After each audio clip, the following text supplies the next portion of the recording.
莉迪亚咬紧牙关，愤怒地低吼道：“这到底是怎么回事？我到底还要这样生活多久？”他猛地挥起手中的铁镐，重重地砸向坚硬的岩石。曾经作为侯爵家备受瞩目的千金小姐，如今的莉迪亚却只是劳改营里的一名囚犯。如果有人问起关于她的事，大概所有人都会给出同样的评价：一个因为男人而发疯，最终毁掉自己命运的女人。莉迪亚再次挥动铁镐，发泄般的吼道：“没错，我确实曾为了一个男人而发疯，疯到连水火都分不清的地步。可笑的是，那个我曾爱到愿意付出生命的男人。”理查德就是让我沦落至此的罪魁祸首。莉迪亚停下手中的活，抬起沾满灰尘的手臂，擦拭额头的汗水。她自嘲地想着，仅仅因为他在我哭泣时安慰了几句，我就那样无可救药地坠入爱河。这世上恐怕没有比我更蠢的人了。理查德只是个平民出身的三皇子，一直受到皇太子的严密监视，在当时的社交界看来，他绝对是最糟糕的结婚对象。可那时的莉迪亚却愚蠢至极，她依仗着家族的权势，主动向理查德求婚，请和我结婚吧。莉迪亚捧着鲜花，满脸期待地递到理查德面前。周围的人都觉得他疯了。通过这场婚约，理查德在皇室的权力斗争中幸存了下来。当皇太子登基并开始残暴统治时，理查德趁机发动了叛乱，并最终夺取皇位，成为了皇帝。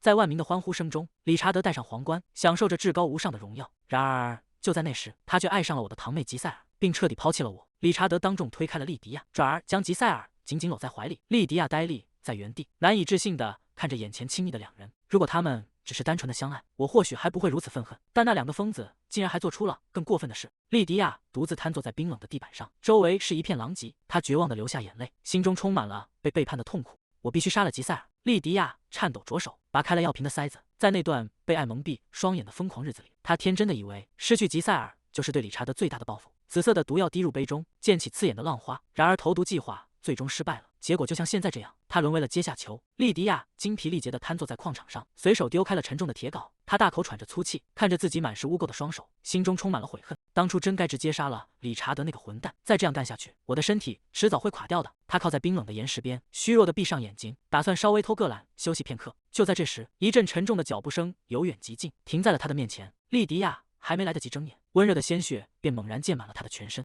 莉迪亚惊恐地睁开眼，鲜血顺着他的脸颊滑落，染红了破旧的围裙。他低头看向自己的双手，掌心满是温热的血迹。真是够了，这该死的命运！莉迪亚感到一阵眩晕，身体失去平衡，重重地向后倒去，意识在坠落中逐渐模糊。来到劳改营已经5年了，繁重的苦役耗尽了他的生机，而现在他最终还是没能躲过肆虐的瘟疫。莉迪亚静静地躺在简陋的草席上，面色惨白，呼吸变得越来越微弱。她感觉到生命正在从指尖流逝。如果能重来一次，我绝对不会再那样活着。过往的记忆碎片在脑海中飞速闪过，那些爱恨纠葛，那些愚蠢的执念，都在这一刻变得遥远而虚幻。莉迪亚彻底闭上了眼睛，任由黑暗将自己吞没。这是什么？难道是临死前的走马灯吗？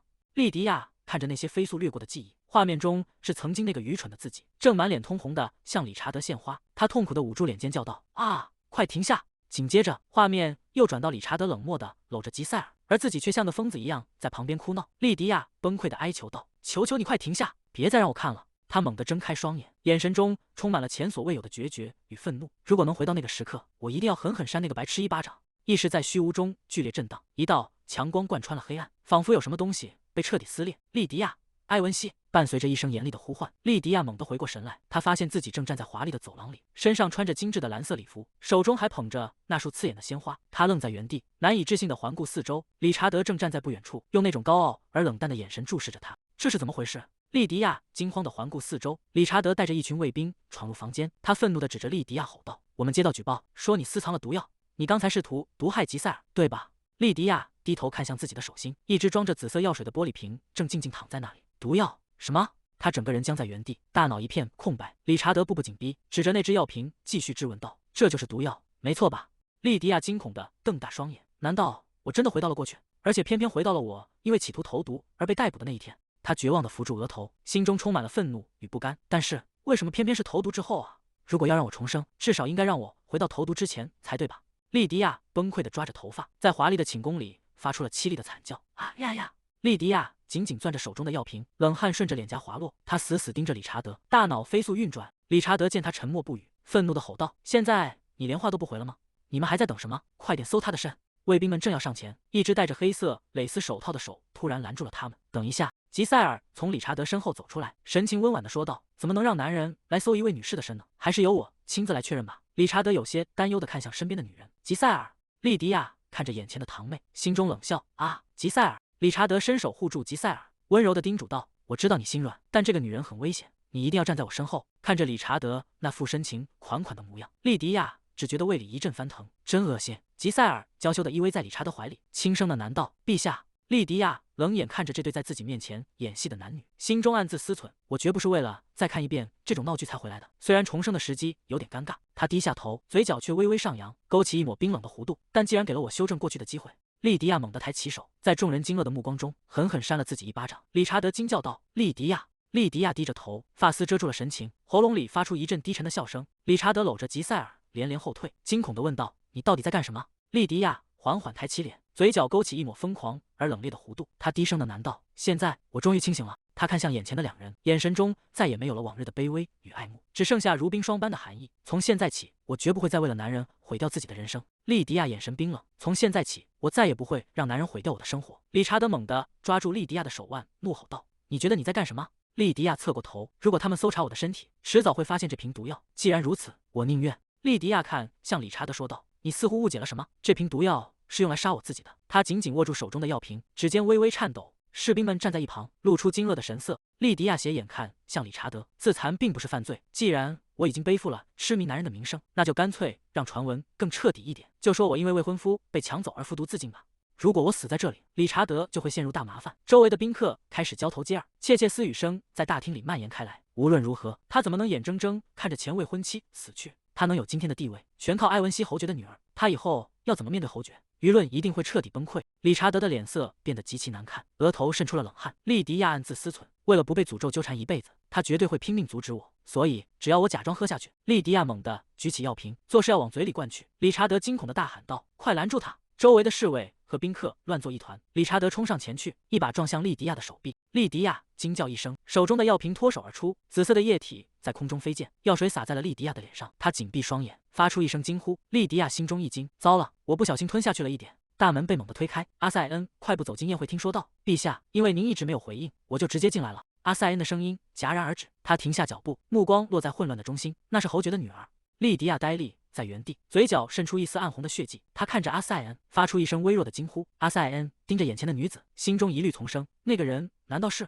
莉迪亚的身体猛地摇晃起来，她支撑不住沉重的意识，整个人向后倒去，在意识模糊的边缘，莉迪亚虚弱的喃道：“阿塞恩！”阿塞恩瞳孔骤缩，立刻冲上前去。他伸出双臂，在莉迪亚彻底坠地前接住了她，将她紧紧抱在怀中。阿塞恩稳稳地接住倒下的莉迪亚，将她护在怀中。莉迪亚在昏迷中发出一声微弱的呢喃：“拜仁！”阿塞恩猛地僵住，眼中满是不可置信。拜仁，他怎么会知道我原本的家族姓氏？他抱着莉迪亚跌坐在地，神情凝重地注视着怀中失去意识的女人。几名部下急匆匆地跑进大厅，喊道：“团长！”其中一人看着眼前的场景，惊呼道：“刚才这位小姐是不是直接叫了您的名字？阿塞恩，难道你们两个一直在背着我们偷偷交往吗？”阿塞恩松了一口气，幸好没人听到拜仁这个词。他抬起头，语气冷峻地回应道：“根本不是那种关系。如果你们还有闲工夫胡说八道，就赶快去叫医生。”阿塞恩低下头，再次看向怀里的莉迪亚，陷入了沉思。莉迪亚紧闭双眼，嘴角残留着血迹，彻底陷入了昏迷之中。阿塞恩始终无法释怀，这个女人到底是怎么知道那个名字的？流言蜚语很快在宫廷的长廊间传开，几名女仆一边走一边低声议论：“你们听说了吗？埃文西侯爵家的女儿在自杀前一直深情地注视着阿塞恩大人。”另一名女仆凑近说道：“还不止这些呢，听说她晕倒的时候是阿塞恩大人亲手把她抱走的，甚至还有传闻说莉迪亚和阿塞恩大人其实一直是秘密恋人。”人们开始在暗地里揣测，也许阿塞恩大人至今对其他女性毫无兴趣，就是因为心里早就有了莉迪亚。阿塞恩，他是黑狼骑士团的团长，也是帝国最强大的骑士，更是理查德成功夺取皇位的第一功臣。此刻，这位立于权力巅峰的男人，正因为一个昏迷中的女人而心神不宁。谁能想到，阿塞恩竟然爱着皇帝的前未婚妻？流言像野火一样在宫廷蔓延，而此时的阿塞恩正守在埃文西侯爵府莉迪亚的房间内。阿塞恩站在床边，看着昏睡中的莉迪亚。既然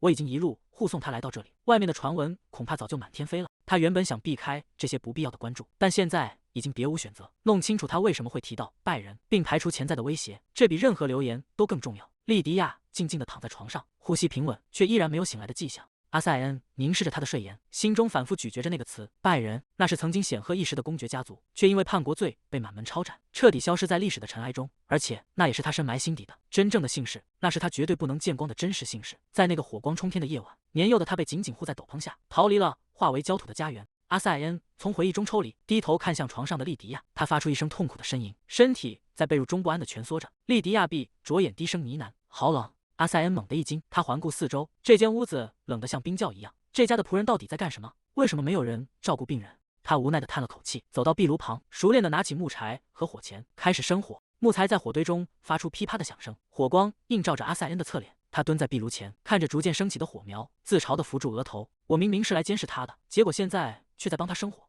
我到底在干什么？随着壁炉里的火越烧越旺，暖意渐渐充盈了整个房间。莉迪亚缓缓睁开了眼睛，视线中是一片模糊的火光，她有些迷茫地看着天花板，意识正一点点回笼。莉迪亚发出一声虚弱的呻吟，她费力地抬起手，指尖在虚空中抓握着。好渴，水，谁能给我一点水？阿塞恩察觉到动静，走到床边，低声问道：“你醒了吗？”莉迪亚迷茫地睁开眼，看着眼前出现的男人。阿塞恩伸手扶住他的肩膀，动作稳健地帮他做起身。“你的身体还很虚弱，请慢慢起来。”莉迪亚靠在床头，脑中一片混乱。为什么这个人会出现在我的房间里？他接过阿塞恩递来的水杯，轻声说道：“谢谢你。”阿塞恩注视着他说道：“服下毒药后，竟然这么快就能醒来，真是令人惊讶。看来你运气不错，小姐。”莉迪亚捧着水杯喝了一口，清凉的水滋润了干涸的喉咙。他低头看着杯中晃动的水面，心中暗自庆幸。我知道，我真的以为刚重生就要死于中毒了。他用力握紧了被角，眼神逐渐变得坚定。既然已经死里逃生，这一次我一定要好好活下去。莉迪亚握紧拳头，新生活的第一条准则：绝对不要再为男人发疯。他深吸一口气，为了生存，我需要盟友。第一步计划：去劳改营救人，因为我还要向理查德和吉塞尔复仇。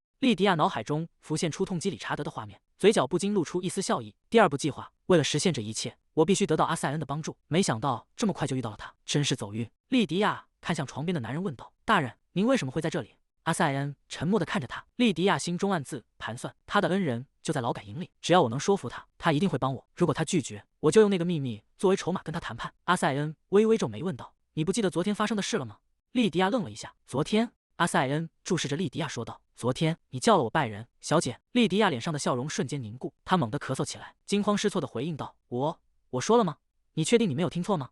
阿塞恩神色冷峻，绝无可能，我听得很清楚。他拉过一把椅子坐在床边，目光锐利地盯着莉迪亚。我在这里守了一整夜，就是想问清楚原因。你为什么叫我阿塞恩拜人？莉迪亚惊出一身冷汗，心跳快得仿佛要撞破胸膛。完蛋了，我竟然在昏迷的时候说漏嘴了。他的大脑飞速运转，该编的谎话糊弄过去吗？不，那样只会彻底失去他的信任。莉迪亚强撑起一个尴尬的微笑，问道：“那个大人，如果我告诉你真相，你会相信我吗？”阿塞恩毫不犹豫地回答道：“我会听完再做判断，请先说吧。”莉迪亚深吸一口气，点了点头，说道：“好吧。”莉迪亚放下手中的水杯，杯底与桌面发出轻微的碰撞声。她抬起头，神情变得异常严肃：“大人，请听了之后不要太惊讶。事实上，我已经死过一次了，然后又回到了过去。”莉迪亚看着眼前的阿塞恩说道：“真相是，我死后回到了过去，我在前世得知了你的真实身份。”阿塞恩愣在原地，露出难以置信的神情。“请问你说什么？”莉迪亚继续解释道：“我的意思是，我死而复生了。”阿塞恩扶住额头，显得有些局促和困惑。“小姐，看来你还没有完全康复，我过几天再来拜访。”莉迪亚猛地坐起身，焦急地喊道：“等一下，这不是病人的胡言乱语。”阿塞恩正准备转身离开，莉迪亚对着他的背影大声说道：“我知道巴伐利亚和内拉在哪里。”阿塞恩停下脚步，整个人僵在原地。他猛地转过头，死死盯着莉迪亚，问道：“你刚才说了什么？”莉迪亚看着阿塞恩说道：“你的写作老师和你的保姆内拉，在前世，我和他们一起被关在东部的劳改营里。”阿塞恩停下脚步，转过身看向坐在床上的莉迪亚。莉迪亚继续说道：“他们说是因为帮助你和你的母亲逃跑才被抓的。现在你有心思听我的故事了吗？”莉迪亚盯着阿塞恩，即便被当作疯子也无所谓，只要能说服他并借用他的力量，那是救出那些人的唯一办法。莉迪亚回想起那些面孔，巴伐利亚、内拉还有玛利亚，他们是莉迪亚的恩人，曾陪她一同熬过了劳改营里那漫长的5年。在前世，我被未婚夫背叛，被家族抛弃。可笑的是，向我伸出援手的竟然是劳改营里的人。莉迪亚拿着沉重的镐头，满脸灰尘，疲惫地喘着粗气。这真的太难了。她瘫坐在地上，大声哭喊道：“难道要让我下半辈子都烂在这里吗？那个卑鄙的小人靠着我当上了皇帝，现在正躲在外面享清福，我宁愿去死。”内拉走过来，轻声说道：“哎呀，小姐又在说可怕的话了。”内拉蹲下身子，递给莉迪亚一块面包。即便如此，活着也总比死了好。别哭了，快把这个吃了。莉迪亚接过面包，内拉继续劝慰道：“没错，快点忘掉那种男人，振作起来。”玛利亚挺着大肚子走过来，轻轻拍了拍莉迪亚的肩膀，说道：“一直惦记着那种已经离开的人，是没有任何意义的。”莉迪亚咬了一口面包，眼眶里噙满了泪水。在那个绝望的地方，是他们给了她活下去的勇气。那些曾与我分享食物的人，那些在我笨手笨脚时帮我干活的人，还有那些总是对我微笑的人，他们是我前世活下去的支柱，这一次我一定要把他们救出来。莉迪亚坐在床边，低声说道：“到了第5年，我们决定尝试逃跑，但就在那个冬天，一场瘟疫夺走了所有人的生命。”阿塞恩坐在对面的椅子上，沉默地听着这番话。莉迪亚抬起头看向他：“如果你觉得难以置信，就派人去东部核实一下，那里有一座隐秘的魔石矿山。”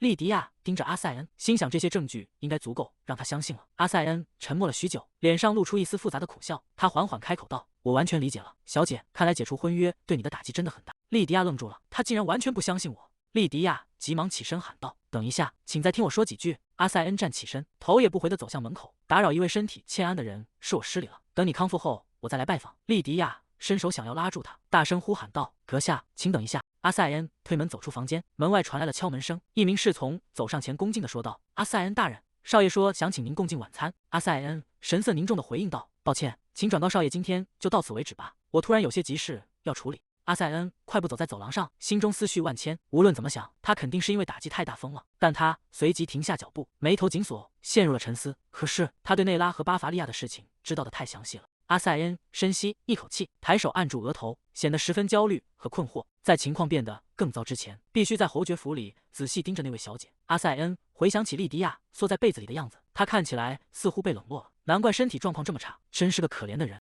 阿塞恩走在走廊上，虽然觉得自己被那些荒诞的话动摇了，但还是决定以防万一调查一下。德文站在大厅里问道：“所以阿塞恩拒绝了晚餐，直接离开了？”管家在一旁回应道：“是的。”德文皱起眉头，他在莉迪亚的房间里待了一整天，我还以为会有什么进展，看来是我猜错了。管家，你怎么看？管家轻咳一声说道：“请恕老奴直言，阿塞恩大人肯定对小姐有意思。”管家信誓旦旦地说道：“您只要看他抱着小姐时的眼神就明白了，那绝对是一个男人在担心自己心爱女人的表情。”德文沉默了片刻，有些迟疑地问道：“但莉迪亚和阿塞恩以前从来没有过交集吧？”管家闭上眼，语气肯定地回应道：“老奴的眼睛绝不会看错。”德文陷入了沉思，他原本以为那个让家族蒙羞的愚蠢妹妹已经没救了，甚至想过干脆让她自生自灭，但谁能想到她竟然有本事勾搭上阿塞恩。德文嘴角露出一抹阴冷的笑意，不得不承认，我这个妹妹看男人的眼光确实不错。他转头看向管家，吩咐道：“管家，把莉迪亚软禁起来，记得要好好照顾她。”自那场自杀风波以来，已经过去了1周。莉迪亚坐在桌前，手中握着羽毛笔，在纸上不停地勾画。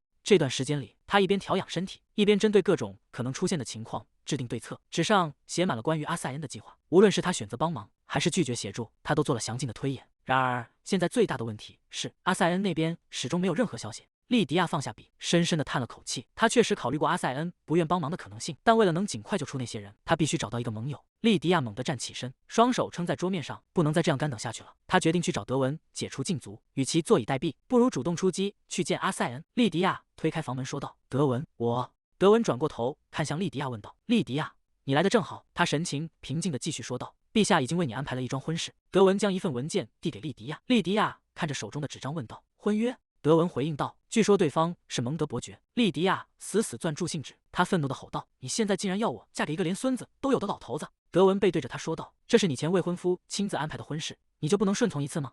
莉迪亚难以置信地质问道：“你怎么能说出这种话？”德文转过头，脸上带着一丝狡黠的笑意：“如果你不喜欢这桩婚事，那就去把阿塞恩彻底拿下。”莉迪亚愣住了：“什么？”德文盯着他再次说道：“如果你不想嫁给那个老头，就去确保阿塞恩的心在你身上。”德文露出狡黠的笑容，莉迪亚愣在原地，他猛地转身，快步走出门外。莉迪亚走在长廊上，原来这就是德文突然变得友善的原因。他想利用我去接近阿塞恩吗？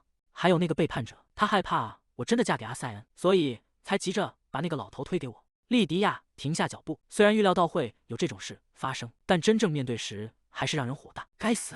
莉迪亚脸上浮现出一抹决绝的笑意。既然所有人都想用婚姻来摆布我，那我就变成一个无法结婚的人，然后和阿塞恩一起离开。莉迪亚露出一抹狡黠的微笑，她能想象到德文和那个背叛者现在的嘴脸。德文或许在担心，如果我不结婚，却一直和阿塞恩待在一起，万一两人真的坠入爱河，该怎么办？而那个背叛者恐怕也在纠结同样的问题。莉迪亚在心中冷笑，这样一来，我就能把他们2个都耍得团团转。他看着桌上的盛典，心中已经有了决断。既然如此，那就执行D计划吧。我要走上神职者的道路。莉迪亚眼神坚定，只要成为了神殿的祭司，就意味着彻底放弃了世俗的婚姻。这不仅能摆脱那些令人作呕的政治联姻，更能成为他反击的最强护盾。成为神官，那是深陷丑闻的贵族们常选的退路。一旦踏上这条路，就不能再雇佣仆人，而且由于必须遵守贞洁誓言，也无法再与人交往。莉迪亚独自坐在房间里，她并不在意这些限制。在劳改营的那段日子，她早已学会了处理各种杂活。比起这些，她更想远离那些男人。莉迪亚闭上眼，心中满是厌恶。恋爱多亏了某个人，他早就受够了。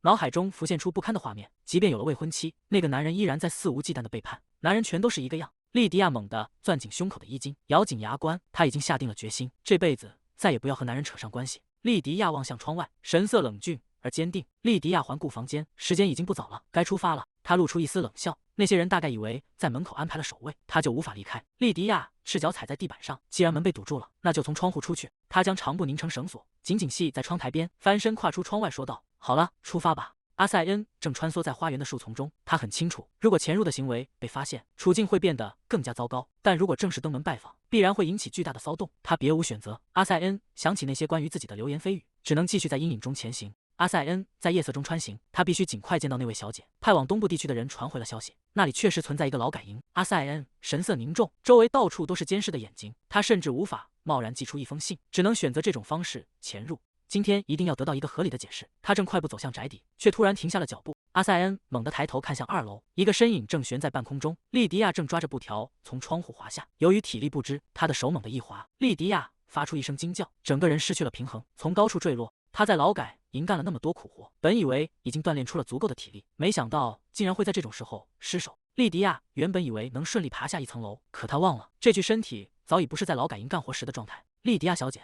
阿塞恩惊呼出声，他满脸错愕地看着悬在半空的身影，为什么会出现在这种地方？你还好吗？莉迪亚在空中拼命挣扎，低头看向下方问道：“阿塞恩大人。”阿塞恩皱起眉头问道：“你这次又惹上什么麻烦了？”莉迪亚死死拽住布条，指尖因为用力而发白，他吃力地回应道：“说来话长，阿塞恩见状立刻张开双臂喊道：“别管那个了，直接跳下来！”什么？阿塞恩神色焦急地喊道：“我会接住你的，跳下来吧，相信我。”莉迪亚看着下方的阿塞恩，咬了咬牙，松开了紧握布条的手。他闭上双眼，任由身体向下跌落。阿塞恩横抱着莉迪亚，他低头看着怀里的女性，眉头微蹙。他是不是太轻了？难道德文真的让这位小姐挨饿了吗？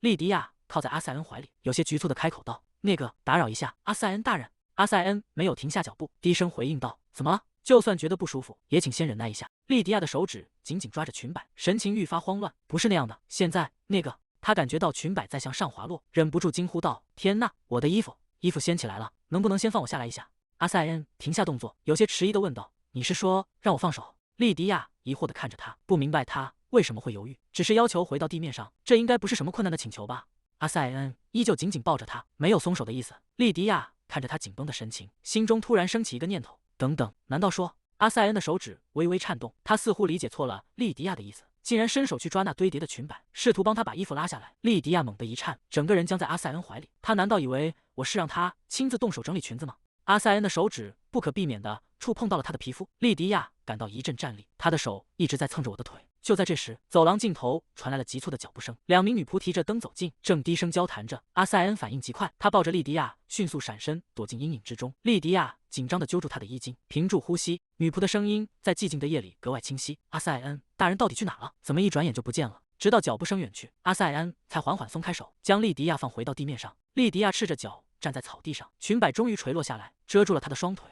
阿塞恩站在一旁，目光不自觉地落在她赤裸的双足上，又移向那轻薄的裙摆。刚才那种触感依然残留在指尖，他猛地意识到自己刚才做了什么。难道他刚才说的放他下来，指的就是字面意思？阿塞恩的脸瞬间长得通红，他羞愧地捂住口鼻，试图掩饰自己的失态。幸好现在是深夜，光线昏暗。他深吸一口气，强迫自己冷静下来，至少现在还没被他发现自己的窘迫。阿塞恩转过身，背对着莉迪亚说道：“上来，我背你。”莉迪亚愣在原地。什么？阿塞恩侧过头，神色冷静地解释道：“你刚才是在尝试逃离侯爵府吧？我带你出去。”莉迪亚看着他的背影，虽然穿着这身衣服趴在男人背上让人难为情，但眼下跟着他确实是最稳妥的办法。他顺从地伏在阿塞恩宽阔的背上，阿塞恩稳稳地拖住他，低声叮嘱道：“抓紧了，要是掉下去我可不负责。”莉迪亚环住他的脖子回应道：“别担心，我的臂力其实还不错，所以……”话音未落，阿塞恩猛地发力冲了出去。莉迪亚只觉得耳边风声呼啸，周围的景物瞬间化作模糊的残影。这真的是人类能跑出来的速度吗？莉迪亚死死搂住阿塞恩，心中满是惊骇，他竟然背着一个人还能如此轻松地翻越围墙。阿塞恩带着他稳落在高墙之上，他微微侧头说道：“小姐，我相信在这种情况下，你应该不会尖叫出声吧？”莉迪亚还没反应过来，你这是什么意思？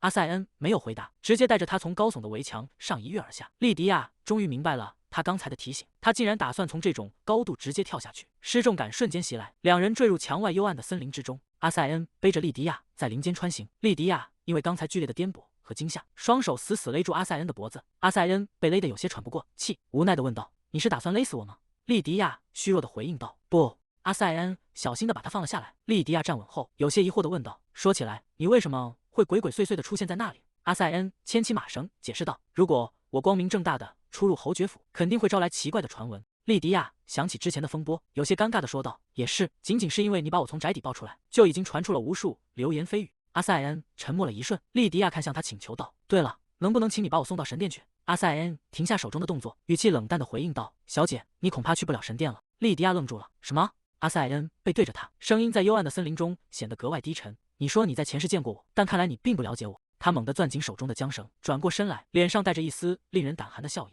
阿塞恩盯着莉迪亚说道：“你真的以为我会轻易放走一个知道我秘密的人吗？”阿塞恩站在简陋的木屋窗前，看着躺在床上的母亲，那些惨烈的记忆伴随着母亲的离去，深深烙印在他的脑海中。“儿子，你必须隐藏真实身份，不要相信任何人。”这是母亲留下的最后遗言。在我9岁生日那天，拜仁帝国的先皇诬陷我们全族叛国，大火吞噬了一切，我失去了祖父和父亲，只有少数家臣护送着母亲和我逃了出来。即便如此，我们在逃亡途中还是失去了家庭教师巴法利亚以及保姆内拉。历经千辛万苦，我们终于在侯爵领地的边境找到了避难所，那里住着我父亲的好友布拉曼·埃迪斯。然而没过多久，母亲也撒手人寰。阿塞恩站在简陋的坟冢前，身旁的男人将手搭在他的肩上，那是他唯一的依靠。“记住，儿子，你绝对不能相信任何人。”阿塞恩在心中默默回应道：“是的，母亲。”从那一刻起，我舍弃了过去，成为了阿塞恩·埃迪斯。阿塞恩从不轻易相信别人，即便是那个连伤都无法伤到他的女人。莉迪亚微微扬起头，看向眼前的男人问道：“先生，看您的所作所为，难道这是一种绑架吗？”阿塞恩俯下身，直视着他的眼睛，回应道：“没错。”莉迪亚有些迟疑地追问：“那么这个是？”阿塞恩动作力落地系好他身上的外袍，语气平静地说道：“是束缚。”莉迪亚低头看了看把自己裹得严严实实的宽大白袍，有些难以置信地反问：“这个？”阿塞恩站直身体，冷淡地告诫道：“你最好保持安静，这里没有人能帮你。”莉迪亚紧紧裹着外袍，不甘示弱地问道：“如果我大声呼救呢？你会杀了我吗？”阿塞恩微微侧过脸，眼神中透出一丝冷峻。“如果有必要的话。”莉迪亚猛地一颤，下意识地缩了缩肩膀。阿塞恩看着他继续说道：“看你的反应，似乎已经知道劳改营的位置了。”莉迪亚有些惊讶地看着眼前的男人。阿塞恩神情严肃地说道：“是的，我已经确认了家庭教师和保姆的下落。”莉迪亚露出灿烂的笑容，欢呼道：“那真是太棒了！”阿塞恩看着他兴奋的样子，语气冷淡地打断道：“这并不是什么值得高兴的事，这只意味着小姐提供的信息对我来说已经没有用了。”莉迪亚收起笑容，笃定地回应道：“你仍然需要他。”阿塞恩露出疑惑的神情。莉迪亚微笑着看向他说道：“不好意思，如果你想要那块土地，也就是侯爵领地的边界，你就必须需要我。”阿塞恩沉默片刻，随后低声回应道：“抱歉，小姐。”他坐在椅子上，看着莉迪亚，继续说道：“那块土地已经由德文小侯爵和陛下亲口承诺给我了。”莉迪亚听后露出一丝意味深长的笑意，轻声说道：“先生，您真是出人意料的天真呢。”阿塞恩猛地一怔，难以置信地反问道：“天真？你刚才是在说我天真吗？”莉迪亚直视着阿塞恩问道：“你真的认为一个连未婚妻都能随手抛弃的人会遵守对你的承诺吗？”阿塞恩陷入了沉默，他看着眼前的少女，心中很清楚她并没有撒谎。事实上，直到莉迪亚死去的那一天，阿塞恩都从未真正得到过那块土地。莉迪亚继续说道：“即便如此，那位小侯爵一旦他知道你想要那块地，就绝不会轻易放手。德文是想把你掌控在手中。”他凑近了一些，带着一丝俏皮的语气提议道：“啊，如果你和我结婚的话，那块地就可以作为我的嫁妆送给你。”阿塞恩无言地看着他，眼神中透出一丝审视。莉迪亚见状摆了摆手说道：“别担心，先生，我也没打算真的让你娶我。”他的神情变得严肃而坚定，一字一顿地说道：“所以帮我吧，作为交换，我也会帮你。”阿塞恩看着他问道：“你打算怎么帮我？”莉迪亚露出一抹自信的微笑，伸出一根手指晃了晃。莉迪亚继续说道：“首先，我会治好父亲那所谓的绝症，让他重新回到我身边。自从他病倒后，德文就掌控了一切。”阿塞恩追问答：“那你打算怎么做？”莉迪亚神秘地笑了笑：“那是商业机密。”阿塞恩露出困惑的神情。莉迪亚摊开手说道：“我为什么要向一个刚才还说要杀了我的人毫无保留地透露情报呢？”阿塞恩反驳道：“这是一个提议交易的人该有的态度吗？”莉迪亚歪着头回应道：“如果你真的那么好奇，就当我是利用了对未来的预知吧。”阿塞恩叹了口气：“你又在说这种胡话了。”莉迪亚神色认真起来：“既然你已经找到了劳改营，难道不该开始相信我了吗？”阿塞恩沉默地看着他，心中暗自思忖，他显然没打算老实交代是如何识破我身份的。他握紧了拳头，但不得不承认，他的话确实很有道理。理查德与先皇流着同样的血，想要轻易相信他是不可能的，而死守着一个虚无缥缈的承诺更是愚蠢至极。阿塞恩斜眼看向莉迪亚，心中暗自权衡，问题在于这个女人也并不完全值得信任。就在刚才，他还在胡言乱语说自己是服毒自尽后转世重生的。不过这总比什么都不做要好，而且把他留在身边也更方便监视。阿塞恩叹了口气问道：“你需要我做什么？”莉迪亚兴奋地回应道：“等救出劳改营里的人之后，带我去侯爵领地的边境。”他像是突然想起了什么，补充道：“哦，对了，在那之前，我们得先去一趟神殿。”阿塞恩疑惑地问道：“你是打算去忏悔自己的罪过吗？”莉迪亚理直气壮地反问道：“忏悔？你看我像是会做那种事的人吗？”阿塞恩看着他那副自信满满的模样，无奈地回应道：“说实话，确实不像。”莉迪亚轻轻拉了拉身上的披风，眼神中透出一丝志在必得的光芒。莉迪亚张开双臂，大声宣布道：“我要成为一名祭司。”阿塞恩难以置信地看着他，一个连忏悔都不愿意的人，竟然想要成为祭司。莉迪亚缩了缩脖子，解释道：“别误会，这只是为了伪装。照这样下去，我会被强迫结婚的。”阿塞恩沉默片刻，回应道：“明白了，明天我会护送你去神殿。”莉迪亚露出灿烂的笑容，说道：“太好了，那就拜托你了，先生。”阿塞恩转过身，手中紧握着一枚十字架吊坠。他走到莉迪亚身后，开始重新整理她身上那层层叠叠的束缚。莉迪亚有些局促地问道：“既然我们现在是同一阵线的，这些束缚就没必要了吧？”阿塞恩停下动作，语气中带着一丝无奈：“没必要，你先看看自己穿的是什么再说吧。”莉迪亚疑惑地问道：“我穿的是什么？我明明穿着睡衣啊！”阿塞恩看着他，语气平淡地回应道：“没错，你确实穿着睡衣。”他转过身走向门口，继续说道：“其实宿舍里没有合适的衣服，我会明早去给你弄一些来。现在你就睡在这里。”莉迪亚愣住了，她眨了眨眼问道：“睡在阿塞恩先生的卧室里？”阿塞恩头也不回地答道：“是的。”莉迪亚笑了起来，摆着手说道：“我怎么好意思把房间的主人赶出去呢？我去客房睡就好了。”阿塞恩停下脚步，一把按住莉迪亚的肩膀，将她推回原位。他面无表情地说道：“这里没有客房，所以你就老实睡在这里。”莉迪亚被这突如其来的动作吓了一跳，整个人僵在原地。阿塞恩看着他，眼神中透出一丝迟疑，但随后他低声说道：“但是……”莉迪亚仰起头看向阿塞恩，有些迟疑地问道：“我们要睡在一起吗？”莉迪亚紧紧抓着被角，有些迟疑地问道：“我们要在这里一起睡吗？”阿塞恩看着他，语气中带着一丝无奈：“你现在是认真的在问这个问题吗？”莉迪亚连忙摆手解释道：“不，我不是那个意思，因为这是你的卧室，我以为可能会有这种机会。”他放松下来，笑着继续说道：“当然，我知道什么都不会发生，你又不会对我做什么。”阿塞恩沉默了片刻，低声唤道：“莉迪亚。”莉迪亚疑惑地看着他，阿塞恩神情变得严肃，沉声说道：“你需要多一点戒备心，看来在你眼里，我甚至都不算个男人。”他突然俯身靠近，将莉迪亚逼退到床铺上。莉迪亚惊愕地睁大眼睛，阿塞恩盯着他问道：“否则的话，你怎么能如此确定我对你没有任何不轨之徒？”阿塞恩俯身逼近，莉迪亚惊慌地揪住被角，缩起肩膀看向他。理查德曾说过，这世上没有任何男人会想和我这种女人扯上关系。莉迪亚垂下眼帘，将脸埋进被子里，低声嘟囔着：“所以我才没想过你会往那方面考虑。”阿塞恩愣在原地，一时语塞。莉迪亚小心翼翼地抬起头，不安地道歉：“对不起，如果我让你不高兴了，侯爵大人。”理查德到底对他自己的未婚妻说了些什么鬼话？阿塞恩感到一阵荒谬与愤怒，他深吸一口气，努力平复情绪后说道：“我并不是在责怪你，莉迪亚，我只是在提前提醒你，凡事皆有可能。”他直起身子，拉开了两人之间的距离。“我先告辞了，请好好休息。”阿塞恩转身走向门口，脚步显得有些局促。他推开门离开房间，独自站在走廊里，神情复杂地陷入了沉思。莉迪亚猛地拉起被子蒙住头，脸颊长得通红，肚子偏偏在这么安静的时候叫出声来。她在被窝里蜷缩成一团，心里暗自祈祷：阿塞恩是个绅士，他一定会假装没听到的。他在心里愤愤地抱怨：阿塞恩这个笨蛋。阿塞恩停下脚步，转过身问道：“你饿了吗？”莉迪亚隔着被子大声反驳道：“不饿。”餐桌上摆好了热气腾腾的煎蛋、培根和浓汤。莉迪亚坐在桌前，大口吃着食物，脸上露出了满足的神情。阿塞恩坐在一旁，默默注视着他，看着他吃得这么香，脸颊还带着未消的红晕，他心里不禁想到，他的家人以前恐怕连饭都不让他吃饱，看来他确实一直被冷落着。阿塞恩注视着莉迪亚吃东西的样子，他鼓着腮帮子咀嚼的模样，让他联想到了某种生物——兔子。阿塞恩低声的喃道。莉迪亚停下手中的餐具，疑惑地抬起头问道：“兔子？这是兔子炖肉吗？”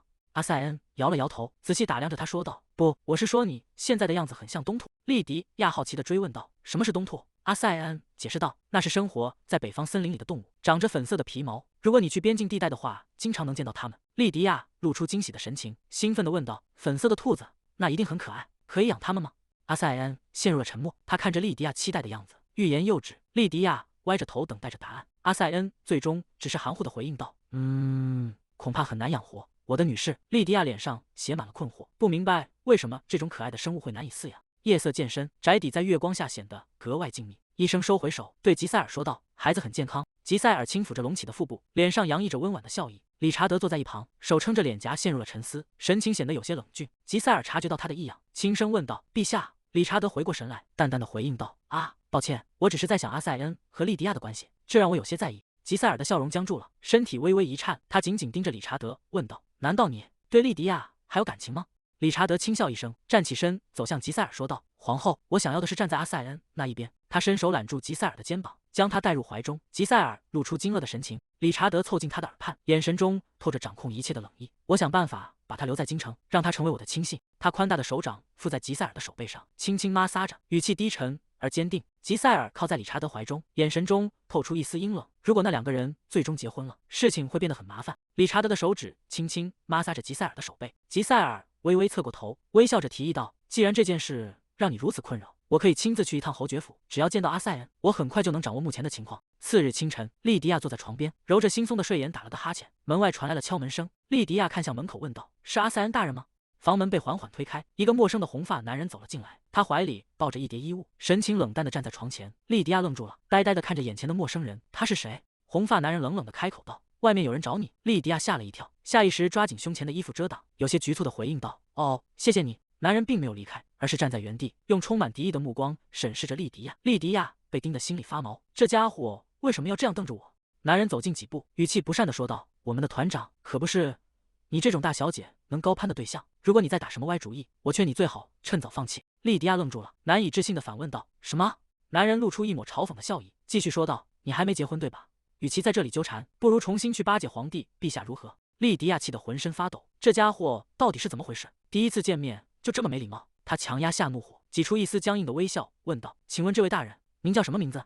男人冷哼一声，转身走向门口。“就算告诉了你，你这种人也会马上忘掉吧？听见我这种卑微之人的名字，只会弄脏了大小姐的耳朵。”他头也不回地走出了房间。莉迪亚站在原地，气得咬牙切齿，这家伙到底算什么东西？莉迪亚站在走廊里，对着那个男人离去的方向怒目而视，周身仿佛燃起了愤怒的火焰。阿塞恩不知何时出现在他身后，疑惑地问道：“莉迪亚，你为什么要对这空荡荡的走廊瞪眼？”莉迪亚吓了一跳，猛地转过身，支支吾吾地回应道：“那个。”他看着阿塞恩，内心陷入了纠结，要不要告那个人的状呢？转念一想，以后去了边境还要和那些人相处，如果现在闹僵了，关系会变得很尴尬。莉迪亚平复了一下心情，若无其事地说道：“没什么，不过你找我有事吗？”阿塞恩神情严肃地说道：“我昨晚派人去了侯爵府，我们得赶紧去神殿一趟。”莉迪亚愣了一下，随即点头应道：“明白了。”宏伟的神殿矗立在晨曦中，高耸的石柱与彩绘玻璃显得庄严肃穆。莉迪亚步入神殿大厅，沉稳的脚步声在空旷的建筑内回荡，前方传来一个女人的声音，真是令人意外。莉迪亚小姐竟然这么早就来神殿。莉迪亚站在大祭司面前，神情虔诚地说道：“大祭司大人，作为女神阿纳斯塔斯忠实的仆人，我来到这里是为了将我的一生都奉献给她。”大祭司愣在原地，有些不知所措地看着眼前的女子。莉迪亚继续说道：“女神让我意识到我过去的人生是多么虚无，她指引着我，让我从此只注视着她一人。”大祭司面露难色，回应道：“我明白了，莉迪亚小姐，但是如果让你成为祭司，恐怕会损害神殿的形象。”莉迪亚并没有退缩，她轻声说道：“所以我希望能献出这副躯体，全心全意的侍奉女神。”她一边说着，一边悄悄将一本厚重的书册推到大祭司面前，书页间隐约透出宝石与金币的光芒。大祭司的目光落在书册上，眼神瞬间变得锐利。莉迪亚露出温和的微笑，示意这就是他想成为祭司的诚意。大祭司猛地咳嗽了几声，掩饰着内心的动摇，说道：“可，女神曾教导我们，不能忽视任何一份微小的诚意。”他迅速将书册收起，态度转变得极快。果然，女神是仁慈的。但是，莉迪亚小姐，你应该知道，进行纯洁誓约是需要见证人的吧？莉迪亚自信地笑了笑，回应道：“当然，我已经准备好了一切，他们很快就会到这里了。”大祭司抱着厚重的经书，神情严肃地提醒道：“如你所知，并不是任何人都能担任见证人，只有具备相应资格的人才能见证如此庄严的誓约。”莉迪亚露出一抹自信的微笑，轻声回应道：“请不必担心。”他转过身，看向神殿入口处，语气轻快地宣布道：“今天的见证人就是……”神殿沉重的大门缓缓开启，吉塞尔在众人的簇拥下步入大殿。他身着华丽的深紫色礼服，神情冷峻而高傲。莉迪亚注视着走来的身影，说道：“未来的皇后陛下，吉塞尔大人。”昨晚，莉迪亚将一封信递给阿塞恩，说道：“阿塞恩大人，我有一件事想拜托你，请把这个交给墨尔本男爵领地的爱丽丝。”阿塞恩接过信问道：“这是什么？”莉迪亚看着他回答道：“这是一封邀请函，我请求吉塞尔明天早上前往中央神殿。”阿塞恩露出疑虑的神情，问道：“你认为皇后真的会来吗？”莉迪亚坚定地回应道：“她会来的。在举行国婚之前，吉塞尔想要登记进入埃文西家族。虽然他是我的亲戚，但实际上他和远房孤儿没什么两样，身份地位与平民无异。”莉迪亚陷入了沉思。理查德因为自己是平民母亲所生，一直怀有强烈的自卑感。由于父亲目前下落不明，吉塞尔需要得到他的许可才能正式登记进入家族名册，所以他一定会来的。吉塞尔踩着稳健的步伐走下神殿的长街，停在莉迪亚面前说道：“谢谢你邀请我。”莉迪亚微笑着回应道：“不，你能来我才要感谢你。”吉塞尔注视着他感叹道：“你选了一条艰难的路。”莉迪亚有些局促地问道：“啊，我现在是不是该改用敬语了？”吉塞尔立刻摆了摆手说道：“当然不用，我没打算摆出高人一等的架子，姐妹之间不需要这些繁文缛节。”莉迪亚微微一怔，吉塞尔打量着他，心想：如果他打算成为祭司，那么他和阿塞恩大人之间应该真的没什么了吧？吉塞尔，莉迪亚神情变得严肃，直视着对方说道：“我会坦诚相待。”莉迪亚看着吉塞尔说道：“我不会阻止你使用和我一样的姓氏，但我也不打算真正把你当成家人。”吉塞尔陷入了沉默，随后他露出一丝释然的微笑，回应道：“没关系，这样对我来说已经足够了。”莉迪亚在大祭司的见证下，祭司委任仪式顺利结束。然而真正的麻烦才刚刚开始。德文猛地拍向桌面，发出一声巨响，他难以置信地吼道：“你要去做什么？”祭司。莉迪亚站在阿塞恩身边，平静地回答道：“是的，从现在起，我将遵循女神的教诲生活。”德文气急反笑，嘲讽地问道：“哈，谁允许你？”莉迪亚打断了他的话，说道：“我打算和阿塞恩大人一起前往侯爵领地的边境，在那里建立一座神殿。”德文猛地一惊，难以置信地问道：“什么？他竟然同意了？”阿塞恩神色平静地回应道：“是的，我同意了。当我们动身前往领地时，我打算在旁协助他。”德文愣在原地，心中满是疑虑。他要把已经成为祭司的莉迪亚带去遥远的边境，难道莉迪亚已经没有感情了？但阿塞恩大人还有……德文轻咳一声，神情稍微缓和了一些，说道：“好吧，既然阿塞恩大人都同意了，我也没有理由反对。”他暗自盘算着，反正祭司的身份以后随时可以放弃，只要他们两个能在一起就足够了。等他们在艰苦的边境共同生活一段时间，莉迪亚肯定会开始依赖阿塞恩。德文嘴角露出一抹笑意，转头看向莉迪亚说道：“但是莉迪亚，别想从这栋宅邸带走任何东西。”莉迪亚惊讶地喊道：“你说什么？”德文理直气壮地继续说道：“你现在是祭司了，必须生活的清贫廉洁。我看你就带几件换洗衣服吧，毕竟那里很冷。”莉迪亚气得浑身发抖，紧紧攥住了裙角。这个卑鄙的小人！莉迪亚在心中怒吼，看着德文那副理所当然的模样，他气得转身跑出了房间。德文看着莉迪亚离去的背影，转头对阿塞恩说道：“阿塞恩大人，既然您都来了，就留下来喝杯茶吧。”阿塞恩婉拒道：“不用了。”德文却不容拒绝地劝道：“哎呀，别急着拒绝嘛。”茶水倒入杯中，德文端起茶杯说道：“抱歉，刚才我的态度可能稍微强硬了一点。”他抿了一口茶，状似无意地问道：“比起那个，您和莉迪亚什么时候变得这么亲近了？”阿塞恩沉默了片刻，端起茶杯回应道：“亲近？我并不这么认为，我只是觉得在没有神殿的边境建立一座神殿是个不错的主意。”德文盯着阿塞恩那副公事公办的样子，心中暗自腹诽，真是个死板的家伙。他放下茶杯，继续说道：“虽然她是我的妹妹，但不得不承认她确实是个美人，不是吗？”阿塞恩没有接话。德文叹了口气说道：“我担心在那边会有一些不三不四的家伙去追求她。”他一边说着，一边观察着阿塞恩的反应。德文笑着说道：“所以，请好好照顾她。如果她感到寂寞，你可以先去安慰她。除了你，她还能依靠谁呢？”阿塞恩放下茶杯，发出一声轻响。他神色冷峻地回应道：“如果别人听到这种话，很容易产生误会。”德文大笑起来说道：“什么？哈哈！阿塞恩大人，你真是个正人君子，这就是我中意你的原因。”阿塞恩陷入了沉默，他看着眼前的男人，心中满是厌恶。德文根本不是在担心妹妹，而是在出卖自己的亲生妹妹。阿塞恩回想起以前的德文，年轻的侯爵以前也是这样吗？他知道德文很有野心，但毕竟德文曾在政变中追随现任皇帝并肩作战，他原以为德文至少还算是个体面敌人。阿塞恩垂下眼帘，至少莉迪亚有一件事说对了，德文知道你想要那块土地，所以绝不会轻易放手。德文想方设法也要把你和他捆绑在一起，只要符合他自己的利益，他甚至可以违背任何承诺。德文双手交叠，抵住下巴，脸上挂着意味深长的笑容。阿塞恩站起身说道：“我该准备出发了。”德文抬头问道：“你打算什么时候动身？”阿塞恩简短的回答道：“2天后。”德文若有所思地点了点头，说道：“这么说，他打算不参加国婚就直接离开啊？”“也是，反正莉迪亚也不想看到那种烂摊子。”“我明白了。”阿塞恩微微躬身致意，随后转身向门口走去。他在走廊里稳步前行，莉迪亚正等在不远处，看到他走近便迎上前问道：“阿塞恩大人，您现在就要走了吗？”阿塞恩停下脚步回应道：“是的。”莉迪亚点了点头说道：“那好吧，2天后见。”阿塞恩注视着他，张了张嘴，似乎想说些什么，但最终只是沉默地看着他离去的背影。阿塞恩停下脚步，转头看向莉迪亚问道：“你打算继续待在这种地方吗？”莉迪亚愣了一下，重复道：“这种地方？”阿塞恩继续说道：“是的，我也需要收拾一下行李。如果你只有几套衣服要带，现在就可以收拾好，和我一起走。”莉迪亚显得有些犹豫，支支吾吾地回应道：“那个，其实是这样的。”他突然踮起脚尖，凑近阿塞恩的耳边。阿塞恩被这突如其来的亲近弄得身体一僵。莉迪亚轻声耳语道：“我还有点事情要处理。”说完，他退后一步，脸上露出了一个狡黠的微笑。阿塞恩一脸困惑地看着他，莉迪亚在心中暗暗发狠，等着瞧吧。德文，既然你打算耍无赖，难道你以为我会真的只带着几件破衣服就乖乖离开吗？夜深人静时，莉迪亚脱掉鞋子，赤着脚悄悄走在走廊里。虽然父亲现在可能待在主城，但他在这个宅邸里藏匿的财宝肯定还在。换句话说，我这就去突袭父亲的秘密金库。莉迪亚在心中暗暗发誓，没关系的，父亲曾亲口教过我，在紧急情况下可以使用它。他来到书房，在巨大的书架前摸索着，让我看看，金库应该是在他的名字下面。莉迪亚的手只划过一排排厚重的书籍，突然指尖触碰到了某个机关，发出一声轻响。他停下动作，疑惑地看着眼前出现的暗格，这是什么？莉迪亚掀开覆盖在上面的白布，一个沉重的黑色物体显露出来。难道德文在这里藏了什么东西？他用力拉开遮挡物，当看清眼前的景象时，莉迪亚彻底愣住了，瞳孔因震惊而颤抖。那是一口漆黑的棺材，上面清晰地刻着一个名字：卡鲁伊·埃文西。莉迪亚感到一阵寒意从脚底升起，她无法理解地看着这一切，为什么这里会有一口给父亲准备的棺材？他明明还活得好好的呀！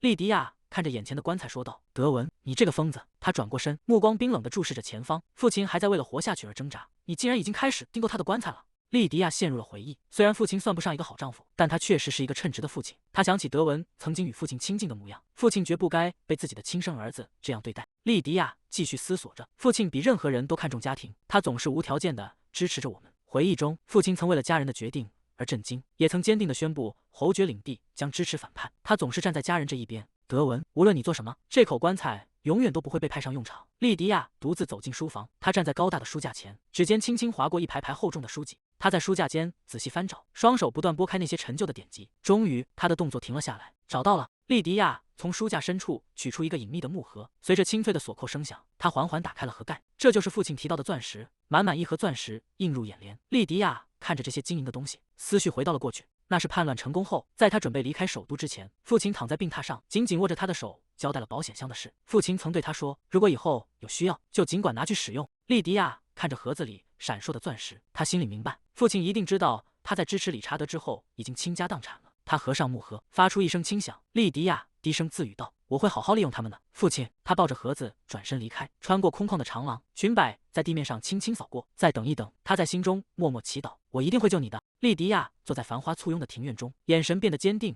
而冷峻。在宏伟的皇宫大殿内，理查德站在高处问道：“所以你甚至不打算参加我的婚礼，就要直接回乡下去吗？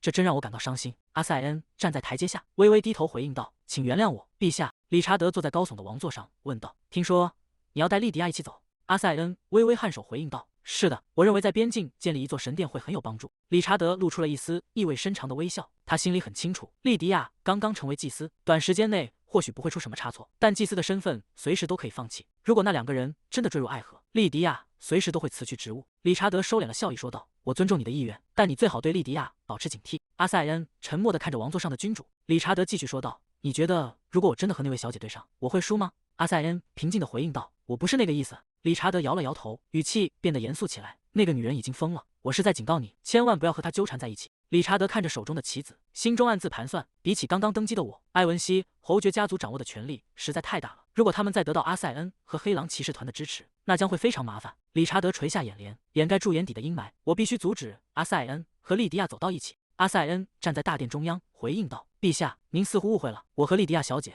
没有任何关系，以后也不打算有任何牵连。”理查德盯着他问道：“你真的对莉迪亚没有任何感情？”阿塞恩面无表情地直视着前方，说道：“我以我的剑起誓，绝无此意。”理查德听到这个回答，脸上重新浮现出轻松的笑容。“我想也是，你确实没理由对一个残次品感兴趣。”阿塞恩听到这话，眼神瞬间变得冰冷而锐利。他看着王座上大笑的理查德，心中感到一阵恶寒。理查德对他曾经的未婚妻评价未免也太刻薄了。理查德靠在王座上，继续说道：“关于前任皇帝残余势力的事情，我不该让和本子绝活下来的，你觉得呢？”阿塞恩沉默地听着，心中却在为莉迪亚感到不平。无论是那位年轻的侯爵，还是现在的皇帝，为什么每个人都对那位小姐如此刻薄？2天后，莉迪亚出现在大厅，她面容憔悴，眼下带着淡淡的青涩，却还是强撑着笑容打招呼：“见到您很高兴，先生。”阿塞恩看着他虚弱的样子，有些担忧地问道：“今天准备好出发了吗？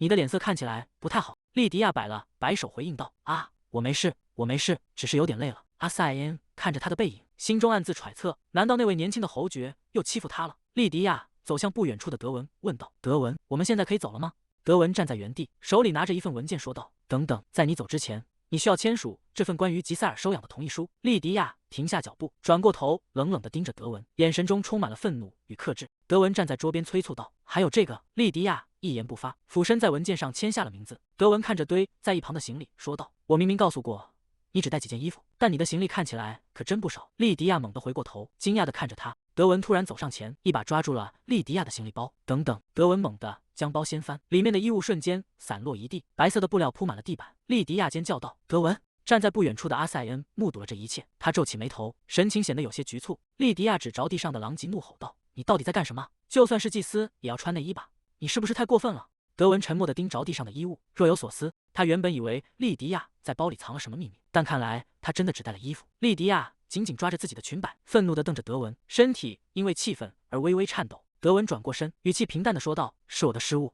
你现在可以走了。”莉迪亚蹲在地上，默默地将散落的衣物重新塞回包里。她死死盯着德文离去的背影，眼神中满是愤恨。收拾好一切后，莉迪亚拎起沉重的行李包，走到阿塞恩身边，说道：“我们走吧，先生。”马车在颠簸中前行，车厢内陷入了死一般的寂静。莉迪亚紧紧抱着那个巨大的行李包，双手用力抓着包边缘，指关节因为过度用力而微微泛白。她低着头，一言不发。阿塞恩坐在对面，静静地观察着他。他能感觉到莉迪亚正处于极度的愤怒中，毕竟刚刚在众人面前遭受了那样的羞辱。阿塞恩看着他一直吃力地抱着那个大包，开口打破了沉默：“那个小姐，一直这样抱着包会很不舒服，要不要把它放下来？”莉迪亚猛地抬起头，双手更紧地搂住了行李包，大声拒绝道：“不，这里面装的可是我非常昂贵的内衣。”她重新低下头，将脸埋在行李包后面，眼神中闪过一丝复杂的情绪。阿塞恩看着他这副防备的姿态，一时间不知道该如何接话。莉迪亚抱着行李包，在心中暗自得意，没错，确实是非常昂贵的内衣，因为上面缝满了钻石。他早就料到德文会检查行李，但在劳改营的那段日子里，他早已练就了神乎其技的缝纫功夫。莉迪亚看着包里的衣物，那些人绝对想不到他会拆开内衣的内衬，把钻石一颗颗缝进夹层里。阿塞恩看着他紧抱行李的样子，有些无奈地问道：“内衣能有多贵？”莉迪亚露出一个灿烂的笑容，调皮地凑近说道：“这些可不一样，你想看吗？”阿塞恩猛地一惊，脸瞬间长得通红。“什么？我不是变态，请不要开这种下流的玩笑。既然身为祭司，就请自重一点，小姐。”莉迪亚撇了撇嘴，小声嘟囔道：“切，真是个死板的男人。话说回来，你打算一直叫我小姐到什么时候？我现在是祭司，不再是贵族小姐了。”阿塞恩沉默了片刻，脸上的红晕还未完全褪去，他低声回应道：“那么以后我就称呼您为莉迪亚祭司。”莉迪亚看着阿塞恩说道：“你可以直接叫我莉迪亚。”阿塞恩固执地回应道：“莉迪亚祭司这个称呼就足够了。”马车在颠簸中继续前行。莉迪亚看向窗外问道：“对了，你说离开首都后我们会住在旅馆里，那还要走多久？”阿塞恩看着窗外飞速倒退的树影说道：“我们应该能在傍晚前到达，到时候你和我需要悄悄离开旅馆，直接前往东部劳改营。我们必须救出那些人，并在大部队到达侯爵领地之前赶回去会合。这会是一段非常艰辛的旅程。你真的确定要跟着去吗？”莉迪亚露出一个自信的微笑，回应道：“别担心，先生，我会没事的。”他转过头看向窗外，眼神变得温柔而坚定。无论多么辛苦都无所谓，只要能救出劳改营里的那些同伴。莉迪亚脑海中浮现出那些曾经并肩作战、互相扶持的面孔，他们在阳光下欢笑着，那是他最真实的记忆。他在心中默默发誓：“大家请再等我一下。”抵达旅馆后，莉迪亚与阿塞恩带着几名随从向东出发。阿塞恩向莉迪亚介绍身旁的男人，这位是马兰。莉迪亚看向马兰说道：“我们要伪装成马兰商团的成员，进入劳改营所在的伯爵领地。”他礼貌地对马兰点头：“很高兴见到你，马兰先生。”阿塞恩接着指向另一位随从说道：“这位是塞德里克，我的副官。”塞德里克恭敬地向莉迪亚行礼。莉迪亚注视着塞德里克，在记忆深处搜寻着他的身影。“我在前世见过他，他是个非常善良的人。”莉迪亚露出微笑说道：“很高兴见到你，塞德里克，雷蒙德爵士。”塞德里克显得有些惊讶：“天哪，没想到您竟然记得我的姓氏。”一旁的随从忍不住调侃道：“又不是只有你一个人被记住了姓氏。”阿塞恩突然冷冷地开口：“兰德尔。”随从立刻噤声。阿塞恩转头看向莉迪亚，目光落在他的衣服上。莉迪亚察觉到了他的视线，那件衣服。莉迪亚回想起上次见面的情景，兰德尔无奈地对他说道：“请您多包涵，小姐，那家伙的性格从一开始就是那样。”莉迪亚尴尬地笑了笑：“哈哈，是的。”他努力维持着脸上的笑容，在心中告诫自己：“这次就忍忍吧。”莉迪亚引起不必要的麻烦没有任何好处。然而随着时间推移，莉迪亚的笑容逐渐变得僵硬，虽然嘴上应和着，心里却在疯狂呐喊：“我以为只要忍一次就行了，结果这根本没完没了。”莉迪亚强忍着怒火，看着那个男人无缘无故地找茬，甚至在和阿塞恩说话时还不停地投来充满敌意的目光。他一边维持着灿烂的假笑，一边在心中疑惑：为什么从上次开始他就一直针对我？莉迪亚气得浑身发抖。阿塞恩察觉到了异样，转头看向身后的随从说道：“兰德尔，你从昨天开始似乎就有很多怨言。”兰德尔沉默地低下头，避开了阿塞恩的视线。兰德尔小声嘟囔着：“如果那个女人不在的话，我也不会有这么多怨言。”莉迪亚听到这话，额角青筋暴起：“什么？塞德里克见状，立刻冲上前，一巴掌拍在兰德尔的背上，大声喊道：“哎呀，你这个淘气的家伙，你一定是太累了！”兰德尔被拍得一个踉跄，惊愕的回头问道：“你干什么打我？”塞德里克拽着他的胳膊往后拉过来：“你这小子！”阿塞恩看着这一幕，转头询问莉迪亚：“兰德尔对你做了什么吗？”莉迪亚摊开双手，无奈的回应道：“我不知道，大概是我不合他的心意吧。”他看着兰德尔的背影，心中暗自揣测：难道他是阿塞恩的家长之类的身份吗？或者，难道他们两个在交往？莉迪亚被自己的想法吓了一跳。等等，该不会……他脑海中浮现出一个画面，兰德尔像个护食的恋人一样挡在阿塞恩身前，对自己泼水驱逐。莉迪亚猛地摇了摇头，甩掉那些荒诞的念头。阿塞恩静静地看着他，似乎在等待他继续说下去。莉迪亚盯着阿塞恩的脸，仔细想来，您长得真的很英俊。阿塞恩露出困惑的神情。莉迪亚继续在心中盘算，虽然有些突然，但这真的很奇怪，不是吗？拥有这样一张脸，直到现在竟然连一个绯闻都没有。他回想起阿塞恩在社交界被众星捧月的样子，首都到底有多少女人曾试图接近他呀？莉迪亚偷偷瞄向身旁的阿塞恩，难道是兰德尔一直像这样替他挡开了所有接近的女性吗？阿塞恩察觉到他异样的目光，沉默了片刻，他转过头，神色复杂的说道：“虽然不知道你在想什么，但最好还是别想了。”莉迪亚沉吟片刻，还是忍不住问道：“难道您和兰德尔爵士是那种关系吗？”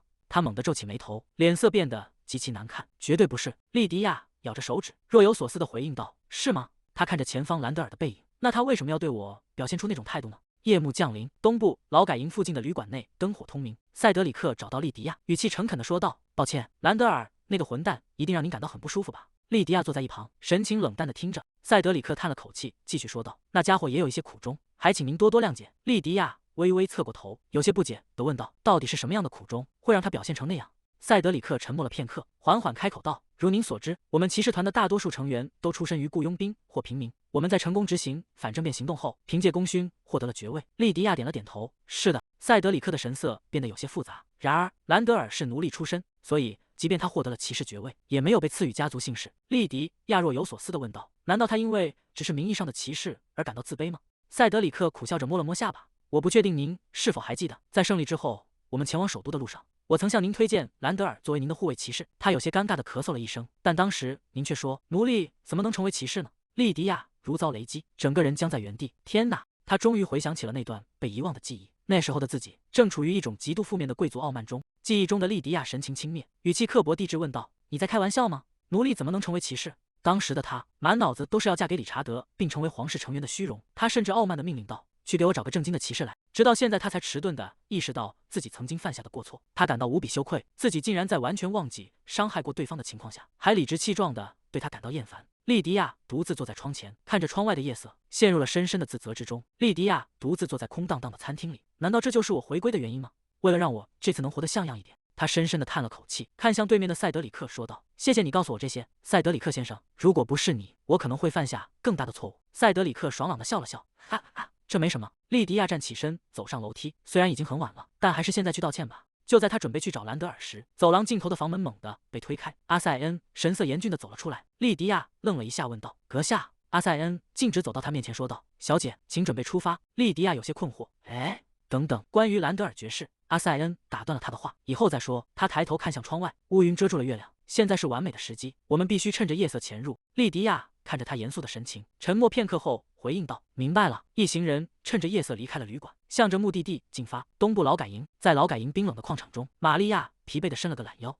好累。她挺着沉重的孕肚，半开玩笑地对身边的同伴说道：“祭司大人，请向女神祈祷，赐予我们一个面包吧，最好是涂满糖霜的那种。”内拉停下手中的活，关切地看着他说道：“玛利亚，如果你饿了，就吃我的面包吧。”玛利亚摆了摆手，拒绝道：“没关系的，内拉。”内拉固执地将面包递了过去。“别这么说，你还怀着身孕，必须吃得好一点才行。”玛利亚看着那块干硬的面包，露出一个虚弱的微笑。“哎呀，我刚才只是在开玩笑，我太累了，现在只想睡觉。”夜深了，玛利亚躺在简陋的草堆上，虽然对内拉说是玩笑话，但看着自己隆起的腹部，心中却充满了苦涩。一想到腹中的孩子甚至无法吃上一顿像样的饭菜，愧疚感便如潮水般涌上心头。玛利亚闭上眼，在半梦半醒间发出一声痛苦的呻吟。莉迪亚察觉到异样，急忙伸手摇晃她的肩膀，喊道：“玛利亚！”玛利亚艰难地睁开双眼，脸色苍白如纸，空气中弥漫着一股甜美的香气，是面包的味道。莉迪亚披着宽大的斗篷，悄无声息地出现在玛利亚床前。她轻声唤道：“醒醒，玛利亚！”玛利亚揉着惺忪的睡眼，迷迷糊糊地回应道：“内拉。”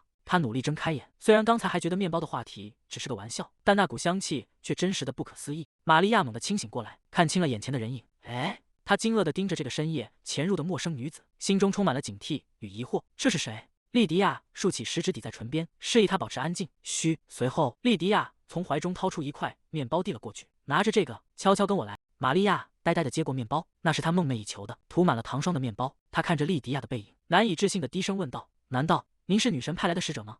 莉迪亚停下脚步，转过头，露出一抹温柔的微笑：“我是一名祭司，但不是什么使者。”莉迪亚看着玛利亚说道：“你可能不记得了，但我曾得到过你很大的帮助，所以我是来带你走的。详细情况我稍后再解释，先跟我来吧。”玛利亚愣愣地注视着莉迪亚，随后用力点了点头，跟着她快步跑向营地外。玛利亚气喘吁吁地追在后面，问道：“等等，其他人不能一起走吗？”莉迪亚停下脚步，指着前方回应道：“如果你是指巴伐利亚和内拉，他们已经在那边了。”玛利亚顺着指引看去，只见不远处的树林边，两个熟悉的身影正被一名高大的斗篷男子护在身后。玛利亚惊讶地瞪大了眼睛，那个人是……莉迪亚微笑着解释道：“那是他们一直在拼命寻找的人，阿塞恩卿。”阿塞恩站在月光下，神情冷峻地注视着四周，确认安全后，转头看向莉迪亚。莉迪亚走到他身边说道：“既然已经接到了玛利亚，我们快点离开吧。”阿塞恩微微点头，两人并肩引入黑暗之中。莉迪亚压低声音说道：“守卫现在应该在另一侧巡逻，短时间内不会往这边走。”他指着前方茂密的树影，所以从这里开始，直接进入森林。众人紧随其后，在寂静的林间穿行。突然，一阵清脆的树枝断裂声响起，在静谧的夜里显得格外刺耳。不远处传来一声严厉的喝问：“谁在那里？”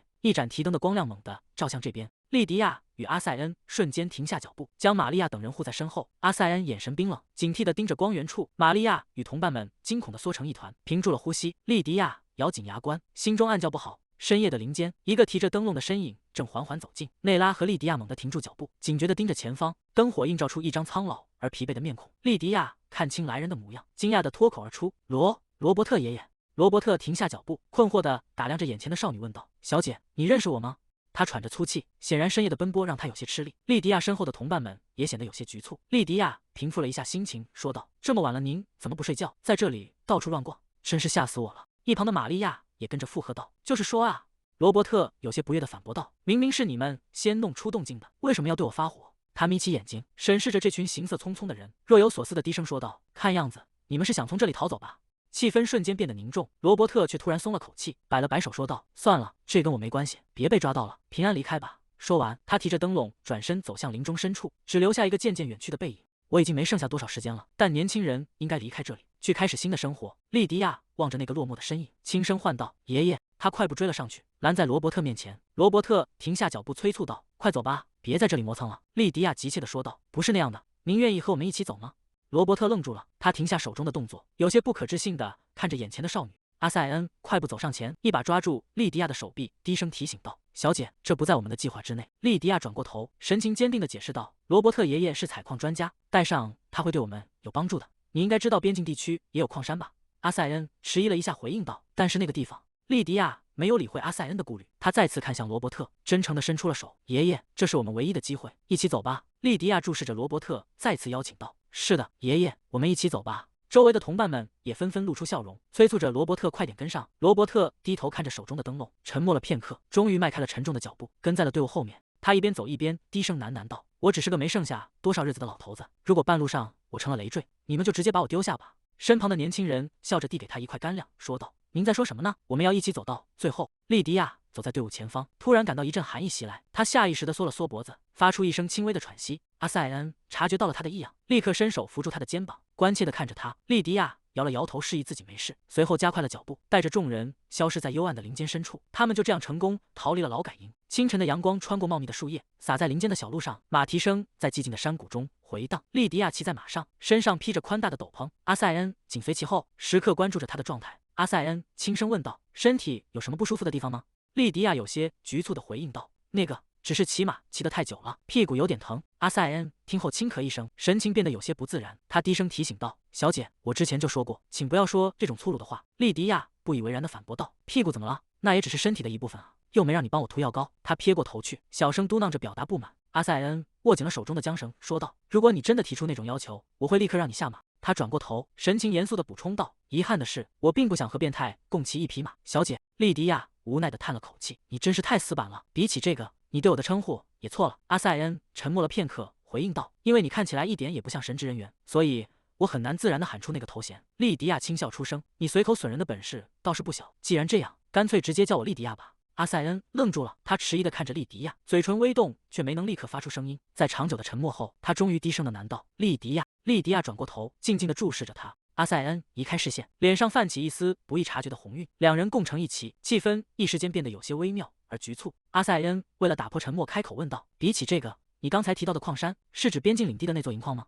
莉迪亚轻快地回应道：“就是那一座。”阿塞恩微微皱眉提醒道：“那座矿山已经没有开采价值了，连前任侯爵都放弃了对它的开发。”莉迪亚转过头看向他说道：“你真是一点都不懂啊，先生。有银矿卖的地方，附近通常都会埋藏着魔石，边境领地甚至可能存在一座魔石矿山。”阿塞恩露出怀疑的神色问道：“你到底是从哪里学到这些知识的？”莉迪亚理所当然地回答道：“当然是在前世从罗伯特爷爷那里听来的。”阿塞恩无奈地叹了口气，心想他又开始了，总是说着这些关于死亡和回到过去的胡言乱语。莉迪亚继续说道：“他还告诉我，劳改营里的那座矿山也是他发现的。”阿塞恩看着他的背影陷入沉思，他曾调查过莉迪亚的背景，却一无所获。这个女人身上似乎隐藏着太多无法解释的谜团。根据调查，他除了在侯爵领地待过，其余时间一直生活在首都，与拜仁公爵家族根本没有任何交集。按理说，他不应该认识巴伐利亚，也不应该认识内拉。阿塞恩微微侧过头，目光深沉。如果这一切都是谎言，那这个谎言未免也编织得太周密了。正如他所言，东部伯爵领地确实存在一个劳改营，而自己苦苦寻找的人也确实就在那里。更令人费解的是，刚才见到那个罗伯特时，他竟然能立刻叫出对方的名字。阿塞恩抿紧双唇，难道他真的死过一次，又重新活过来了吗？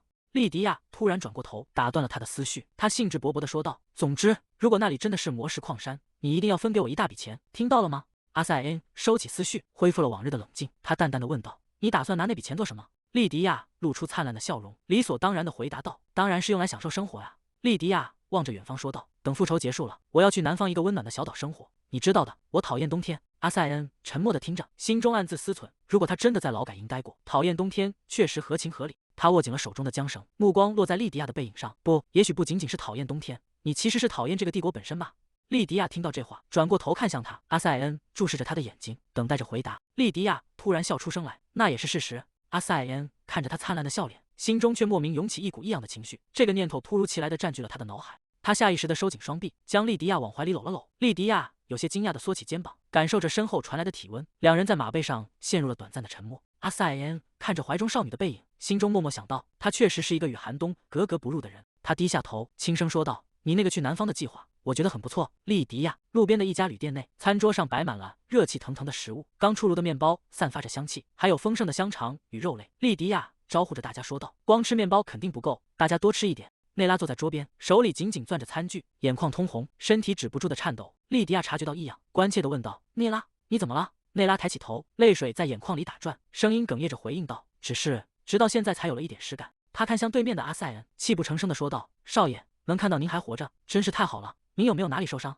阿塞恩看着眼前这位从小照顾自己的保姆，神情变得柔和而凝重。他低声回应道：“保姆，该被问这句话的人是我才对。对不起，我来得太晚了，我竟然完全不知道你被关在那种地方。”内拉掩面痛哭，积压已久的恐惧与委屈在这一刻彻底释放。身旁的同伴轻轻扶住他的肩膀，给予无声的安慰。内拉擦去眼角的泪水，说道：“请不要道歉，我只是很感激您能来救我们。”他转过头，好奇地打量着坐在一旁的莉迪亚，问道：“但是那位带我们出来的神官大人是谁？我以前从未见过他。”莉迪亚正要开口自我介绍，阿塞恩却抢先一步说道：“他确实是神官，但不是那种普通的神官。”莉迪亚有些困惑地歪了歪头，还没等他反应过来，坐在对面的玛利亚也放下了手中的食物，神情认真地问道：“抱歉打断一下，我与拜仁公爵家并没有任何关系，所以你为什么要救我呢？”旁边的年轻人也跟着点头附和道：“是的，我也很好奇这一点。”莉迪亚看着大家充满疑问的目光，一时间陷入了沉默。他虽然对阿塞恩坦白了真相，但并不想告诉这些人。他看着眼前这些鲜活的面孔，心中暗自思忖：没必要让他们知道我在前世过得有多么凄惨，最后又是如何病死的。这些痛苦的回忆，由我一个人承担就足够了。莉迪亚环视着围坐在餐桌旁的众人，深吸一口气说道：“虽然你们都不记得了，我也无法解释得太详细，但是我欠你们所有人一个巨大的人情。”莉迪亚露出灿烂的笑容说道：“你们就当是这么回事吧。”他转头看向坐在一旁的罗伯特，罗伯特爷爷，我还有一个特别的请求。罗伯特有些惊讶地指着自己问道：“专门给我的请求？”莉迪亚点点头，解释道：“在我们的目的地有一座矿山，我想请您确认一下那里是否真的是魔石矿山。如果是的话，我希望由您来负责后续的开发工作。”罗伯特听后猛地瞪大眼睛，难以置信地喊道：“什么？”他有些哭笑不得地扶住额头，说道：“我还以为你是帮我逃出升天，结果现在是想让我去另一座矿山干活吗？餐桌旁爆发出一阵欢快的笑声，原本沉重的气氛被这番打趣彻底冲散。大家一边享用着久违的美食，一边轻松的交谈着。莉迪亚看着眼前热闹的景象，感到一阵倦意袭来。她轻轻打了个哈欠，随后站起身对阿塞恩说道：“我打算出去透透气。”阿塞恩抬头看向他，莉迪亚已经转身走向旅店的大门，推开门走进了清晨的微风中。莉迪亚走出旅店，环顾四周，明明看到那个身影离开了，怎么一转眼就不见了踪影？他正四处张望，兰德尔大人！兰德尔突然从他身后靠近，莉迪亚吓得尖叫一声。兰德尔微微皱眉，揉了揉被震得有些发麻的耳朵：“怎么了？你是打算过来抓蛇，还是干什么？”莉迪亚被吓了一跳，猛地转过身：“哇呀，不是的，我是来道歉的。”兰德尔愣在原地，有些不敢相信自己的耳朵。什么？莉迪亚站在阳光下，神情显得有些局促。他深吸一口气，郑重地说道：“对不起，兰德尔大人。”莉迪亚看着兰德尔说道：“我听瑟德里克爵士说了，说我因为兰德尔爵士的身份而轻视了他。”兰德尔微微侧过头问道：“是团长让你来道歉的吗？”莉迪亚摇了摇头回应道：“不，我道歉是因为我意识到自己伤害了你，虽然有些晚了。当然，我并不打算强迫你原谅我，直到听瑟德里克爵士提起，我才意识到自己的错误。”兰德尔注视着他问道：“既然你并不需要我的原谅，那为什么还要道歉呢？”莉迪亚显得有些局促，他避开视线，低声说道：“我只是想告诉你，我以后再也不会犯那样的错误了。”莉迪亚看着他认真的说道：“如果我以后再敢说出那种疯话，你可以直接揍我。”兰德尔停顿了一下，神情变得有些纠结，自言自语般补充道：“不过骑士怎么能对淑女动手呢？”莉迪亚笑着回应道：“啊，确实如此，但我已经不再是侯爵家的女儿了，我现在是神官，所以……”兰德尔立刻打断了他，神情更加严肃：“我更不能对神官动手了。”“对，没错。总之，我想说的是，足够了。”兰德尔愣在原地，他抬起手捂住额头，显得有些不知所措。其实最初只是觉得有点不愉快而已。他说完便转身离去，留下莉迪亚独自站在原地，懊恼地低着头。兰德尔踩着轻快的步伐走远，消失在走廊的尽头。阿塞因靠在墙边，看着兰德尔离去的背影。他原本已经做好了准备，如果刚才他们吵起来，就立刻上前拉开。他陷入了沉思，总觉得有些奇怪。如果是以前的莉迪亚，绝对进行这种道歉，他应该会愤怒地扇兰德尔一个耳光才对。阿塞恩回想起这段时间的种种，自从和这位小姐扯上关系后，一切都变得不同寻常。他不仅看穿了自己的真实身份，甚至还告诉了他寻找医生的保姆和家庭教师的下落。他注视着远方，心中感叹莉迪亚的变化实在太大，简直就像是死过一次又重新活过来的人一样。阿塞恩收回目光，双臂环抱在胸前，指尖轻轻敲打着手臂。他终于在心里承认了，是时候面对现实了。无论原因究竟为何，眼前的这个人已经不再是过去那个傲慢自大的莉迪亚了。阳光洒在繁花盛开的花园里，几位贵族小姐正围坐在圆桌旁享受茶点，欢声笑语在空气中回荡。莉迪亚转过头，脸上带着明媚的笑容，她看向不远处的阿塞恩，问道：“你为什么只是站在那里？”他伸出手，轻轻提起裙摆，眼神中透着温柔与期待。莉迪亚大声招呼道：“快过来这里！”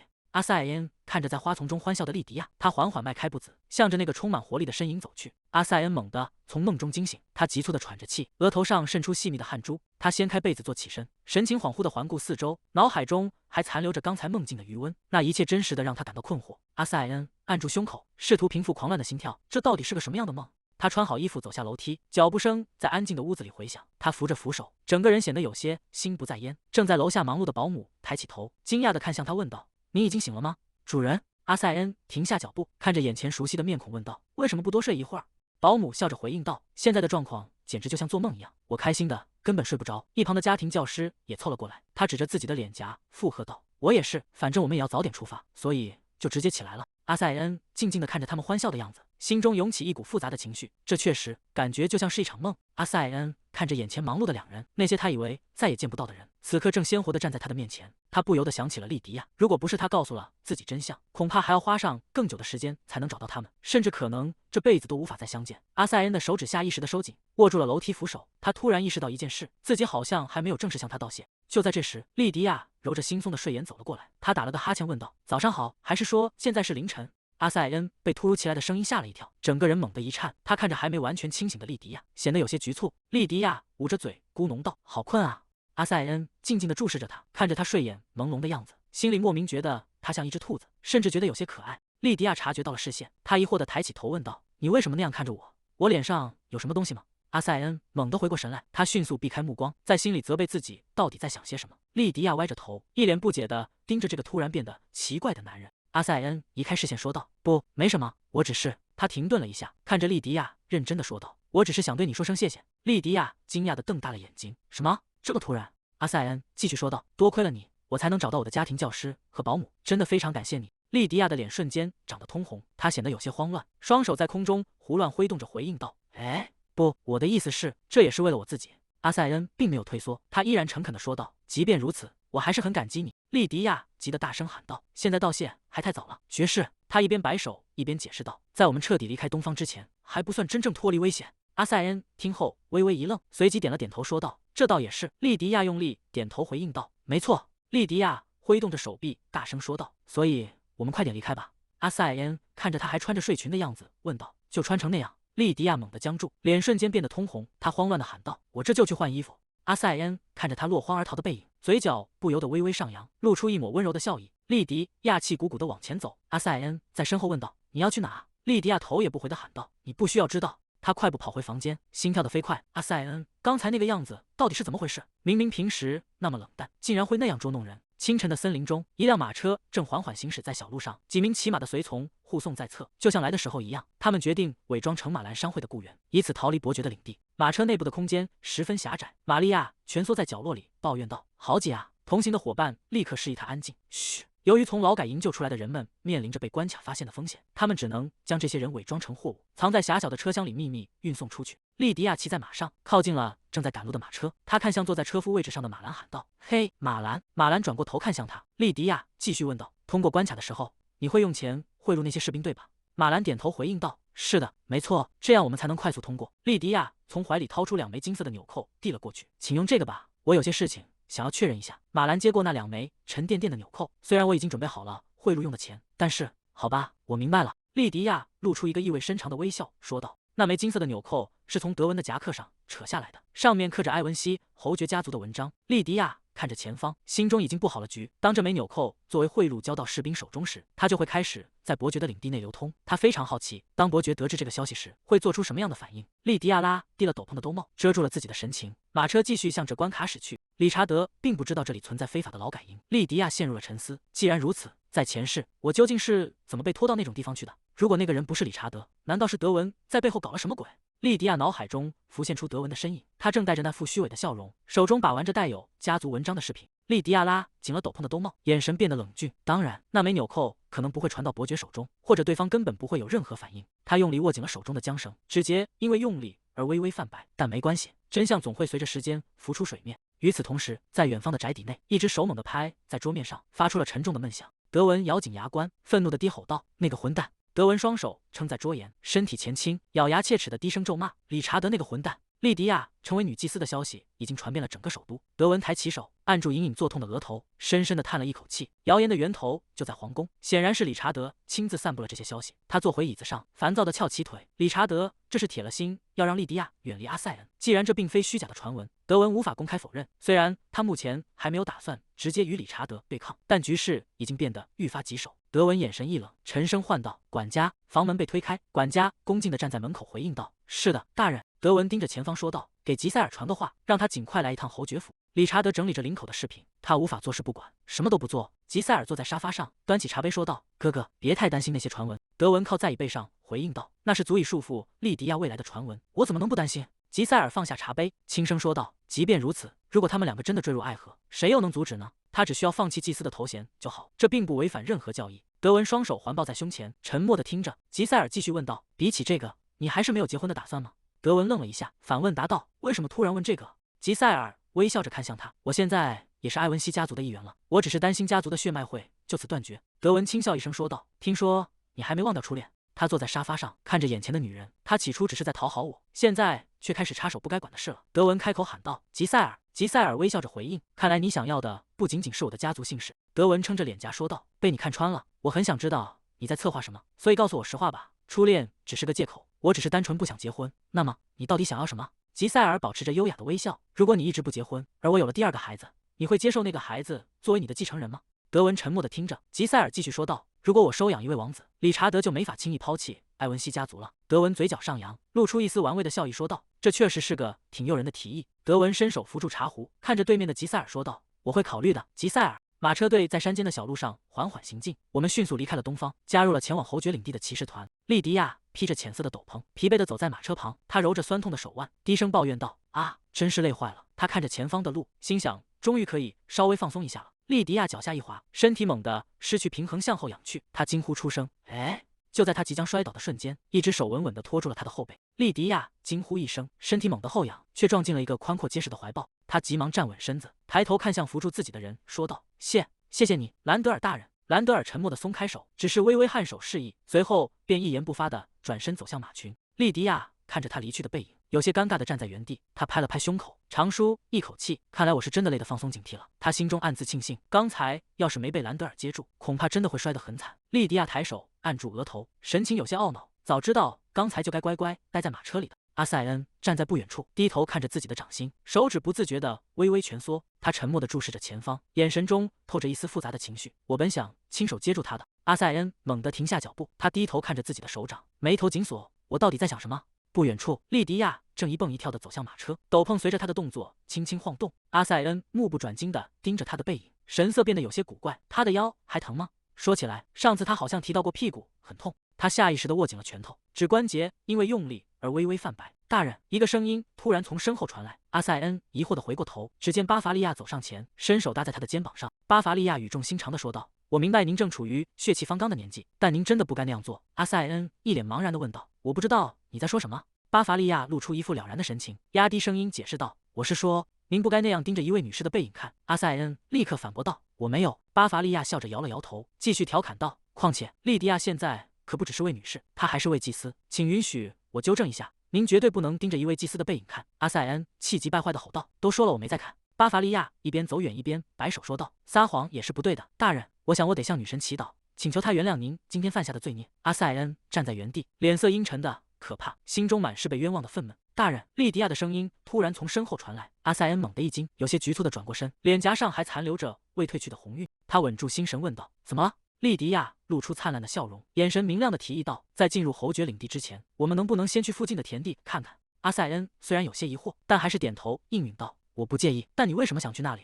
莉迪亚嘴角上扬，露出一抹自信的微笑。她转过头，神情坚定地看向远方，说道：“我之前告诉过你，我要治好父亲的病，治病的良药就在那里。父亲患的是一种被称为百鬼病的怪疾。”莉迪亚望向那片开满野花的山坡，心中已经有了打算。这种病症之所以被称为百鬼病，是因为患者会长期看到白色幽灵的幻觉，在很长一段时间里，它都被视为不治之症。但在我前世待过的劳改营里，人们发现了一种疗法。莉迪亚蹲在草丛间，伸手拨开茂密的绿叶，指尖轻轻掠过那些盛开的黄色小花。实际上，这种病是由药物中毒引起的，罪魁祸首是一种在全国范围内被广泛使用的药草。只要将体内累积的毒素排出，病症很快就能痊愈。至于如何排毒，答案就是这些黄色的高山蒲公英根。他采下一把花朵，小心地捧在怀里，脸上露出了志在必得的笑容。莉迪亚将采来的根茎洗净熬煮，清澈的液体从壶嘴倾泻而下，注入精致的茶杯中，散发出淡淡的草本香气。阿塞恩站在一旁，沉默地看着莉迪亚忙碌的身影，眼神中透着一丝审视与好奇。他看着莉迪亚递过来的茶杯，问道：“你真的认为这种茶能治好病吗？”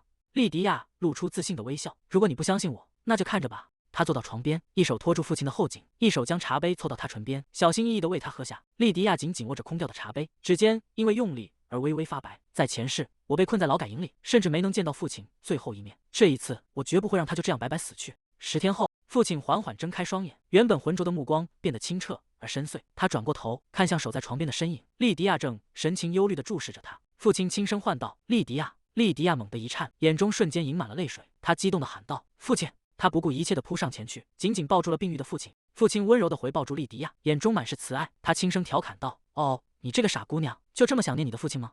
都已经是大姑娘了，怎么还哭得这么伤心？”他宽大的手掌轻轻抚摸着莉迪亚的长发，安抚着她激动的情绪。莉迪亚抬起头，泪水顺着脸颊滑落。她抽泣着，断断续续地说道：“父亲，理查德他。”父亲神色一凛，关切地问道：“陛下出什么事了吗？”莉迪亚紧紧抓着父亲的衣襟，愤怒与委屈交织在一起，大声喊道：“理查德为了娶吉塞尔，单方面取消了我们的婚约。”父亲愣在原地，低头看着怀中泣不成声的女儿，脸色变得凝重起来。一名父亲愤怒地吼道：“理查德竟然解除了和你的婚约，还要和吉塞尔结婚！”莉迪亚伏在床边，发丝遮住了他的脸庞。他发出一声轻微的疑问：“什么？”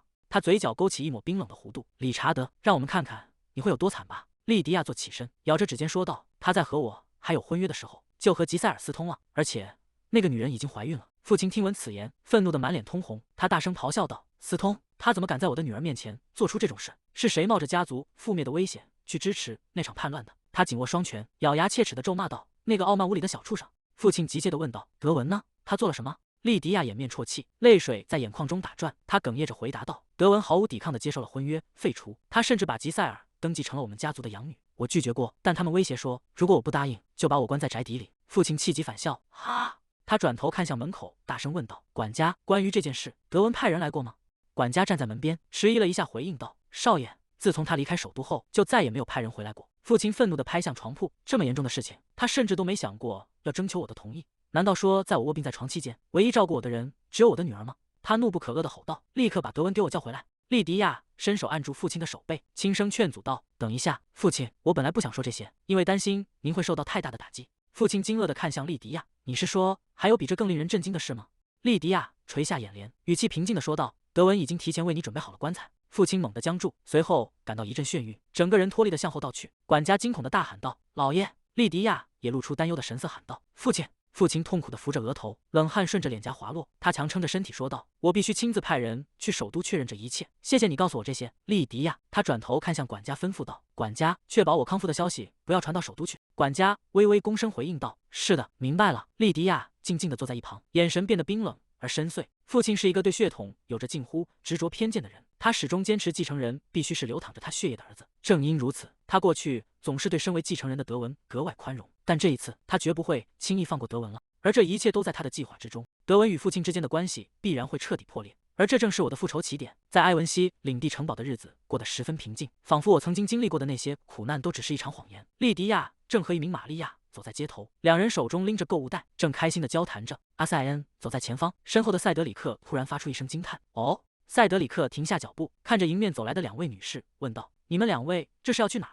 莉迪亚和玛利亚停下脚步，玛利亚笑着回答道：“我们出来买些婴儿用品，听说边境这边没有太多适合购物的地方。”塞德里克看着相处融洽的两人，感叹道：“你们这么快就变得亲近了呀？”莉迪亚得意地宣布道：“我们成立了一个小俱乐部。”塞德里克好奇地追问道：“哦，是什么样的俱乐部？如果是很有趣的俱乐部，我也想加入。”莉迪亚和玛利亚对视一眼，异口同声地笑着说道：“这是一个专门为那些在男人身上完全没有运气的人而设立的俱乐部。”莉迪亚已经将自己被解除婚约的所有事情都告诉了他们。莉迪亚笑着补充道：“任何人都可以加入，只要立下一个誓言，从现在起绝对不再陷入爱情。”阿塞恩站在一旁，沉默地看着正与同伴说笑的莉迪亚。他听着那些欢快的笑声，心中却泛起一丝波澜。他是认真的吗？打算这辈子再也不见任何人了？难道不应该只是提高一下看男人的眼光吗？莉迪亚察觉到了他的视线，转过头问道：“怎么了，侯爵大人？你有什么话想说吗？”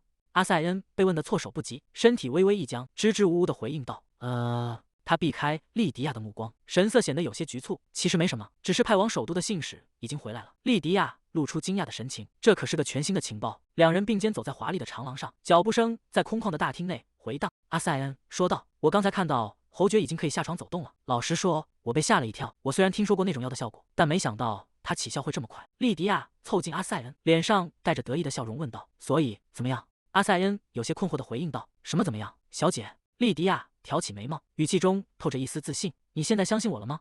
阿塞恩沉默地注视着他，眼神中闪过一丝复杂的情绪。他微微垂下眼帘，随后低声说道：“如果我不相信你，我就不会救你的命了。”莉迪亚愣了一下，眨了眨眼看向他。阿塞恩继续说道：“虽然最开始的时候，我确实没有完全相信你。”莉迪亚听后笑了起来，她真诚地看向阿塞恩，说道：“即便如此，还是要谢谢你。”莉迪亚看向阿塞恩，说道：“如果不是因为你，我可能早就死在侯爵府了。多亏了你，一切都在按计划进行。”此时，在城堡的另一端，愤怒的咆哮声穿透了厚重的墙壁。不仅准备了棺材，他甚至还雇了雕刻师来刻墓碑。父亲紧紧攥着手中的报告，愤怒让他的脸部扭曲。他大声吼道：“立刻去取消那个收养手续！没有家主的允许就擅自收养，简直是一派胡言！”莉迪亚推开沉重的大门，轻声唤道：“父亲！”父亲猛地转过身，快步走向莉迪亚，说道：“哦，莉迪亚，天哪！你说的每一句话竟然都是真的！那些忘恩负义的畜生，尤其是吉塞尔，他绝对不该这样对我。”他用力挥动手中的信件，咬牙切齿地说道：“我收留了那个本该像仆人一样生活的孤儿，把他像贵族一样抚养长大，他竟然敢在背后捅我一刀！”莉迪亚平静地回应道：“确实如此。”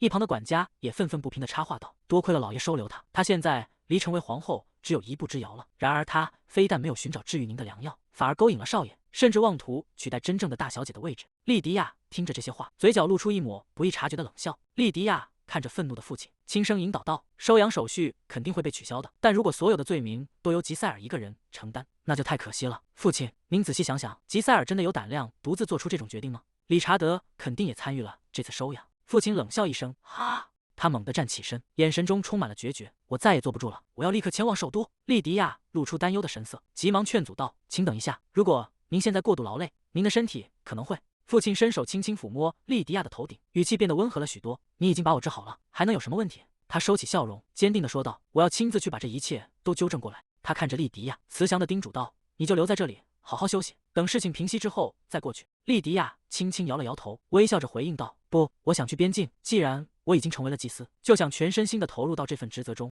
父亲被女儿的善良所打动，他捂住嘴，眼眶微微泛红地感叹道：“天啊，你真是个了不起的孩子！哪怕你是我的女儿，我也为你感到骄傲。”他愤愤不平地补充道：“德文那个家伙，怎么就不能向他这么纯洁善良的妹妹学习一下呢？”莉迪亚乖巧地站在一旁，心中却在冷静地盘算着接下来的每一步。莉迪亚发出一阵爽朗的笑声，哈哈。她转过身，裙摆在华丽的地板上划过一道弧线。阿塞恩正站在不远处，静静地看着她。阿塞恩开口说道：“看来事情正按你所希望的方向发展。”莉迪亚微微点头，眼神中透着运筹帷幄的自信。只要父亲一到首都，他就会立刻取消吉塞尔的收养手续。即便德文和我已经签署了同意书，但只要家主拒绝，一切就都结束了。阿塞恩走近几步提醒道：“皇帝理查德肯定会试图说服他的。”莉迪亚轻哼一声，语气中带着一丝嘲讽：“那行不通的。父亲当初之所以全力支持理查德，是因为他坚信自己的亲生女儿，也就是我，将来会成为皇后。但理查德却单方面撕毁了这份默契。他不仅背叛了婚约，还试图用一个养女来糊弄埃文西家族。他以为只要娶了埃文西家族的人就行，却忘了父亲最看重的是血统。理查德，你很快就会发现，失去埃文西家族的支持，你的皇位会变得多么摇摇欲坠。”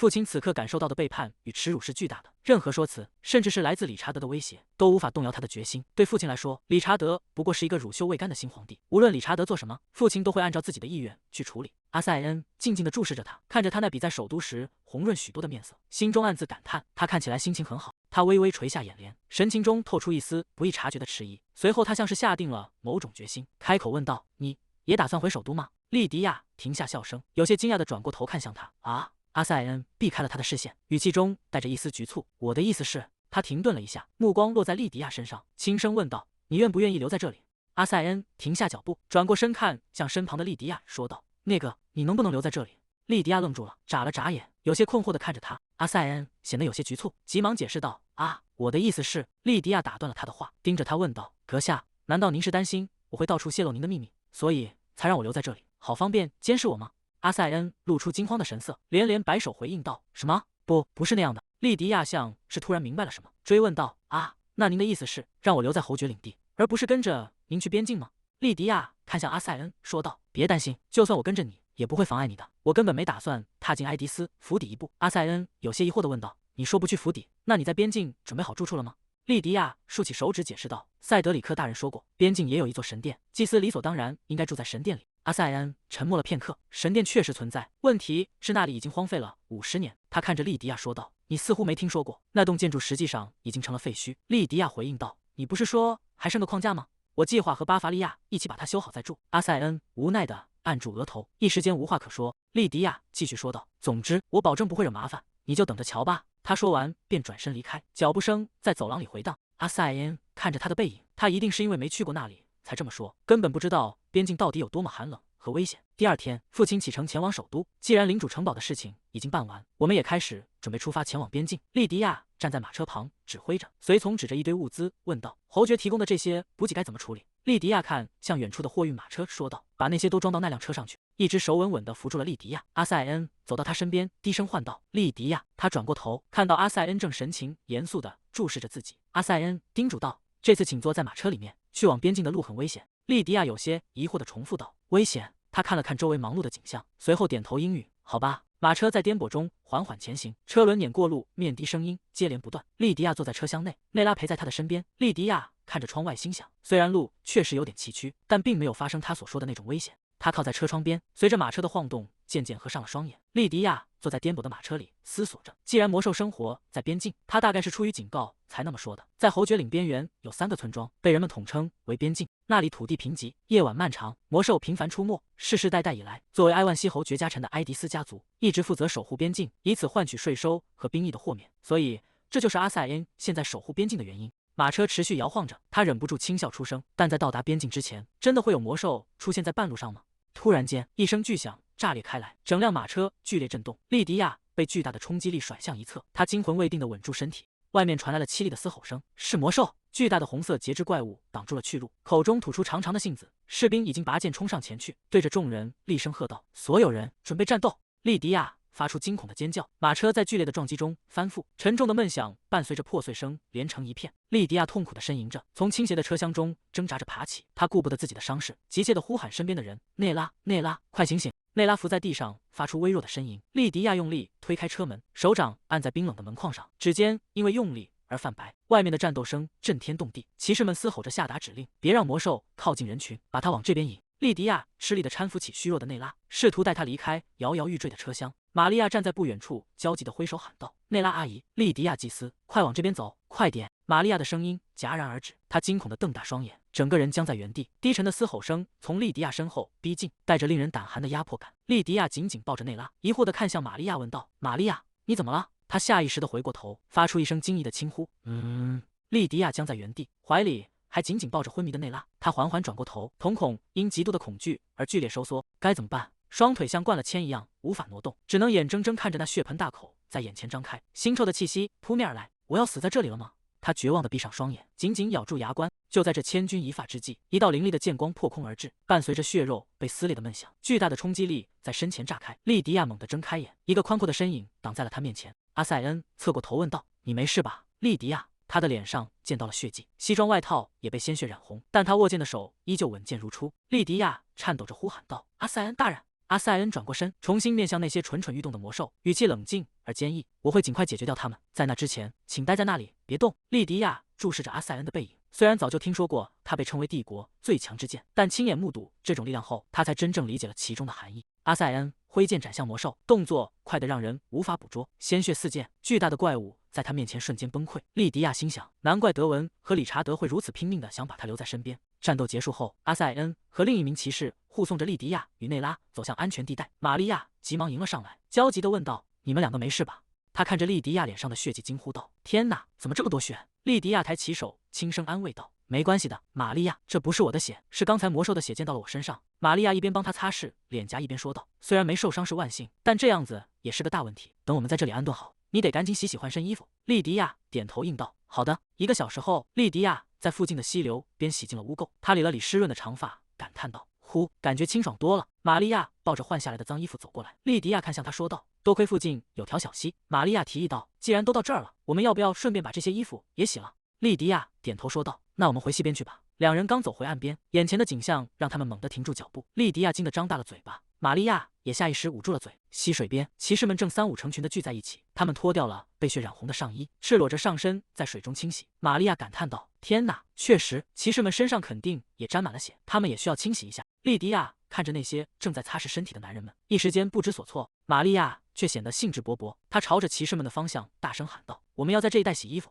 不用管我们，你们继续洗吧。”骑士们纷纷回应道：“好的，谢谢，那我们就不客气了。”莉迪亚羞红了脸，紧紧抓着玛利亚的肩膀，低声哀求道：“玛利亚，我们晚点再来洗吧，好吗？”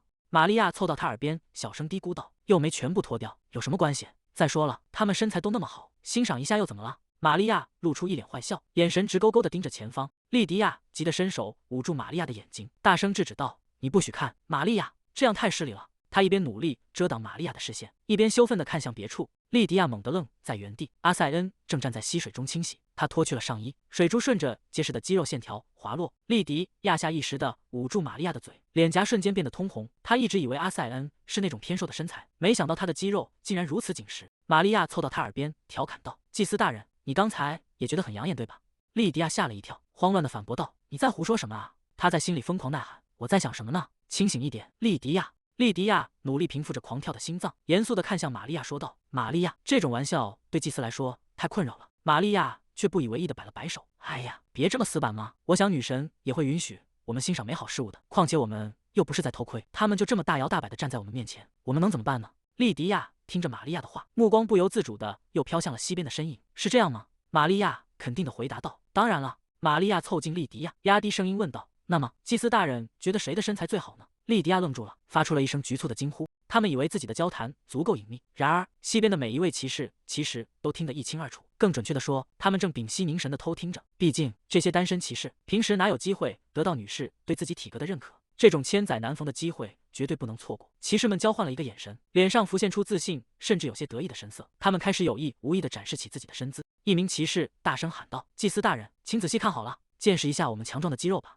西边顿时陷入了一种诡异的狂热，骑士们纷纷摆出各种姿势，用力紧绷其手臂和背部的肌肉，试图在莉迪亚面前展现出最完美的一面。阿塞恩站在一旁，冷眼看着这群正拼命开屏的下属，他无奈地叹了口气，心中暗自腹诽：这些家伙关注点全搞错了。莉迪亚看着眼前这一幕，陷入了沉思。这确实很难抉择。阿塞恩站在溪水中，沉默地听着岸边的动静。他下意识地挺直了脊背，不动声色地展示出自己结实的肌肉线条。阿塞恩的耳根微微泛红，眼神不自然地飘向一侧，却依然保持着那副冷峻的姿态。莉迪亚拖着下巴，目光在众人身上扫过，最后认真地说道：“依我看。”莉迪亚看着那些充满活力的身影，心跳不由自主地加快了节奏。莉迪亚认真地说道：“在我看来，塞德里克爵士拥有最完美的体态。”玛利亚在一旁微笑着回应道：“我也选择了塞德里克爵士。”莉迪亚有些惊讶地看向玛利亚。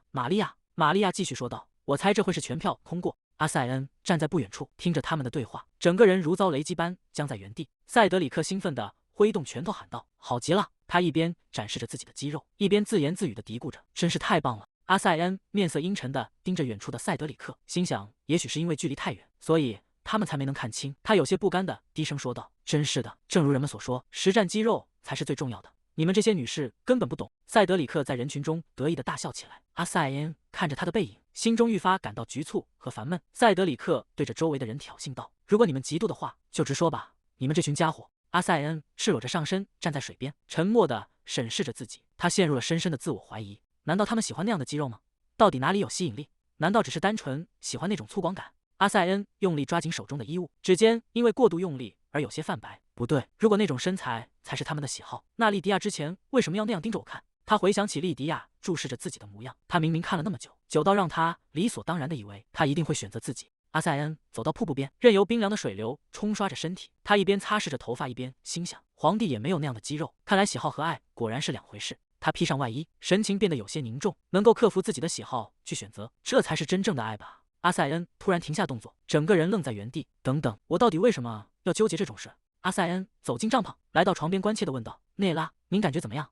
内拉靠在床头，脸上带着温和的微笑，回应道：“我只是受了点惊吓，伤得并不重。比起这个，我很抱歉，因为我的缘故耽误了出发。”阿塞恩在床边坐下，轻声安抚道：“不，反正我们也需要修理翻倒的马车，所以决定今天就在这里露营。”内拉若有所思地应了一声，随后关心地问道：“说起来，莉迪亚小姐还好吗？因为你当时护住了我，我没能看清具体情况，但你亲眼看到那只魔兽死在面前，一定吓坏了吧？”阿塞恩沉默了片刻，没有立刻回答。内拉回想起当时的场景，感叹着说道：“即便是在那种情况下，他也用全身护住了我，我真的很感激。但是……”阿塞恩低着头坐在那里，听着内拉的话语，脸上浮现出一抹复杂的神情。他轻声回应道：“没错。”内拉看着阿塞恩，微笑着说道：“仔细想想，真的全都是值得感激的事。所以少爷，请一定要好好照顾莉迪亚小姐。”阿塞恩点了点头，回应道：“是的。”他走出帐篷，独自走在营地中，心中暗自盘算，应该趁这个机会劝说莉迪亚放弃神殿，让他搬到侯爵府去住。既然他已经亲眼见识过魔兽有多危险，只要自己再详细说明边境魔兽的可怕之处，他应该就不会再那么固执了。阿塞恩一边走一边思索，侯爵府有常驻骑士，非常安全，还有专门服侍他的仆人。虽然不能和皇宫相比，但总比那座破旧的神殿要好得多。他正想着，前方突然传来一阵嘈杂声，莉迪亚满脸震惊的大声喊道：“什么？你刚才说什么？”阿塞恩停下脚步，疑惑地看向前方。塞德里克正对着莉迪亚说道：“莉迪亚小姐，我觉得您最好还是和团长共用一个帐篷比较好。”莉迪亚不解地问道：“为什么？”塞德里克解释道：“马车正在修理，睡在外面太危险了，让您和骑士们共用一个帐篷也不合适。况且待在团长身边是最安全的。”莉迪亚陷入了沉思，虽然那是事实，但是在别人眼里，未婚男女共用一个帐篷难道不奇怪吗？塞德里克疑惑：“啊，难道您是担心团长会做出什么不礼貌的举动？”莉迪亚立刻摆手否定道：“不，我完全不担心那个。”他理所当然地继续说道：“仔细想想，阿塞恩大人是个非常保守的人，绝对不会做出任何出格的行为。”塞德里克听后大笑起来：“我不知道您为什么会这么想，但我们的团长可不是什么保守，他只是个木头疙瘩。”阿塞恩不知何时出现在塞德里克身后，语气冰冷地说道：“塞德里克，你从刚才开始就说了不少废话。”莉迪亚被吓了一跳，惊呼道：“哇，吓死我了！”他平复了一下心情，好奇地看向阿塞恩，问道：“大人，您真的是个木头疙瘩吗？”阿塞恩猛地勒住塞德里克的脖子，咬牙切齿地回应道：“我不是。”莉迪亚盯着阿塞恩，发出一声意味深长的感叹：“阿塞恩避开他的视线，无奈地叹了口气。阿塞恩神情严肃地解释道：“所谓的木头疙瘩是指那些不懂得如何对待女性的人，而我是有意识的不去触碰感情，这两者有着本质的区别。”莉迪亚拖长了语调，调侃道：“哦，是这样吗？”阿塞恩看着他那副完全不当回事的样子，无奈地说道：“你看起来一点都不打算相信我。”莉迪亚耸了耸肩，笑着回应道：“不，我相信你，我完全相信你。”他轻快地走进帐篷，语气中带着一丝笑意。不过，这真的很有趣。听你这么一说，我对于和你共用一个帐篷完全没有心理负担了。阿塞恩跟在后面，看着他欢快的背影说道：“你根本就是完全不相信我。”莉迪亚转过身，指着帐篷内侧说道：“我会睡在外面，请您使用里面的床铺。”他笑着补充道：“哎呀，作为木头疙瘩，您还真是挺有礼貌的。”阿塞恩反问了一句：“你刚才不是还说相信我吗？”莉迪亚愣了一下，随后好奇地问道：“不过，你为什么要刻意避开感情呢？你明明那么受欢迎。”他凑近了一些，压低声音问道：“是因为有什么秘密吗？”阿塞恩沉默地垂下眼睑，心中暗自思忖，这种说法倒也不完全算错。如果真的有了爱人，或许在某个瞬间，自己会不由自主地想要倾诉那些深藏的秘密。可那个突然被沉重秘密压垮的人，又犯了什么罪呢？在如今这种处境下，增加知情者的数量对他而言并非责任，而是一种奢侈。莉迪亚坐在地毯上，仰头看着站在面前的阿塞恩，脑海中突然闪过一个念头：难道说他的身体无法像正常男人那样行使功能？母亲生前身体一直很虚弱，她深爱着唯一的儿子德文，直到去世的那一天，母亲心里牵挂的也只有德文。那些临终前的嘱托依然清晰，你明白吗？你必须生下2个儿子，然后把其中一个过继给你的哥哥，因为德文无法生育，让这个承诺成为我们2个人之间的秘密吧。莉迪亚注视着前方，在前世，因为深爱着母亲，她彻底守住了那个秘密，但现在她已经完全没有继续保守秘密的打算了。莉迪亚露出笑容说道：“据说是因为她小时候用错了药。”阿塞恩陷入了沉思，他拖着下巴回应道：“作为秘密来说，这听起来有些微妙。如果通过领养继承人的话，这并不算是什么严重的缺陷。”莉迪亚走近阿塞恩，神情变得更加坚定。莉迪亚微微侧过头说道：“其他人或许会这么想，但我父亲绝对希望由我的血脉来继承家族名号。”阿塞恩露出困惑的神情，问道：“那这难道不会干扰你的计划吗？”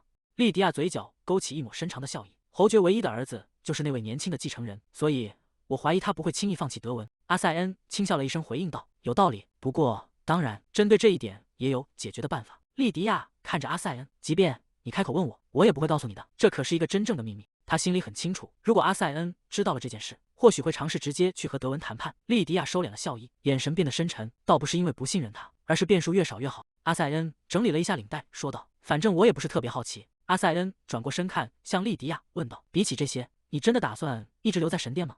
莉迪亚愣了一下，静静地听着他继续说下去。阿塞恩神色严肃地说道：“在边境地带，魔物经常会闯入村庄，而且那里还有许多比我们今天见到的更凶残、更巨大的家伙。普通人一旦遇到他们，甚至会被吓得动弹不得。”莉迪亚有些惊讶地追问道：“魔物在村子里出现的频率真的有那么高吗？”阿塞恩点了点头，回应道：“至少每个月都会发生一次魔物骚乱。”莉迪亚陷入了沉思，她低着头，露出一副苦恼的样子。阿塞恩看着他的反应，以为他终于明白了其中的危险，于是提议道：“所以你还是回艾文西庄园去吧。”莉迪亚突然抬起头说道：“既然这样，那我只要学会剑术就行了。”阿塞恩整个人僵在原地，一时间怀疑自己听错了。莉迪亚神情认真地重复了一遍：“你说什么？”莉迪亚神情坚定地说道：“我说过我会学习剑术。听了你刚才的话，我意识到我需要一种保护自己的手段。”阿塞恩愣在原地，发出一声无奈的叹息。他沉默地看着眼前这个女人。莉迪亚自信地竖起大拇指说道：“我之前就告诉过你，我绝不会给你添麻烦的。”阿塞恩烦躁地抓了抓头发，重重地叹了一口气。他看着莉迪亚，心里暗自感叹，真是个不容易被说服的女人。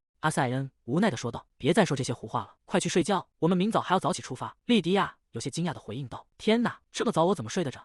然而没过多久，莉迪亚就躺在床上沉沉睡去。虽然嘴上说着睡不着，但她睡得比谁都香，甚至发出了轻微的鼾声。反倒是睡在旁边的阿塞恩，听着莉迪亚均匀的呼吸声，在被窝里翻来覆去，怎么也无法入眠。阿塞恩坐在床边，手里握着长剑，他看着熟睡的莉迪亚，心想她一定是累坏了。从服毒自尽的戏码开始，到翻越阳台逃离侯爵府，潜入劳改营，甚至今天还遭到了魔物的袭击，死亡的阴影如影随形。本该娇生惯养的大小姐，却在生死边缘反复挣扎，直到此刻才终于得空合眼。阿塞恩低下头，轻轻为他掖好被角。这些日子以来，他确实经历的太多了。莉迪亚在睡梦中发出一声闷哼，身体不安地翻动着。阿塞恩立刻警觉起来，轻声唤道：“莉迪亚！”他站起身，凑近查看。莉迪亚紧皱着眉头，嘴里模糊地呢喃着，看起来睡得很不安稳。阿塞恩看着他痛苦的神情，难道是做噩梦了？莉迪亚紧闭着双眼，呼吸变得急促起来。沉重的脚步声在阴冷的地牢走廊中回荡。莉迪亚蜷缩在冰冷的石地上，双手紧紧抱着膝盖，将头深深埋进双臂之间。理查德站在铁栏外，俯视着他说道：“别担心，莉迪亚，我不会杀你的。”莉迪亚猛地抬起头，眼中满是惊恐与泪水，她颤抖着看向铁窗外的男人。理查德神情冷漠地继续说道：“试图谋杀未来的皇后以及她腹中的皇室继承人，这本是死罪，但念在你曾是我还是皇子时的未婚妻，如今身为皇帝的我，至少会饶你一命。”莉迪亚瘫坐在地上，绝望地看着理查德转身离去的背影。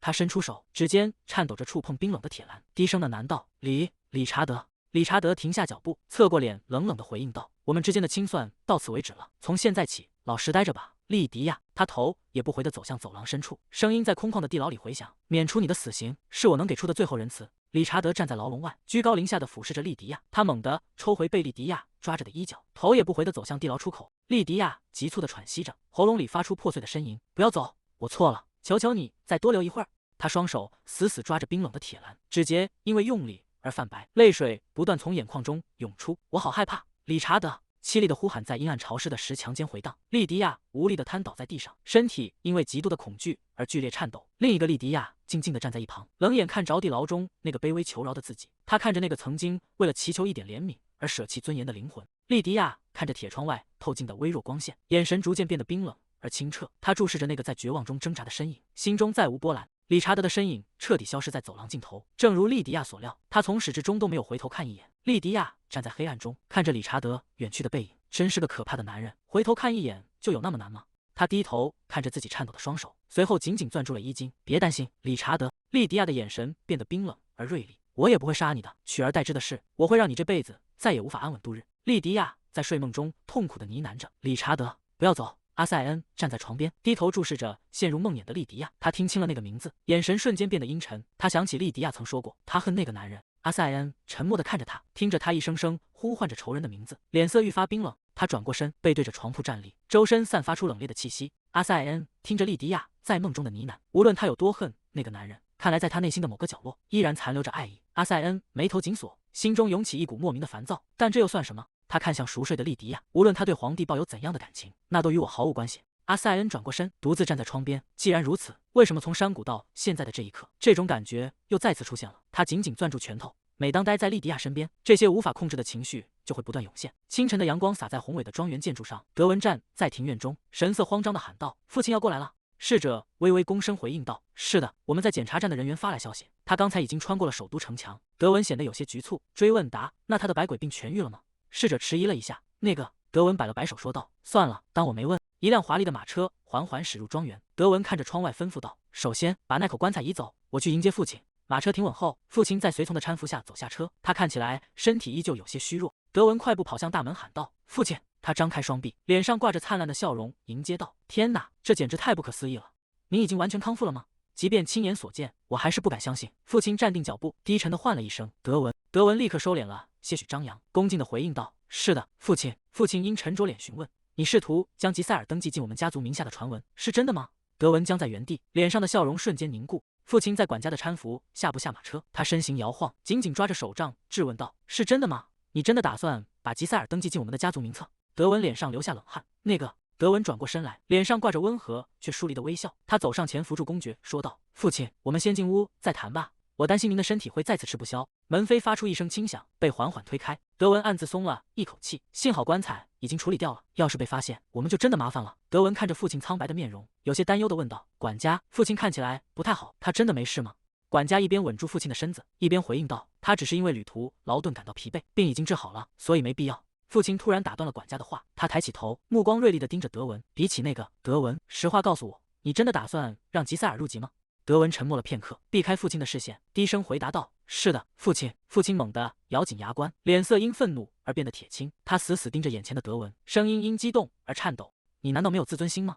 你妹妹的位置被人抢走了，你不但不反抗，反而站在那个抢夺者的一边。”德文低着头解释道：“陛下的态度非常坚决，我无能为力。而且，如果让莉迪亚嫁给一个她不再爱的人，只会让她感到痛苦。”父亲听到这话，气急反笑，他紧紧攥着拳头，额角青筋暴起。“所以你的意思是，为了莉迪亚着想，你才同意解除婚约的？”德文沉默地站在原地，脸上浮现出一丝玩世不恭的微笑。他并没有立刻反驳，只是静静地看着愤怒的父亲。过了片刻，德文才缓缓开口说道：“那当然也是原因之一，但是陛下还给了我一个承诺。”父亲愣住了，问道：“承诺？”德文看着父亲，继续说道：“他承诺过会授予您公爵的爵位。”父亲突然抓起枕头，狠狠地朝德文砸了过去。德文被突如其来的枕头击中，发出一声闷哼。他狼狈地抬起手挡在脸前，有些局促地问道：“这有什么好生气的？”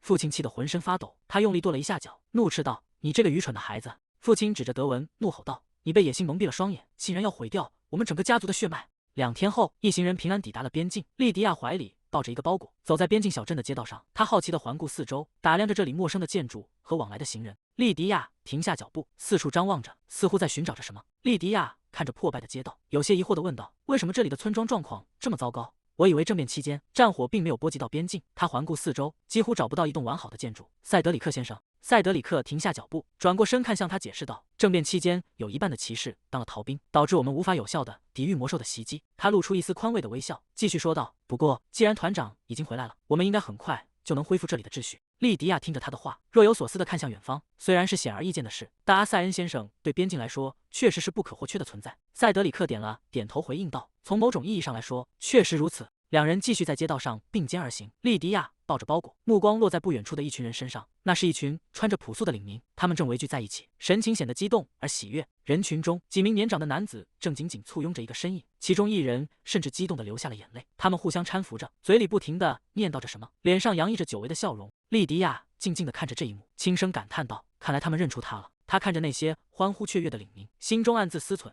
那个人大概是拜仁家族以前的旧部吧。莉迪亚紧紧抱着怀里的包裹，指尖用力的线进不料理。他看着远处那些欢呼的领民，心中默默感叹道：“谢天谢地，无论接下来发生什么，只要有阿塞恩先生的保护，这里的每一个人都会是安全的。”他看着那些重获希望的身影，嘴角露出一抹淡淡的微笑。这样看来，我这一生至少达成了一个目标。莉迪亚收回目光，转头看向身边的塞德里克，问道：“对了，塞德里克先生，神殿在哪里？”塞德里克停下脚步，有些惊讶地看着他问道：“哎，你真的打算住在神殿里吗？”莉迪亚理所当然地回答道：“那是当然，我可是神官。”塞德里克有些局促地捂住嘴，请等一下。他朝着不远处大声喊道：“为兰德尔，给这位小姐带路。”兰德尔听到呼唤，停下脚步，转过身，神情显得有些冷淡。莉迪亚惊讶地张大嘴巴，看着走近的兰德尔，心中一阵慌乱。为什么偏偏是他？这也太尴尬了。兰德尔走到莉迪亚面前，并没有多说什么，只是侧过身，伸出手指向前方说道：“这边走。”莉迪亚站在神殿前，发出一声惊呼：“什么？”他看着眼前这座破旧不堪的建筑，简直不敢相信自己的眼睛，这根本就是个仓库吧。莉迪亚走上前，试着推了推紧闭的大门，木门纹丝不动，还发出了沉闷的撞击声。虽然听说过这里很荒凉，但这也太夸张了。兰德尔站在一旁，看着紧锁的大门说道：“这里确实很久没人用了，门是锁着的。”他走上前去，示意莉迪亚退后，让开。兰德尔猛地抬起腿，对准门锁的位置狠狠一踹，伴随着一声巨响，沉重的大门被暴力踢开，扬起了一阵积攒已久的灰尘。莉迪亚被这突如其来的动静吓了一跳，下意识地缩了缩脖子。随着一声沉闷的碎裂声，门锁被彻底破坏。兰德尔收回腿，语气平淡地说道：“开了。”莉迪亚僵在原地，看着那扇摇摇欲坠的大门，心中一阵惊愕。他居然直接把神殿的大门给踹开了。他努力挤出一丝尴尬的微笑，有些局促地回应道：“谢谢你，兰德尔先生。”兰德尔微微一怔，似乎对这声感谢感到有些意外。他沉默地转过身，避开了莉迪亚的视线。那么就这样吧。他没有再多停留，迈开步子径直离去，留下莉迪亚一个人抱着包裹站在门口，有些茫然地看着他远去的背影。1周后，阿塞恩的办公室内，阿塞恩坐在办公桌前，手中拿着一份文件仔细审阅，桌上堆积如山的公文几乎要将他淹没。他头也不抬地问道：“有陌生人在附近徘徊？”塞德里克站在办公桌对面，双手交叠在身后汇报着：“是的，他们自称是流浪佣兵，但看起来更像是皇帝派系的人。他们一直在打听团长您的消息，我们该怎么处理？”阿塞恩放下手中的文件，语气平静地回应道：“先别管他们，无论他们怎么挖掘，都不会发现任何线索。更重要的是，我们现在没有精力去担心那些人。”阿塞恩重新埋头于那堆仿佛永远处理不完的文件中，整整1个星期，他甚至没有踏出过办公室一步。阿塞恩从堆积如山的文件中抬起头，问道：“他们靠近神殿了吗？你应该清楚，如果莉迪亚出了什么事，意味着什么。”塞德里克回应道：“目前还没有收到接触的报告，不过我待会打算派兰德尔过去查看一下。”阿塞恩停下手中的笔，有些疑惑地问道：“为什么是兰德尔？他不是和莉迪亚合不来吗？”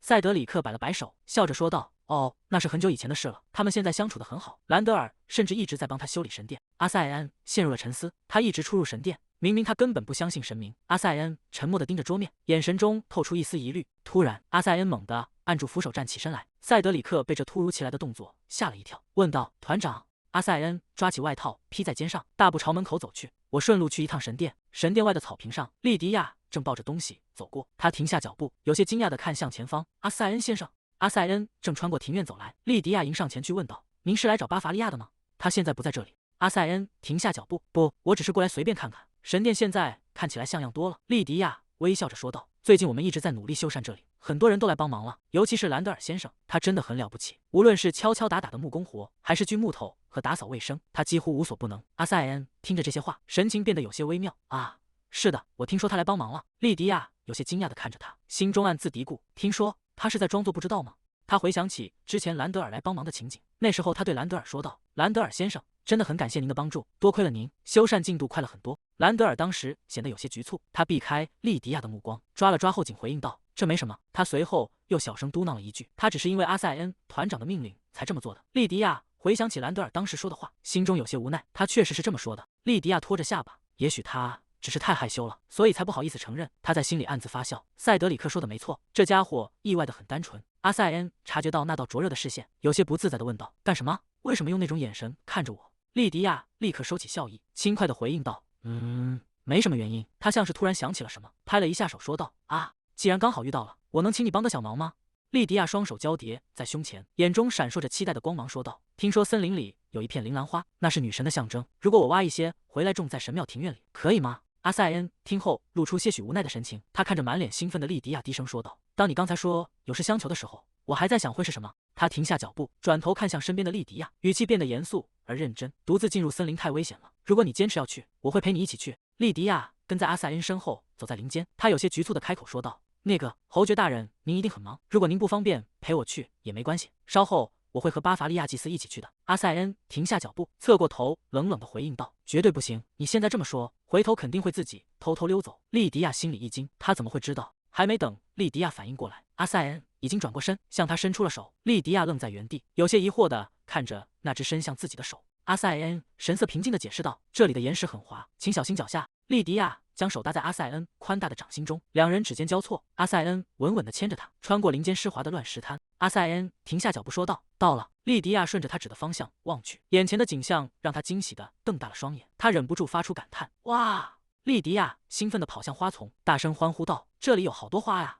阿塞恩默默地看着他欢快的背影，突然，莉迪亚整个人僵住了，她猛地转过身，连滚带爬地跑回阿塞恩身边。阿塞恩疑惑地问道：“莉迪亚？”莉迪亚吓得脸色惨白，语无伦次地喊道：“啊，阿塞恩，那边有怪物！”阿塞恩顺着他指的方向看去，反问道：“怪物？”他盯着草丛看了一会儿，发出一声轻叹：“啊！”阿塞恩转头看向惊魂未定的莉迪亚，说道：“那不是怪物，是冬兔。”莉迪亚愣住了，难以置信地重复道：“冬兔。”他看着远处那只体型硕大、肌肉发达的兔子，突然想起了一件事：“等等，你上次不是说我长得像冬兔吗？”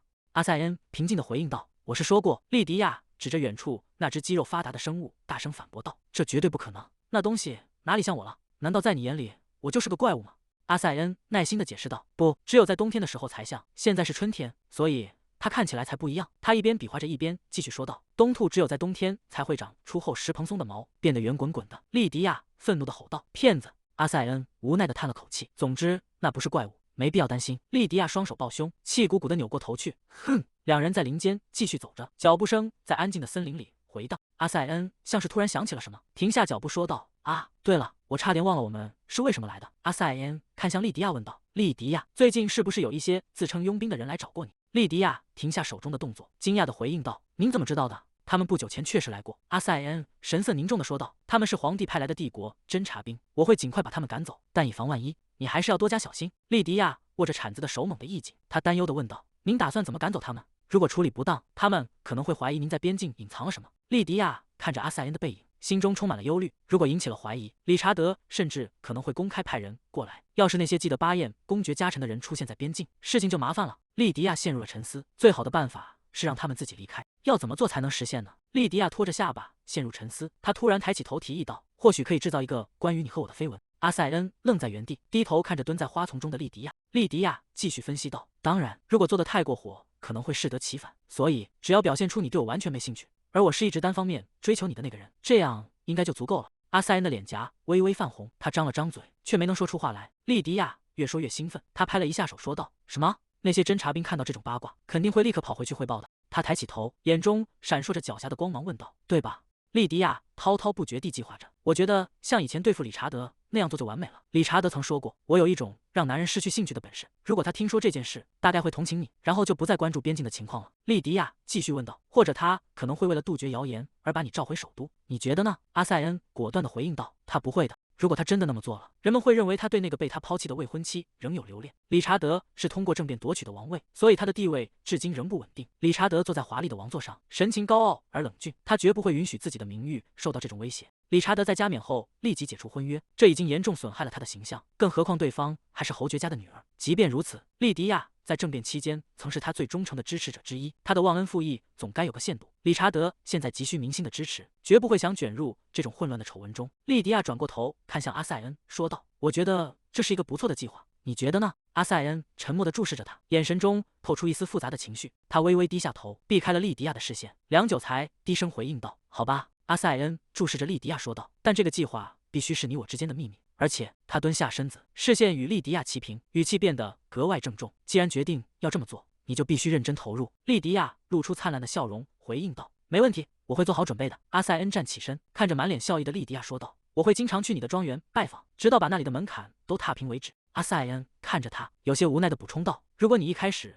就乖乖待在庄园里，执行这个计划会容易得多。”莉迪亚听到这话，立刻收起笑容，反驳道：“又提这件事？”莉迪亚挑起眉毛问道：“你为什么这么急着想让我进你的庄园？要是被别人听到了，还以为你在调戏我呢。”阿塞恩猛地一颤，整个人僵在原地。他有些局促地反驳道：“不是那样的。”莉迪亚挥了挥手中的小铲子，笑着打断道：“好啦好啦，我知道你只是太单纯了。”阿塞恩看着他那副胜券在握的样子，张了张嘴想要辩解，却什么也说不出来。莉迪亚突然指向前方喊道：“那边还有好多花。”他提起裙摆，像只轻盈的蝴蝶一样跑向花丛深处。阿塞恩蹲在原地，默默注视着莉迪亚在花海中奔跑的背影。他看着那个充满活力的身影，心中暗自感叹，真不敢相信皇帝竟然会害怕这样一个女人。阿塞恩独自蹲在花丛中，看着莉迪亚在不远处忙碌的身影，他有些失神的想到，像他这样的人，理查德到底觉得哪里让他疲惫和沮丧？莉迪亚回过头，脸上带着明媚的笑容。阿塞恩抬起手，指尖轻轻触碰着自己的脸颊，眼神变得柔和而深邃。他意识到，如果一直跟在他身边，只会让他觉得他更加可爱。阿塞恩想起自己刚才对莉迪亚说的话，既然决定要这么做，你就必须认真投入。其实他心里很清楚，根本没必要特意强调那句话。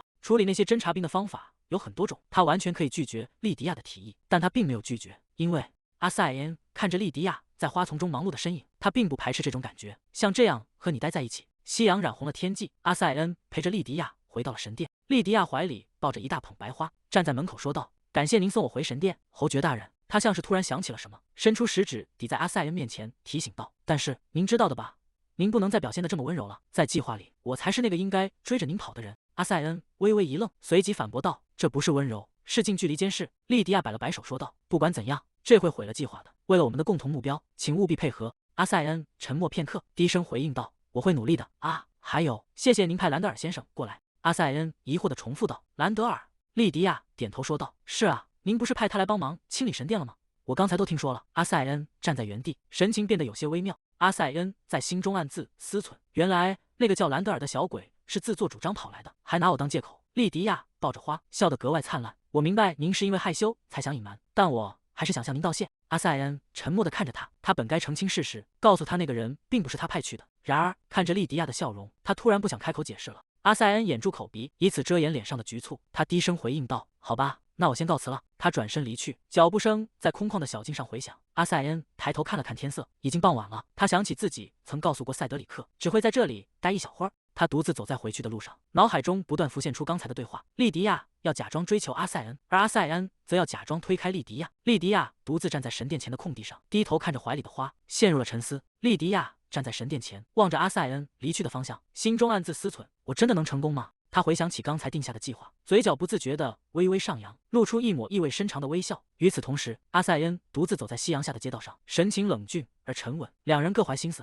在渐深的暮色中渐行渐远。莉迪亚设交界首秀的那天，恰好是他母亲的忌日。宴会厅内灯火通明，贵族名媛们三五成群地聚在一起谈笑。莉迪亚独自站在远处，看着那些欢快的身影，只觉得格格不入。她用力攥紧了裙摆，指尖因为过度用力而微微发白。不，她在心中默默拒绝了眼前的喧嚣，脑海中挥之不去的是母亲的面容，这让她根本无法强颜欢笑。莉迪亚悄悄离开了宴会厅，独自来到寂静的庭院中。月光洒在喷泉上，他避开人群，正低头整理着复杂的情绪，身后却突然传来了脚步声。理查德看着那个落寞的身影，问道：“艾文西小姐。”莉迪亚惊愕地转过身，手不由自主地按在胸前，显得有些局促不安。理查德走近了几步，疑惑地看着他问道：“你怎么会在这里？”莉迪亚眼眶里瞬间盈满了泪水，一副快要哭出来的样子。理查德被这突如其来的反应吓了一跳，有些慌乱地喊道：“小姐！”莉迪亚掩面啜泣，泪水顺着指缝滑落，她哽咽着解释道：“我只是太想念母亲了。”理查德静静地站在一旁，看着眼前这个脆弱的女孩，他递出一块手帕，轻声安慰道：“没关系，想哭就哭吧，我能理解那种心情。”莉迪亚止住哭声，有些迟疑地接过手帕。理查德露出温和的微笑，继续说道：“虽然说出来有些难为情，但我偶尔也会想念已经过世的母亲。”莉迪亚愣住了，她抬起头，泪眼朦胧地望着理查德。就在那一刻，她的心似乎被理查德彻底吸引了。从那天起，莉迪亚开始频繁出入第三皇子的宫殿，两人的亲密举动被仆人们看在眼里，流言蜚语很快在宫廷中传开。莉迪亚沉浸在幸福的假象中，甚至开始期待未来的生活。随后，他们订婚了。然而，这段看似美好的关系并没有持续太久。理查德背叛了她，在订婚后选择了出轨，婚约破裂，囚禁，重生。莉迪亚回想起那些痛苦的过往，那绝不是什么愉快的回忆。她猛地撕碎回忆，既然已经重来一次，那就尝试做些类似的事情吧。他下定了决心，要从公开展示自己的爱意开始。莉迪亚目光坚定地看向前方，从明天起，要让所有人都能注意到。街道上人来人往，莉迪亚换上一身深蓝色的礼裙，步履轻快地走在人群中，甚至还愉快地哼着小曲，引得路人纷纷侧目。阿塞恩正站在街角，神色显得有些凝重。莉迪亚走到他身边，察觉到气氛不对，怎么了？阿塞恩有些迟疑地回应道：“啊，那个。”他深深地叹了一口气，无奈地说道：“我们在蒙德伯爵的领地又被骗了。”阿塞恩指着堆积如山的粮袋，愤怒地说道：“他们把原本只值1个金币的粮食卖到了10个金币。”莉迪亚震惊地喊道：“什么？”他立刻看向身旁的马兰，说道：“那我们必须马上过去找他们对峙。”马兰有些为难地挠了挠脸颊，回应道：“这个，在边境地区很难通过陆路采购到食物，魔兽对粮食的味道非常敏感。”他指着地图解释道：“伯爵领地就在河对岸，所以那里是我们唯一能买到粮食的地方。即使我们想买种子或幼苗回来自己耕种，商人们也不肯卖给我们，那些东西很难弄到手。”莉迪亚听着马兰的汇报，脸色变得阴沉，他咬紧牙关，低声说道：“他们就是看准了你没法反抗，才这样肆无忌惮地占便宜。”他抬头看向马兰，问道：“伯爵本人知道这件事吗？”马兰摇了摇头，回答道：“这就不清楚了。伯爵一直待在首都，不过负责管理领地的代理人肯定知情。”莉迪亚陷入了沉思，她拖着下巴，目光中透出一股冷意。蒙德伯爵一直待在首都。莉迪亚在脑海中搜索着关于那个男人的记忆，却发现完全想不起他的长相。如果他从未出现在他参加过的那些社交场合，说明他绝非来自什么有权势的大家族。莉迪亚嘴角勾起一抹冷笑，既然如此，是时候让艾文西小姐重新出面了，而不是以祭司的身份。她猛地拍向身旁的石柱，发出一声清脆的响声，惊得路过的行人纷纷侧目。莉迪亚张开双臂，神采奕奕地大声宣布道：“谁想跟我一起去蒙德伯爵的领地大闹一场？”几天后，一辆马车在乡间小路上颠簸前行，车轮碾过碎石，发出规律的声响。莉迪亚坐在马车内，看着窗外飞速倒退的景色。她已经换上了华丽的礼服，正对着身边的同伴露出自信的微笑。马车在颠簸中前行，莉迪亚看着坐在对面的阿塞恩，说道：“真没想到侯爵大人也会跟过来。”阿塞恩双手交叠在胸前，神色冷峻地回应道：“如果你独自前往异乡，出了什么意外，事情会变得很麻烦，侯爵大人会大发雷霆的。”莉迪亚摆了摆手，笑着调侃道：“哎呀，我可不是一个人去，不是还有其他骑士跟着吗？”阿塞恩微微侧过头，避开他的视线，说道：“总之，有我陪同不是最安全的吗？那个伯爵领地的治安并不好，商船往来频繁，雇佣兵聚集，走私活动也很猖獗。你到达之后一定要多加小心。”莉迪亚打了个哈欠，漫不经心地回应道：“是，别担心，阿塞恩，我不会一个人到处乱跑的。”阿塞恩看着他这副样子，无奈地叹了口气，低声自言自语道：“看来兰德尔侯爵也很想跟过来，可惜他没能如愿。”他陷入了沉默，目光深邃地盯着前方。马车最终停在了一座宏伟的建筑前。莉迪亚走下车，对着聚集在门口的人群大声问道：“谁想跟我一起去蒙德伯爵的领地大闹一场？”原本在路边闲聊的男人们纷纷停下动作，惊讶地转过头看向这位不速之客。莉迪亚露出灿烂的笑容，身后的阿塞恩则一脸严肃地审视着四周。人群中爆发出一阵窃窃私语，显然都被这位大小姐的豪言壮语给震慑住了。人群中爆发出热烈的响应：“我也要去，祭司大人，请带上我吧！”兰德尔在人群中高高举起手，显得格外积极。莉迪亚看着大家踊跃的样子，有些惊讶地感叹道：“哦，大家竟然都这么主动。”阿塞恩却微微皱起眉头，神情严肃地打断了热烈的气氛。如果所有人全都离开边境，会出大问题的，所以只能带几个人去。他一边说着，一边冷静地环视四周。阿塞恩伸出手，指向人群中的几个人，说道：“兰德尔，还有那边的3个人，你们4个跟我一起走。”被点到名字的兰德尔立刻站直了身体。阿塞恩交代完便转过身，准备出发。马车在路上微微颠簸，阿塞恩坐在车厢内，目光投向窗外，心中却泛起一丝异样的波澜。其实根本没必要直接点名，他对自己刚才的行为感到有些局促，对下属表现的这么小赌鸡肠，实在不像他的作风。阿塞恩有些心虚的想到，兰德尔应该没有察觉到吧？他独自坐在角落里，陷入了沉默的自我反省中。莉迪亚问道：“对了，我之前拜托你整理的那份清单呢？”阿塞恩回过神来，他从怀中取出一卷厚厚的羊皮纸，递了过去。啊，已经准备好了，在这里。莉迪亚接过卷轴道谢：“谢谢你。”他迫不及待地解开绳扣，双手用力一抖，卷轴顺着地面一路滚落，长得惊人。莉迪亚看着那长长的清单，脸上的笑容僵住了。这要买的东西是不是太多了？阿塞恩有些局促地解释道：“平时确实没这么多，但我不在的时候，为了抵御魔兽的袭击，领地的损耗非常严重。”莉迪亚盯着清单看了一会儿，随后释然地笑了笑：“没关系，反正我们现在资金充足。”他从身后拎出一个沉甸甸的布袋，在阿塞恩面前晃了晃，发出清脆的金属碰撞声。看这个，枪！阿塞恩看着布袋里倾泻而出的光芒，震惊地喊道：“钻石！”莉迪亚得意地笑了笑：“现在惊讶还太早了，还有更多呢。”阿塞恩艰难地咽了下口水，盯着他手中的东西问道：“那又是什么？”莉迪亚欢快地展示出一件华丽的礼裙，这是我父亲藏在侯爵府的应急资金，为了不让德文发现，我特意把它缝在了这件衣服里，还骗他说这是很贵的内衣。阿塞恩被这番话惊得剧烈咳嗽起来，整个人尴尬地伏在桌边。莉迪亚却毫不在意地继续说道：“万一这些还不够，我得把剩下的也拆出来。”他说着说着，忍不住打了个大大的哈欠，眼角都挤出了泪花。阿塞恩平复了呼吸，看着他疲惫的样子，问道：“你累了吗？”莉迪亚揉了揉眼睛，回应道：“有一点，可能是昨天熬夜拆这些东西太累了。”阿塞恩看着他，嘴唇微动，似乎想要说些什么，却又迟疑地停住了。阿塞恩伸出手，有些局促地说道：“把它给我吧，剩下的我来处理。”莉迪亚愣了一下，惊讶地问道：“什么？”但是阿塞恩别过脸，语气生硬却带着关切：“没关系，你去睡一会儿吧。既然要在伯爵领地大闹一场，总得攒足体力才行。”莉迪亚看着他，脸上浮现出温柔的笑意：“那我就先闭目养神一会儿了。谢谢你，侯爵大人。”他调皮地补充道：“看在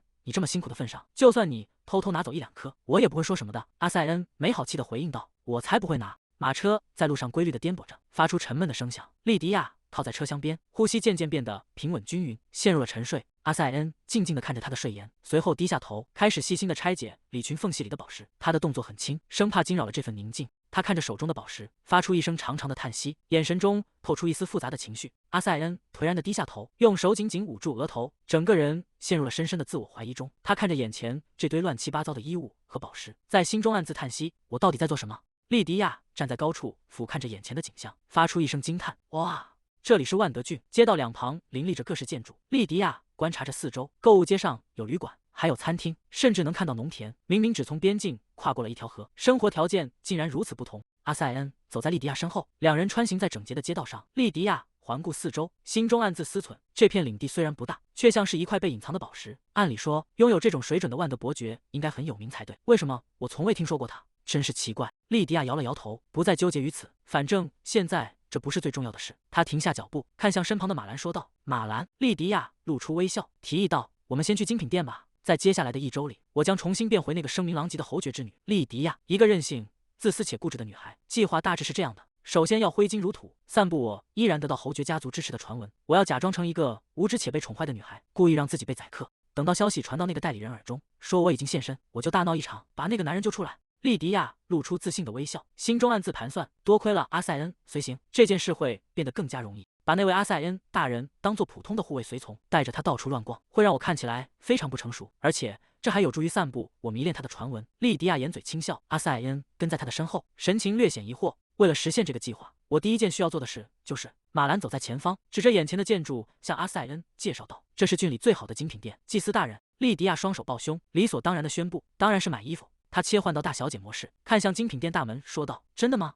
那我们进去吧。”莉迪亚正要迈步，却突然停下脚步，转头看向身旁的阿塞恩。阿塞恩正低头整理着胸前的宝石胸针，察觉到视线，疑惑地看向他。莉迪亚凑近阿塞恩，压低声音叮嘱道：“大人，从现在开始，请摆出一副违背意愿被拽到这里的表情。”阿塞恩愣了一下，反问答：“什么？”莉迪亚神情严肃地补充道：“我是说，你要微妙地表现出无论我做什么，你都很讨厌的样子。”阿塞恩沉默地看着他，显得有些无语。莉迪亚叹了口气，说道：“如果那太难的话，就保持面无表情吧，好吗？”精品店的门铃响起，清脆的铃声回荡在店内。店员迎上前来说道：“欢迎光临。”他看清来人后，有些迟疑地问道：“祭司大人？”莉迪亚没有理会，径直走进了店内。店员面露难色，轻咳一声说道：“非常抱歉，我们这里不制作祭司长袍。马兰走上前，神情严肃地介绍道：“这位是埃文斯侯爵家的千金。”店员猛地一惊，整个人僵在原地。埃文斯侯爵家的女儿。他立刻想起那些传闻，那位埃文斯家的莉迪亚，据说成了祭司，并前往了边境地区。可为什么会突然出现在这个郡里？莉迪亚正翻看着架子上的布料，神情冷淡地问道：“所以你们不做祭司长袍吗？”店员吓得魂飞魄散，连忙摆手喊道：“不是的，既然是祭司大人亲临，我们当然非常乐意为您制作。”他一边说着，一边诚惶诚恐地引路。莉迪亚顺势坐下，随手抚摸着裙摆说道：“中央神殿只给了我一套长袍，他们到底把我当成什么人了？”莉迪亚拖着下巴，神情不悦地抱怨道：“我至少应该有3套换洗的衣服，不是吗？”他环视着店内，语气傲慢地问道：“听说这里是附近最好的精品店？”店员忙不迭地躬身回应道：“啊，是的，当然，伯爵夫人和小姐也经常在这里定做衣服。那么，我们要先从挑选布料开始吗？”几名店员立刻行动起来，动作利落地在莉迪亚面前摊开一卷卷昂贵的布料。莉迪亚眯起眼睛，仔细审视，发出一声沉吟：“她指着其中一匹纯白的绸缎，说道：“那不是用来做婚纱的布料吗？拿走！”店员吓得缩了缩脖子，赶紧撤下布料。莉迪亚又指向另一匹，嫌弃地皱起眉头：“这个太黄了。”她继续挑剔着，随手拨开下一匹布料：“这个也不好。”莉迪亚在店内缓缓走动，目光在一排排架子上扫过，突然，她的手停在了一匹带有精致花纹的浅色绸缎上。莉迪亚微微点头说道：“这个还可以。”店员见状，立刻露出赞叹的神情，惊呼道：“哦，天啊，不愧是您，眼光真是卓越。那是进口布料，是我们拿出来的所有布料中最昂贵的一种。如果在袖口加一点蕾丝装饰，看起来一定会非常迷人。您觉得呢？还有领口也加一些褶皱设计。”莉迪亚露出迟疑的神情，问道：“那样真的没问题吗？我毕竟是一名祭司，如果打扮得太奢侈，人们会说闲话的。”店员摆了摆手回应道：“哦，如果只是在边缘装饰一点点，没人会注意到的。”莉迪亚垂下眼帘，沉默了片刻。“真的吗？”她随即抬起头说道：“那么我也想在领口周围绣一些珍珠，这样看起来会更整洁。”店员双手合十，满脸堆笑地赞叹道：“哦，天哪，您的品味真是太出众了，我甚至都没往那方面想。”店员们忙碌地在莉迪亚身边测量尺寸，我觉得那样看起来会非常优雅。莉迪亚看着镜中的自己问道：“1周的时间应该足够了吧？”店员拉紧手中的皮尺，回应道：“当然，我们会尽快为您准备好。顺便问一下，您没有随行女仆吗？”通常情况下，专门的女仆会负责处理付款事宜。莉迪亚愣住了，重复了一遍：“女仆。”她的眼神瞬间变得冰冷，语气中带着一丝不悦：“我是一名祭司，什么样的祭司会带着女仆到处乱跑？”店员被这突如其来的气势吓得缩起了肩膀，支支吾吾地应道：“这个。”阿塞恩站在一旁看着这一幕，心中暗自感叹：说实话，没有哪个神智正常的祭司会在长袍上绣珍珠。他看着莉迪亚那副理所当然的模样，忍不住露出一丝无奈的笑意。她真是令人印象深刻，看起来确实像个被强行塞进神职、对此一窍不通的富家千金。莉迪亚转过身，对着店员反问道：“我为什么会需要女仆？”店员愣在原地，有些不知所措。莉迪亚看向站在不远处的阿塞恩，清脆地喊道：“阿塞恩大人！”阿塞恩听到呼唤，转过头看向他。莉迪亚伸出一根手指，指向他的方向。阿塞恩瞬间领会了他的意图，他这是在叫我付钱吗？他从怀中掏出一枚晶莹剔透的石头，随手弹向店员。店员下意识地伸手接住。当他看清掌心中的东西时，整个人惊恐地张大了嘴巴，发出一声尖叫：“钻石！”他简直不敢相信自己的眼睛，他竟然用钻石来支付3套祭司长袍的费用。莉迪亚看着店员震惊的神情，微微挑眉问道：“怎么，有什么问题吗？”店员慌忙摆手回应道：“不，完全没有。”他紧紧攥着那颗钻石，内心疯狂内喊着：“发财了！”莉迪亚心中暗自得意，既然他们收到了远超所需的大笔金钱，那么到了明天，关于一个绝佳的冤大头女孩现身的传闻就会传遍大街小巷。果不其然，从第2天开始，郡里所有的店主都开始疯狂地向我涌来。莉迪亚走在街道中央，身后跟着拎满购物袋的随从，活面无表情的阿塞恩。虽然计划进展顺利让他感到欣慰，但此刻的他正垂着头，脚步沉重地向前挪动。莉迪亚在心中哀叹：“我走的实在太多了，已经精疲力竭了，现在甚至连迈步都觉得麻烦。”他微微侧过头，余光瞥向身后的阿塞恩。既然周围已经有足够多的人在围观了，也许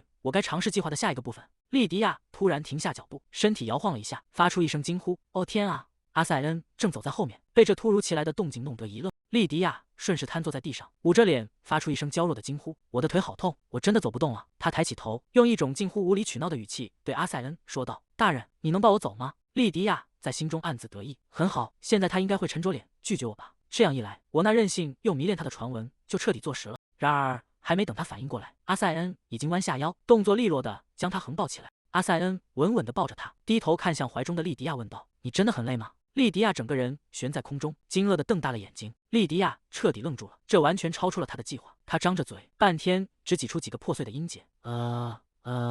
莉迪亚被阿塞恩稳稳地横抱在怀中，整个人陷入了极度的混乱。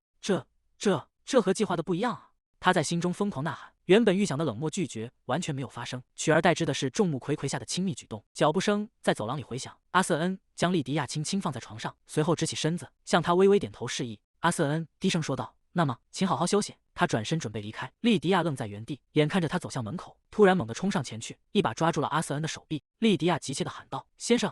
阿瑟恩停下动作，低头看着那只拦在身前的手，神情变得有些凝重。房门被重重关上，莉迪亚将手撑在门板上，拦住了阿瑟恩的去路。莉迪亚继续说道：“你这样会让我很为难的。”莉迪亚紧紧盯着阿瑟恩说道：“我当时正在执行计划，如果你真的那样抱着我，我该怎么办？像那样的情况，谁看了都会觉得是我在单方面纠缠你吧？”阿瑟恩愣了一下，脸上露出一丝迟疑，他低声回应道：“你的脸色当时很苍白，我不知道那是演戏。”莉迪亚气愤地喊道：“那有什么关系？不管发生什么，你只要把我推开就好了。”阿瑟恩看着他问道：“万一你真的生病了呢？那种情况下很难分辨到底是不是在演戏。”莉迪亚指着他反驳道：“我告诉你，根本没必要去分辨。如果我真的病了，你之后再叫医生来就行了。”阿瑟恩沉默了片刻，嘴唇微动，似乎想要反驳，却又停住了。他轻声说道：“在那期间可能会发生意外。”莉迪亚愣住了，她看着阿瑟恩认真的侧脸，原本强硬的气势渐渐消散，脸上泛起了一层红晕。莉迪亚松开了抓着阿瑟恩手臂的手，有些局促的低声说道：“我明白你的意思了，先生。如果盲目行动，确实会让人感到困惑。”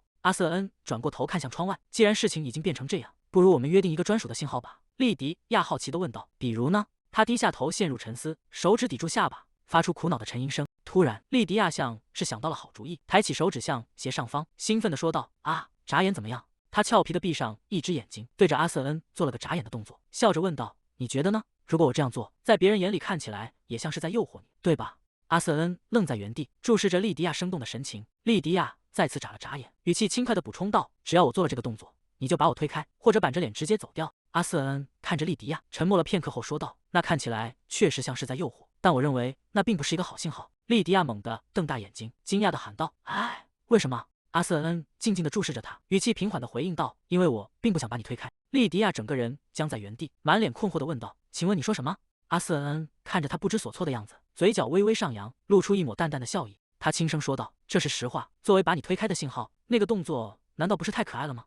阿瑟恩注视着莉迪亚说道：“果然如我所想，你很像一只兔子。”莉迪亚愣住了，她呆呆地望着阿瑟恩，大脑有一瞬间的空白。原来他也会露出那样的表情微笑吗？莉迪亚感到心脏在胸腔里剧烈跳动，她下意识按住胸口，试图平复那股莫名的悸动。她平时总是皱着眉头，没想到笑起来的时候，看起来简直像个男孩子。莉迪亚突然反应过来，猛地抬起头喊道：“等等，兔子！如果说是兔子的话，那肯定是指……”莉迪亚脑海中浮现出一只体型巨大、眼神凶悍的粉色兔子，正居高临下的俯视着渺小的自己。她顿时气恼地挥舞着拳头，对着阿瑟恩大声质问道：“呜，你现在是在戏弄我吧？”阿瑟恩一脸无辜地看着他回应道：“我没有在戏弄你。”莉迪亚咬牙切齿地反驳道：“骗子！你以为我会相信这种话吗？”他气鼓鼓地瞪着阿瑟恩，脸颊因为愤怒而微微泛红，他的自尊心受到了严重的打击。莉迪亚猛地转过身，对着阿瑟恩大声宣布道：“总之，信号就定为眨眼了，你给我记清楚。”说完，他重重地摔上了房门。阿瑟恩看着紧闭的房门，脸上写满了困惑。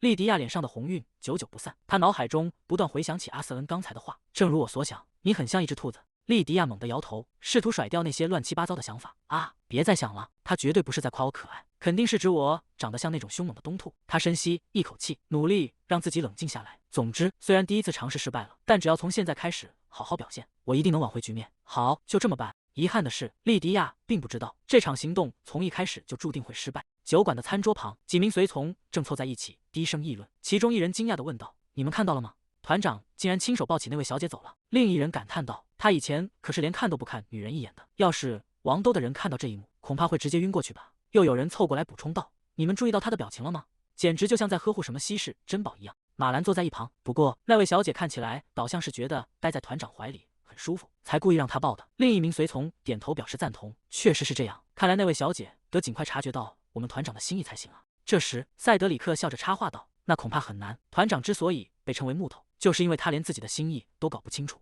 众人发出一阵哄笑。塞德里克继续提议道：“既然这样，看来我们只能用力推他们一把了。”转眼间已经是抵达伯爵领地的第3天，传闻应该已经散布的差不多了。莉迪亚站在大厅中央，阿瑟恩静静地守在他身后，几名随从围在桌边等待指令。莉迪亚看向众人说道：“走吧，我们慢慢向梁商那边出发。”马兰看着莉迪亚问道：“您打算按计划进行吗？”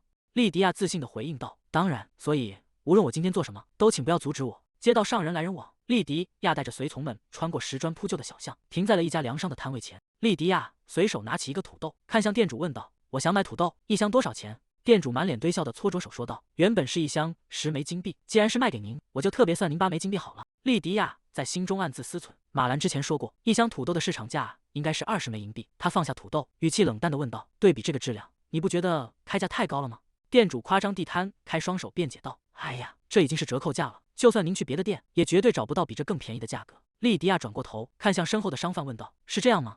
商贩回应道：“是的，没错，我们通常也以10枚金币作为基准价。”利迪亚转头看向另一名商贩问道：“你也是吗？”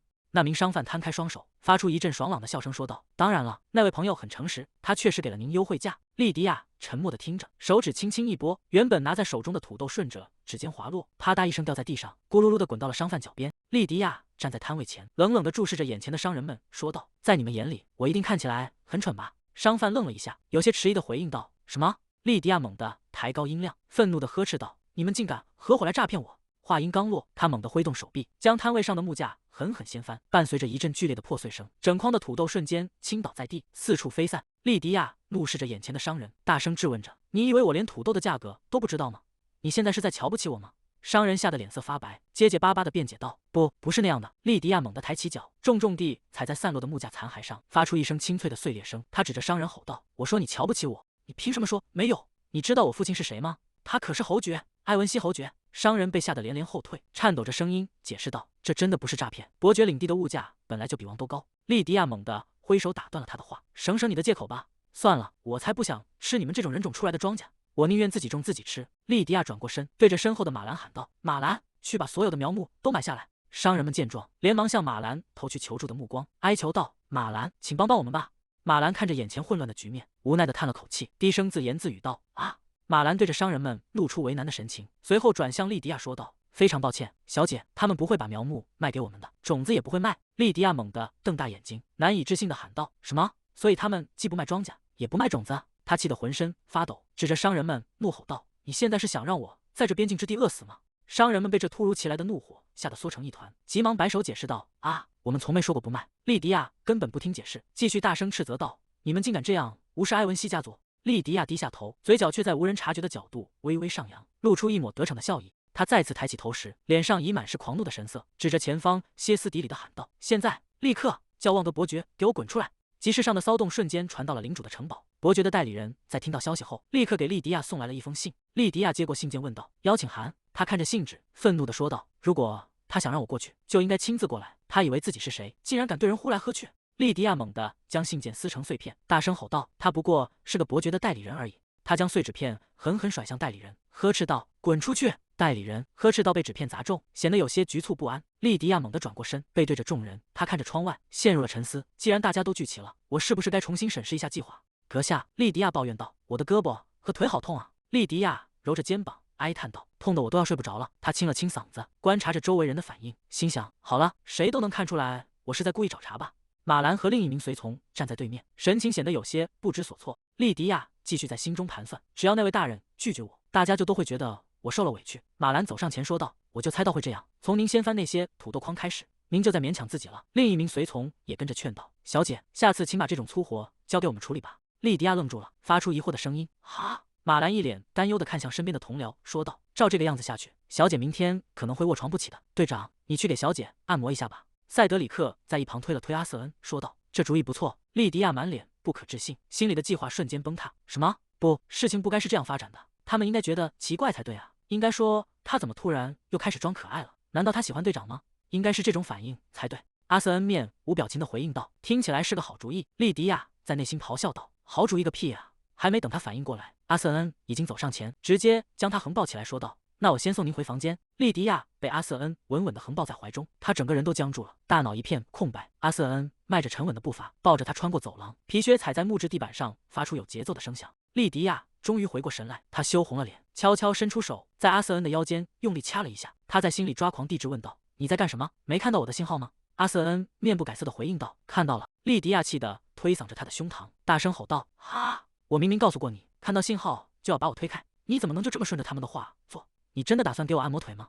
阿瑟恩停下脚步，将利迪亚轻轻放在地上，他微微低下头，神情冷峻而认真。他看着莉迪亚回应道：“当然，这就是我来的目的。”莉迪亚彻底愣在原地，满脸惊愕地看着他，脑海中只剩下一个念头：什么？阿瑟恩没有再多说什么，他伸出手，指尖轻轻触碰莉迪亚的手臂，动作显得异常沉稳。阿瑟恩示意莉迪亚躺在床榻上，他语气平淡地说道：“您可以躺下了，把腿像这样伸直。”阿瑟恩一边挽起袖口，一边回应道：“是的，刚才那场骚乱一定让您的肌肉过度紧张了，如果不放松一下，之后会很疼的。”莉迪亚有些局促地坐着，她迟疑地问道：“那个，你真的要这么做吗？是按摩腿，不是胳膊哦。我的意思是，确实是有一点疼了。”他看着阿瑟恩认真的侧脸，内心却翻江倒海，这家伙到底是怎么回事？之前还因为我穿睡衣就唠叨个不停，现在居然主动提出要帮我按摩腿，真搞不懂他到底是保守还是开放。阿瑟恩似乎察觉到了他的心思，提醒道：“请不要胡思乱想。”莉迪亚猛地一惊，心虚的看向别处。阿瑟恩继续说道：“代理人明天就要来了，如果您到时候身体不适，会很麻烦。”阿瑟恩不再理会他的抗议，干脆利落的说道：“开始吧。”莉迪亚像是被踩到了尾巴，涨红了脸，大声反驳道：“我才没有在想什么奇怪的事情。”他伸出手，稳稳地握住了莉迪亚的脚踝。莉迪亚一头扎进枕头里，闷声哼了一声。她在心里不停地安慰自己：“你以为只有你能保持冷静吗？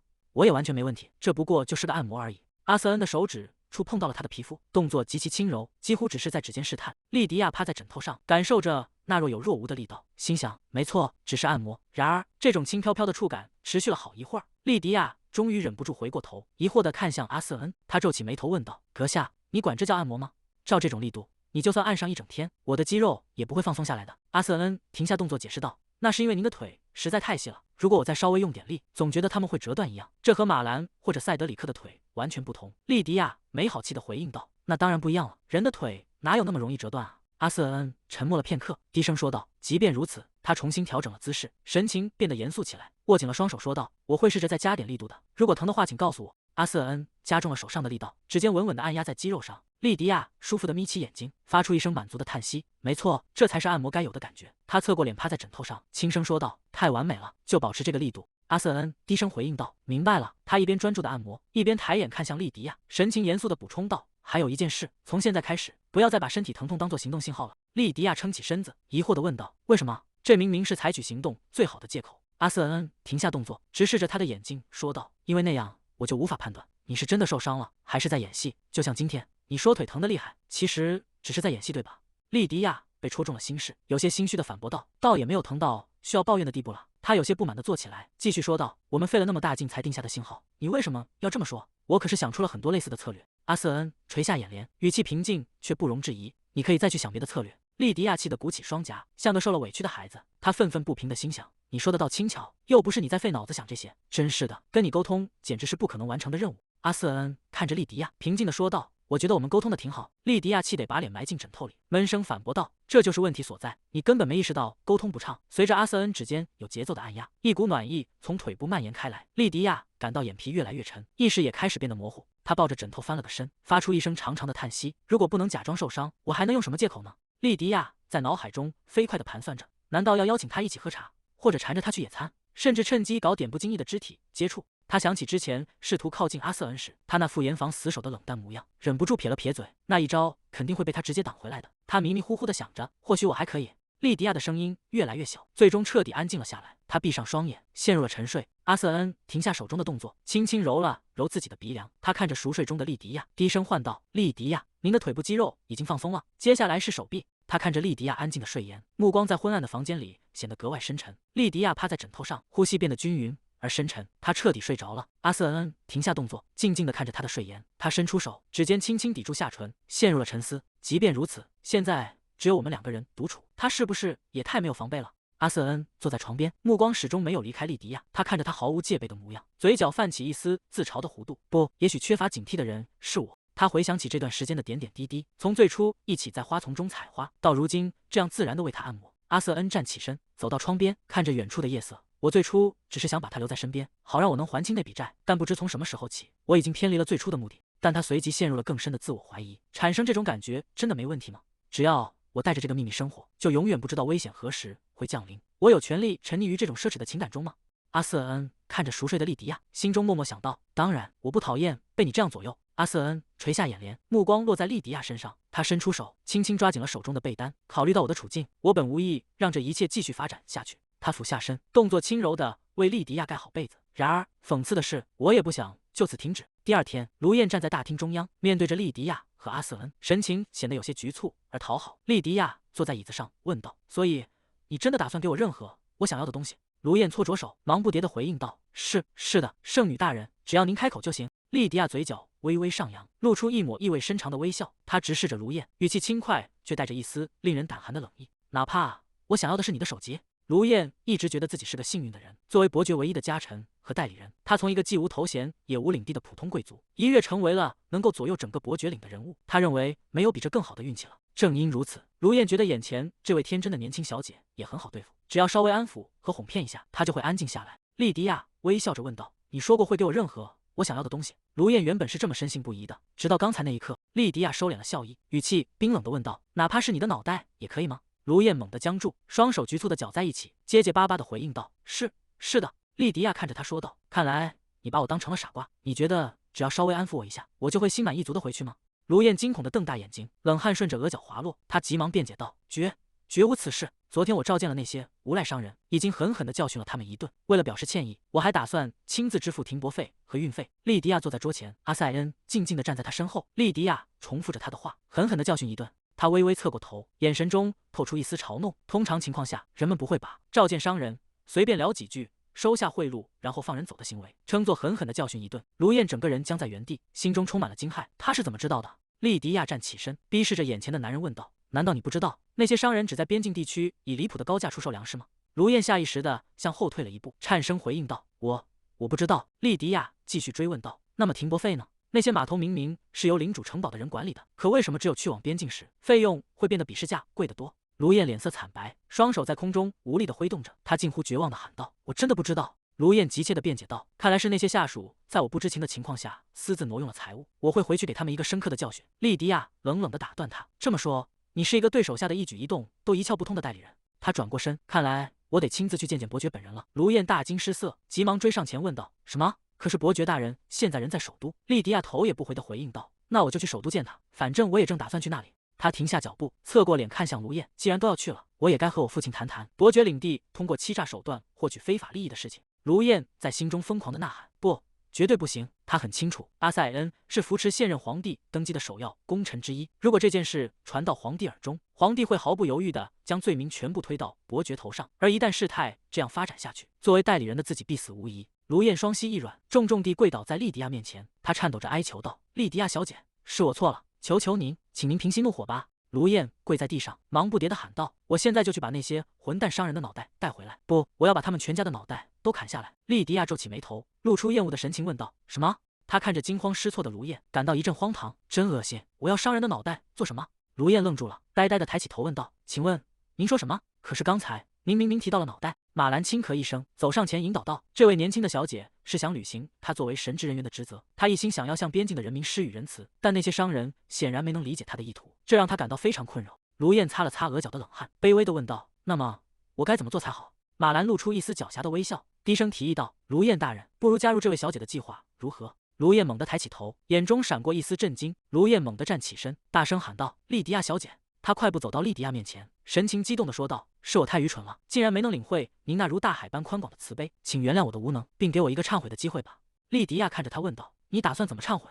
卢燕握紧拳头，信誓旦旦地保证道：“我会提供原本计划购买的所有土豆。既然我已经意识到了自己的错误，我愿意将这些土豆全部捐赠给神殿，作为我忏悔的诚意。”莉迪亚若有所思地拖着下巴，轻声地喃道：“仔细想想，那些商人似乎并不向边境出售种苗或种子。”卢燕立刻大声回应道：“无论如何，我都会让他们卖出来的。”莉迪亚继续说道：“我的身体一向虚弱，边境那里好像也没有药剂师。”卢燕急得满头大汗，连声附和道：“如果莉迪亚小姐在那里病倒了，那简直太可怕了，我会立刻联系一位药剂师随行。”卢燕继续大声嚷道：“既然要去务农，肯定也需要新的农具，我会去知会铁匠铺的。”莉迪亚露出满意的微笑，看向卢燕说道：“谢谢你，大人。为了回报你的诚意，你带来的那些礼物我也就收下了。”卢燕愣在原地，有些茫然地问道：“什么？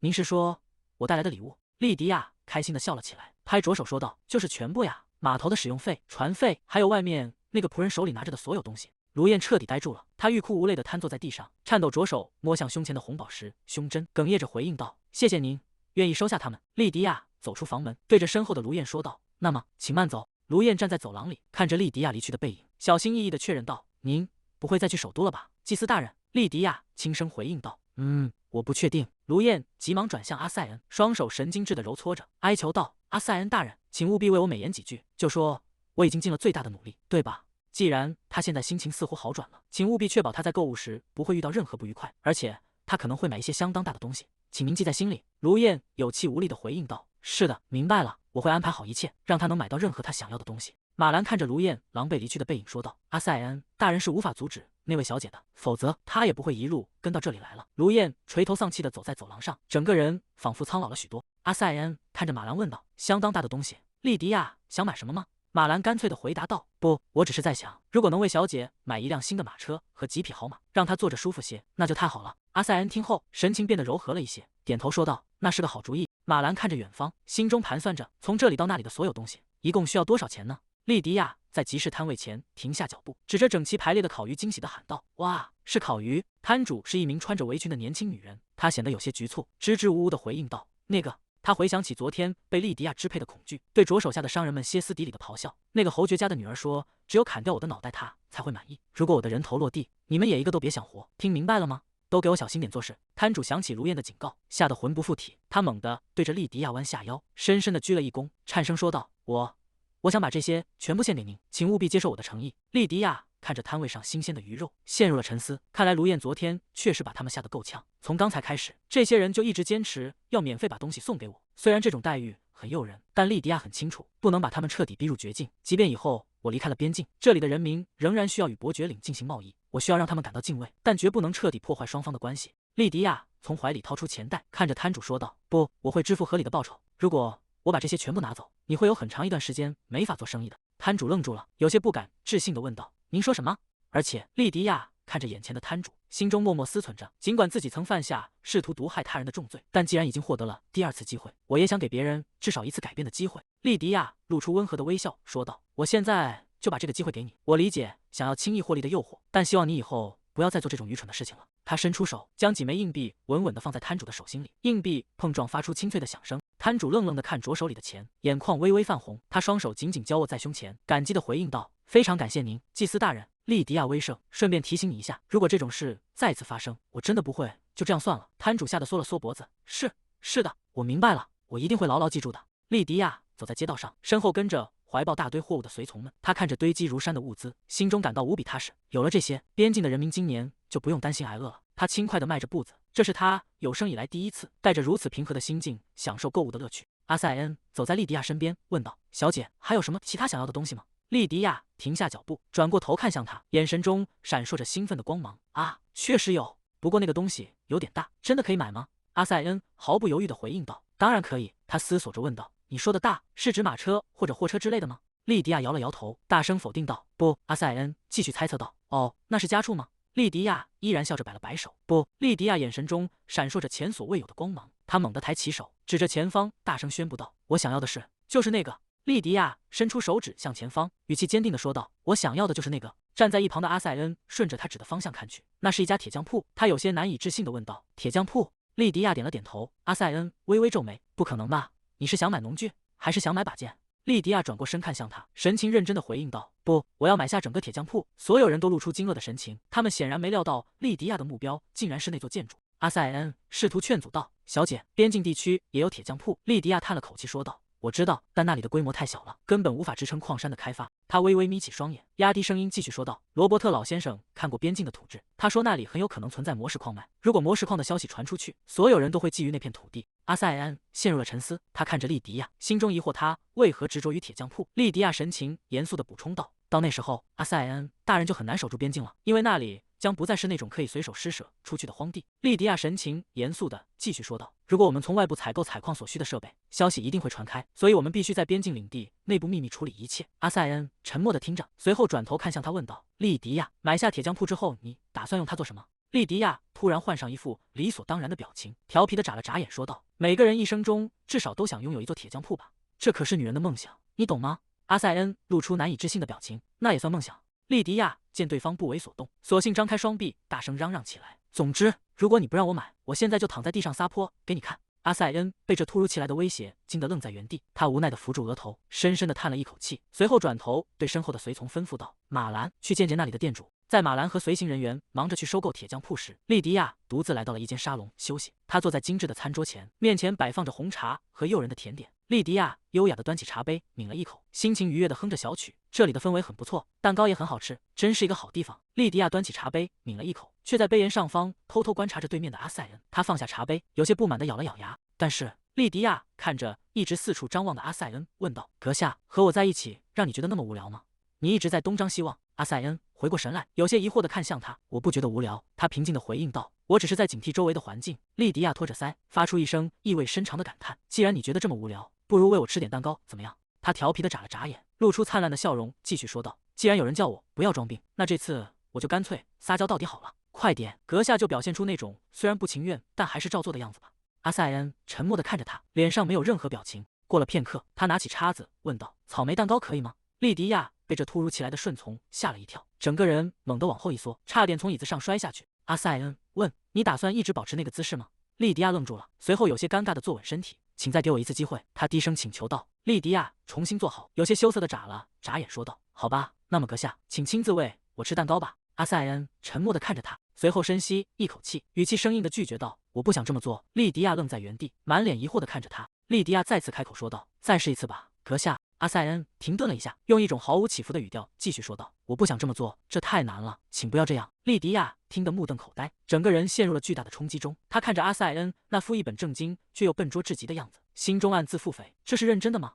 还是在演戏？这种演技连路过的狗都不会上当吧？她盯着阿塞恩那张毫无波澜的脸，甚至开始怀疑：难道我应该训练一下他吗？不，看他那个表情，他根本没意识到自己有什么问题。莉迪亚无奈地叹了口气，决定放弃这个念头，还是换个方法吧。阁下，你最好还是别说话了。他低下头，有些头疼地揉了揉太阳穴，说道：“以后只要我给你信号，你就皱起眉头，保持沉默几秒钟，然后让旁边的其他人来做就行了。”阿塞恩听后，有些困惑地问道：“如果没有其他人在场呢？”莉迪亚看着阿塞恩那副木讷的样子，说道：“如果像现在这样没有别人在场，你就皱起眉头，自己动手，只要集中精力，表现出那种虽然很不情愿，但还是不得不做的表情就可以了。”阿塞恩听后点了点头，明白了。那么，他拿起叉子切下一块巧克力蛋糕，眉头紧锁，神情严肃的仿佛在处理什么国家机密。他僵硬的将叉子递到莉迪亚面前。莉迪亚看着那张紧绷的脸，整个人愣住了。这种表情根本不像是在宠溺恋人，反而像是在逼人吃毒药。不，这样感觉也很奇怪。莉迪亚看着阿塞恩那副如临大敌的模样，说道：“你现在的样子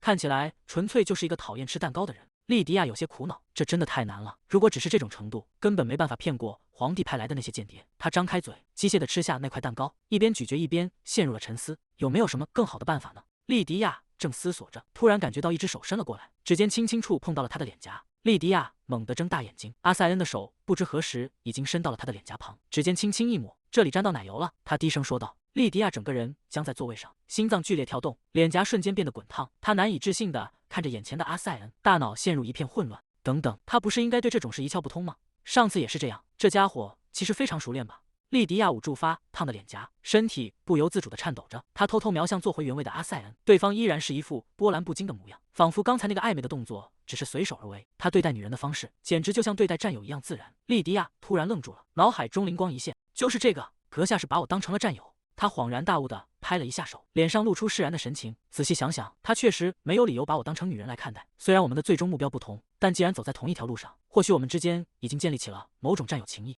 莉迪亚眯起眼睛，脸上露出满意的笑容。战友吗？这种关系对我来说还是第一次，感觉还挺不赖的。他陷入了美好的幻想中，如果一切顺利，以后我们是不是还能成为朋友？想到两人并肩漫步在花丛中的样子，莉迪亚忍不住笑出了声。你在想什么呢？阿塞恩的声音打断了他的思绪，他正一脸狐疑地盯着莉迪亚。莉迪亚回过神来，有些不好意思地挠了挠脸颊，嘿嘿笑道：“那个，我在想我们的未来。”阿塞恩听到这话，脸色瞬间变得有些僵硬，他紧紧抿着嘴唇，眼神中透出一丝慌乱和局促。那是什么意思？莉迪亚正要解释，沙龙里突然传来一阵嘈杂的声音，打破了两人之间微妙的气氛。想要一个特别的夜晚吗？别担心，只要有了这个熏香，你就能度过一个非常火热的夜晚。一个男人正站在不远处，大声推销着。他指着自己手中的东西，神情显得十分亢奋。莉迪亚转过头去，脸上的笑容渐渐消失，取而代之的是一种疑惑和警觉。什么？他盯着那个正在推销的背影，眉头微微皱起。那个声音听起来好耳熟。莉迪亚的脑海中浮现出一段模糊的记忆，画面中是一个躺在床上的男人，他面色苍白，神情痛苦。尽管他是一名医生，却连自己也无法拯救。莉迪亚看着那个身影，心中充满了愧疚。真的很抱歉，现实的喧闹声将他拉回。莉迪亚猛地睁开眼，目光锁定在不远处那个推销熏香的男人身上，他的眼神从疑惑瞬间转为震惊。莉迪亚。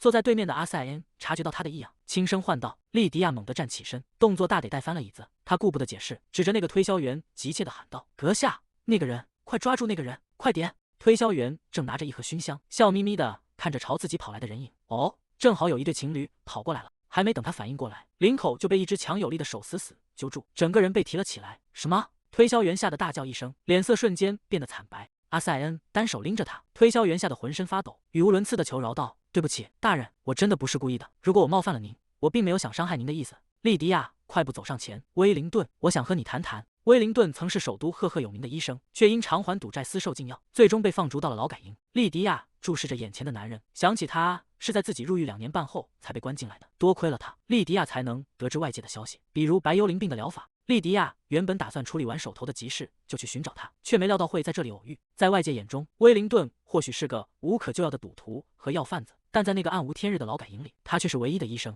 当那场夺走无数生命的瘟疫席卷营地时，威灵顿奔波在那个活生生的地狱里，拼尽全力想要多救一个人。记忆中的威灵顿，直到生命的最后一刻，都在照料病人，最终以一名医生的身份死去。莉迪亚看着眼前的男人，想要给这个人一次开启新生活的机会。塞德里克有些迟疑的开口问道：“那个队长，这个人是谁？”莉迪亚微笑着回应道：“威灵顿，我认识的一位医生，我想和他单独谈谈，能请大家先回避一下吗？”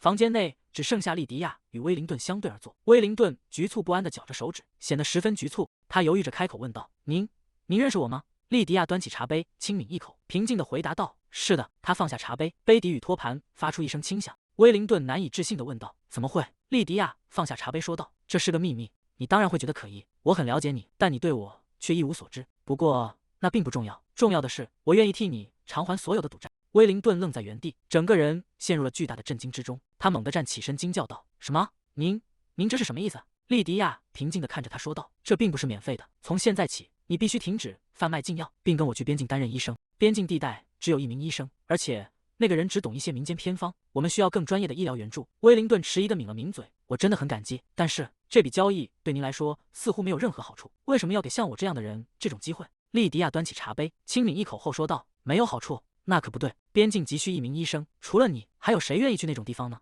威灵顿若有所思地拖住下巴，发出一声轻叹。莉迪亚接着说道：“况且我本来就有一些计划，所以这安排再完美不过了。”威灵顿疑惑地问道：“您的计划？”莉迪亚坐在桌边回应道：“我正打算做点生意。”他轻笑出声，神情变得自信而坚定。“我知道如何治愈白幽灵病，原本我打算慢慢来，但如果能尽快完成这件事，就能用赚到的钱来资助边境了。”威灵顿问道：“你是在说黄山蒲公英吗？如果是指那个的话，传闻早就已经传开了。”莉迪亚整个人僵在原地，发出一声惊叫：“什么？”与此同时，在宏伟的皇宫内，爱丽丝恭敬地向吉塞尔行礼汇报。宫廷医师说，白幽灵病患者的情况有了明显好转，黄山蒲公英似乎真的有效。他神情冷峻地回应道：“我知道了，告诉他做得不错。”吉塞尔端坐在华丽的座椅上，听着汇报，手指有节奏地敲击着扶手。吉塞尔神情凝重地注视着前方，曾因不治之症徘徊在死亡边缘的埃文西侯爵，如今已经康复并回到了首都。随之而来的是关于莉迪亚治愈了埃文西侯爵的传闻，流言在宫廷的走廊间飞速扩散。几名女仆聚在一起，低声议论道：“你听说了吗？侯爵家的女儿用黄山蒲公英治好了埃文西侯爵的病。”另一人回应道：“是啊，我听见他们的管家到处在说这件事。”消息很快传出了宫廷，在城市的街道与集市间传开，人们纷纷猜测道：既然他已经成为了祭司，难道是得到了女神的启示？无论如何，这都是一件值得感激的事。一名年轻女子欣喜地对同伴说道：“多亏知道了治疗方法，我母亲很快就能好起来了。”吉塞尔听着这些传闻，脸色愈发阴沉。他很清楚，自己之所以能如此顺利地坐稳现在的位子，完全是因为莉迪亚此前的名声已经跌到了谷底。如果莉迪亚重新获得民众的爱戴，局势将变得难以掌控。吉塞尔独心中充满了不安，所有人一定都曾认为，比起那个沉迷男色、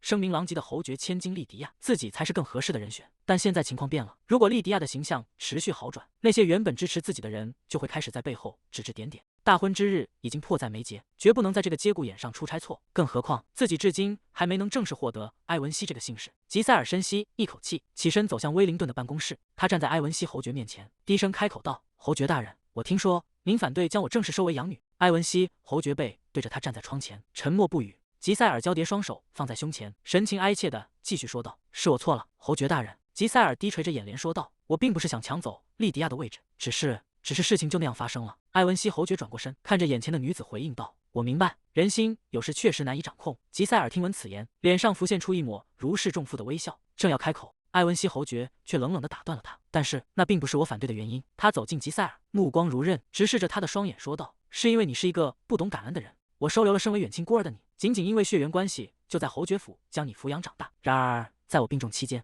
你甚至一次都没有来看望过我。即便不能亲自前来，至少也该出于礼貌派一名医生过去。”吉塞尔僵在原地，支支吾吾地回应道：“那是。”艾文西侯爵逼视着他，语气愈发严厉：“你当时一定在盼着我死吧？这样，你就能更容易地操纵我那愚蠢的儿子了。”吉塞尔猛地抬起头，大声反驳道：“盼着您死？我从未有过那样的念头。况且德文也不是那种会被我这种人操纵的人。”艾文西侯爵冷哼一声说道：“不，那个孩子根本无法反抗你。如果我允许你获得家族姓氏，你一定会想方设法将整个侯爵府掌控在手中。我绝不能眼睁睁看着那种事发生。”吉塞尔被赶出了办公室，沉重的房门在他身后重重关上，发出砰的一声巨响。他站在走廊里，愤怒地攥紧了拳头，指甲深深陷入掌心。虽然理查德让我来劝说侯爵，但那个老头子根本不可能改变主意。吉塞尔低着头，长发遮住了他的神情，只有咬牙切齿的声音在空荡的走廊回响。好啊，那我们就走着瞧。既然你不肯给我那个卑微的姓氏，那我也不会给你任何东西。吉塞尔独自站在华丽的房间内，心中暗暗发狠。他坐回宽大的靠背椅上，对身旁的侍女吩咐道：“爱丽丝，在皇宫花园里种上黄山蒲公英，立刻开始制作白幽灵病的药剂。”吉塞尔嘴角勾起一抹阴冷的弧度，心中默默盘算着：莉迪亚，发现疗法的名头就让给你好了。而且一旦药剂制作完成，我会亲自将其分发给帝国的子民。到那时，我才是那个彻底消灭白幽灵病的人，我将成为拯救帝国的英雄。威灵顿问道：“你是在说黄山蒲公英吗？”那件事作为传闻已经传得满城风雨了。莉迪亚猛地站起身：“什么？怎么会这样？”他双手撑在桌面上，低头陷入了沉思。我光顾着离间父亲和德文了，竟然完全忘了封锁关于治疗药物的消息。莉迪亚懊恼地抓着头发，怎么会忘了这件事？你这个笨蛋！威灵顿有些局促地问道：“那个，莉迪亚，出什么事了吗？”莉迪亚立刻收起失态的神情，露出僵硬的微笑，回应道：“不，我只是不知道传闻已经传开了，就当我没提过要做生意的事吧。”他在心中默默叹了口气，没办法了，只要能救下父亲，就该满足了。塞德里克坐在一旁，沉默不语。塞德里克看向阿塞恩，说道：“团长，如果你真的那么担心，走之前就该把那个医生绑起来才对。”阿塞恩背对着众人，抬手按住额头，一言不发。阿塞恩侧过头，神情显得有些局促。他轻咳一声说道：“我并不是在担心莉迪亚，只是担心她可能会说出什么轻率的话。”塞德里克露出无奈的苦笑，回应道：“老实说，你摆着那样一副表情说这种话，谁会相信呢？干脆诚实一点，承认你在担心吧。”阿塞恩沉默片刻，眼神微微闪躲。听着，我担心的不是莉迪亚本人，而是莉迪亚脑子里的那些情报。他一边说着，一边迈步走开。塞德里克看着他的背影，问道：“真的吗？我还以为团长对那位小姐有意思呢。”阿塞恩停下脚步，整个人僵在原地。他缓缓转过头，脸上带着一丝错愕：“你说什么？”塞德里克摆了摆手，解释道：“不，我的意思是，你以前不是说对练出一身漂亮的肌肉没兴趣吗？但自从峡谷事件之后，你突然开始每天早上都进行肌肉训练了。”阿塞恩陷入了沉默，脑海中浮现出当时的画面。莉迪亚曾红着脸感叹道：“塞德里克的身体看起来是最棒的。”阿塞恩猛地转过身反驳道：“那是从那时候起，不是所有的骑士都在加强训练吗？”塞德里克摊开双手追问道：“按照这个逻辑，难道意味着所有人对莉迪亚都有意思吗？”阿塞恩沉默了许久，他避开视线，低声说道：“既然你都这么说了，我确实无话可说。”他脸颊泛起一丝红晕，有些迟疑地问道：“表现的有那么明显吗？”塞德里克愣在原地，看着阿塞恩转身走向门口。团长，阿塞恩迈着沉重的步伐离开。他一边走一边自言自语：“粮食短缺的问题解决了，并不代表边境领地的所有麻烦都消失了。现在不是胡思乱想的时候。”塞德里克追在后面问道：“你突然要去哪儿？”阿塞恩头也不回地答道：“回房间。”他紧紧攥着拳头，加快了脚步。在理清思绪之前，我必须和莉迪亚保持距离。在一周忙碌的采购结束后，返回边境领地的日子终于到了。由于搬迁铁匠铺需要不少时间，我们决定先行出发。莉迪亚站在甲板上，看着岸边的马兰，挥手告别。马兰会留在郡内处理后续事宜，而我们则带着采购的粮食先行启程。巨大的帆船在海面上平稳航行。阿塞恩独自站在船舷边，望着远方的海，平线出神。莉迪亚悄悄走到他身后，喊道：“阁下！”阿塞恩猛地一颤，整个人僵硬地转过身，显得有些局促不安。莉迪亚并没有察觉他的异样，自顾自地问道：“等我们到了之后，我可以直接带威灵顿去神殿吗？”阿塞恩迅速避开他的视线，冷淡地回应道：“随你便。”莉迪亚愣了一下，阿塞恩却已经转过头去，不再看他。阿塞恩在心中暗自纠结，刚才的语气是不是太冷淡了？如果突然对他这么冷淡，他会不会产生什么误会？然而莉迪亚却完全没有多想，他握紧双拳，兴奋地欢呼道：“太好了！那我们一到达，我就立刻去神殿。”阿塞恩看着他那副开朗的样子，陷入了沉默。他站在原地，看着莉迪亚充满活力的背影，眼神中透出一丝无奈与复杂的情绪。阿塞恩喉结微动，心中满是不可思议。什么？难道我表现得这么冷淡，他也完全不受影响吗？船身随着海浪猛地一晃，莉迪亚脚下不稳，整个人向前栽去。小心！阿塞恩低声喝道，迅速伸手揽住他的肩膀，将他稳稳地护在怀中。莉迪亚撞进他的胸膛，一时间愣住了。莉迪亚眨了眨眼，随即露出灿烂的笑容，说道：“谢谢您，阁下。”阿塞恩看着那张近在咫尺的笑脸，心跳漏了一拍。他面无表情地松开手，试图掩饰内心的慌乱。莉迪亚轻快地转过身：“那我现在就去找威灵顿了。”他哼着小曲，脚步雀跃地跑向船舱，留下阿塞恩独自站在甲板上。阿塞恩低头看着自己的手掌，随后紧紧闭上双眼，抬手捂住了发烫的脸颊。阿塞恩紧紧抿住嘴唇，该死，刚才完全是下意识的动作。他在心中不断的自我辩解：不，我总不能眼睁睁看着他在我面前摔倒。我是想保持距离，但并不是要丢掉基本的礼仪。莉迪亚已经跑远了，她轻快地穿过甲板，正兴冲冲地与远处的船员交谈。塞德里克靠在不远处的桅杆旁，静静地注视着这一幕。他看着阿塞恩那副僵硬又纠结的背影，无奈地叹了口气。塞德里克走上前说道：“既然这么担心，直接待在他身边不就好了吗？何必表现成那样？”阿塞恩猛地一惊，背影显得更加局促不安。他没有回头，只是死死盯着莉迪亚离去的方向。塞德里克靠在船舷边，望着波光粼粼的海面。他很清楚阿塞恩为什么要试图隐藏并压抑自己的感情，因为如果阿塞恩动摇了，整个边境领地都会随之动摇。阿塞恩侧脸的轮廓在海风中显得冷峻而孤独，他正值壮年，却背负着常人难以想象的重担。这与他那只需要躲藏和保护自己性命的童年不同。现在的他必须为边境领地所有居民的生命负责，也要为整个骑士团负责。塞德里克看着阿塞恩挺拔却孤寂的背影，心中暗自感叹，他肩上所承担的重量终究是与常人不同的。正因如此，他才比任何人都更努力的想要保持果决，想要维持那份不被动摇的冷静。塞德里克无奈地抓了抓头发，叹了口气，但已经产生的情感并不会因为刻意的压抑就消失不见。他实在不明白阿塞恩为什么非要在那位小姐面前筑起高墙。莉迪亚早就知道了团长所有的秘密，在他面前，阿塞恩根本没有什么需要隐藏的，他只需要试着去靠近他就好。塞德里克看着远处正与阿塞恩交谈的莉迪亚，低声嘟囔道：“到底还能去哪儿找比他更合适的人选？这家伙为什么要表现得像个傻瓜一样？”塞德里克看着阿塞恩，以团长的性格，现在逼他只会适得其反。他微微垂下眼帘，陷入了沉思。但是帆船靠岸，众人陆续走下甲板。塞德里克看着莉迪亚的背影，心中升起一股危机感。如果就这样放任不管，他绝对会被别人抢走的。兰德尔和阿森并肩站在长廊的阴影处，注视着远处正在交谈的几名卫兵。阿森压低声音问道：“那些就是团长提到的家伙吗？”兰德尔微微点头示意：“别盯着看太久，团长交代过，只要在远处监视就行。”阿森有些不解地追问：“为什么不直接把他们赶走？”兰德尔神色冷峻地回应道：“如果我们现在动手赶人，皇帝会起疑心的。”阿森发出一声轻叹，真是到处都充满了猜疑啊。他突然察觉到了什么，低声提醒道：“啊，他来了！”远处的海面上，一艘巨大的帆船正破浪而来。莉迪亚站在甲板上，用力挥动着手臂，大声喊道：“哦，是兰德尔大人！”兰德尔和阿森站在岸边，看着莉迪亚活泼的样子。阿森开口说道：“莉迪亚大人看起来心情很好啊，看来那个地方确实比边境有趣多了。”兰德尔猛地转过头去，避开了视线。阿森凑近了一些，问道：“嘿，兰德尔，你不打算去打个招呼吗？”他正往这边挥手呢。兰德尔冷冷地回应道：“不用了，谢谢。”阿森一边挥手回应，一边调侃道：“说真的，你这么冷淡，以后肯定结不了婚的。”莉迪亚大人，欢迎回来。兰德尔沉默地盯着地面，心中泛起一阵苦涩。一开始因为态度带刺而感到愧疚，所以现在想试着表现得友好一点。他自嘲地想到，像个白痴一样，为什么我就是做不到呢？兰德尔站在岸边，看着巨大的帆船缓缓靠岸，踏板稳稳地搭在了码头上。他有些局促地移开视线，思考着该如何自然地向他打招呼。既然刚才没能开口问候，至少应该帮他搬一下行李吧。兰德尔正要迈步上前，动作却突然僵住了。阿塞恩已经抢先一步走上甲板，他稳稳地将莉迪亚横抱起来，大步走下船舱。莉迪亚靠在阿塞恩怀里，有些惊讶地抬起头问道：“大人？”莉迪亚被阿塞恩横抱在怀里，有些局促地说道：“我自己能走，这是在干什么？”他突然像是想到了什么，恍然大悟地低声问道：“啊，这也是演戏的一部分，对吧？”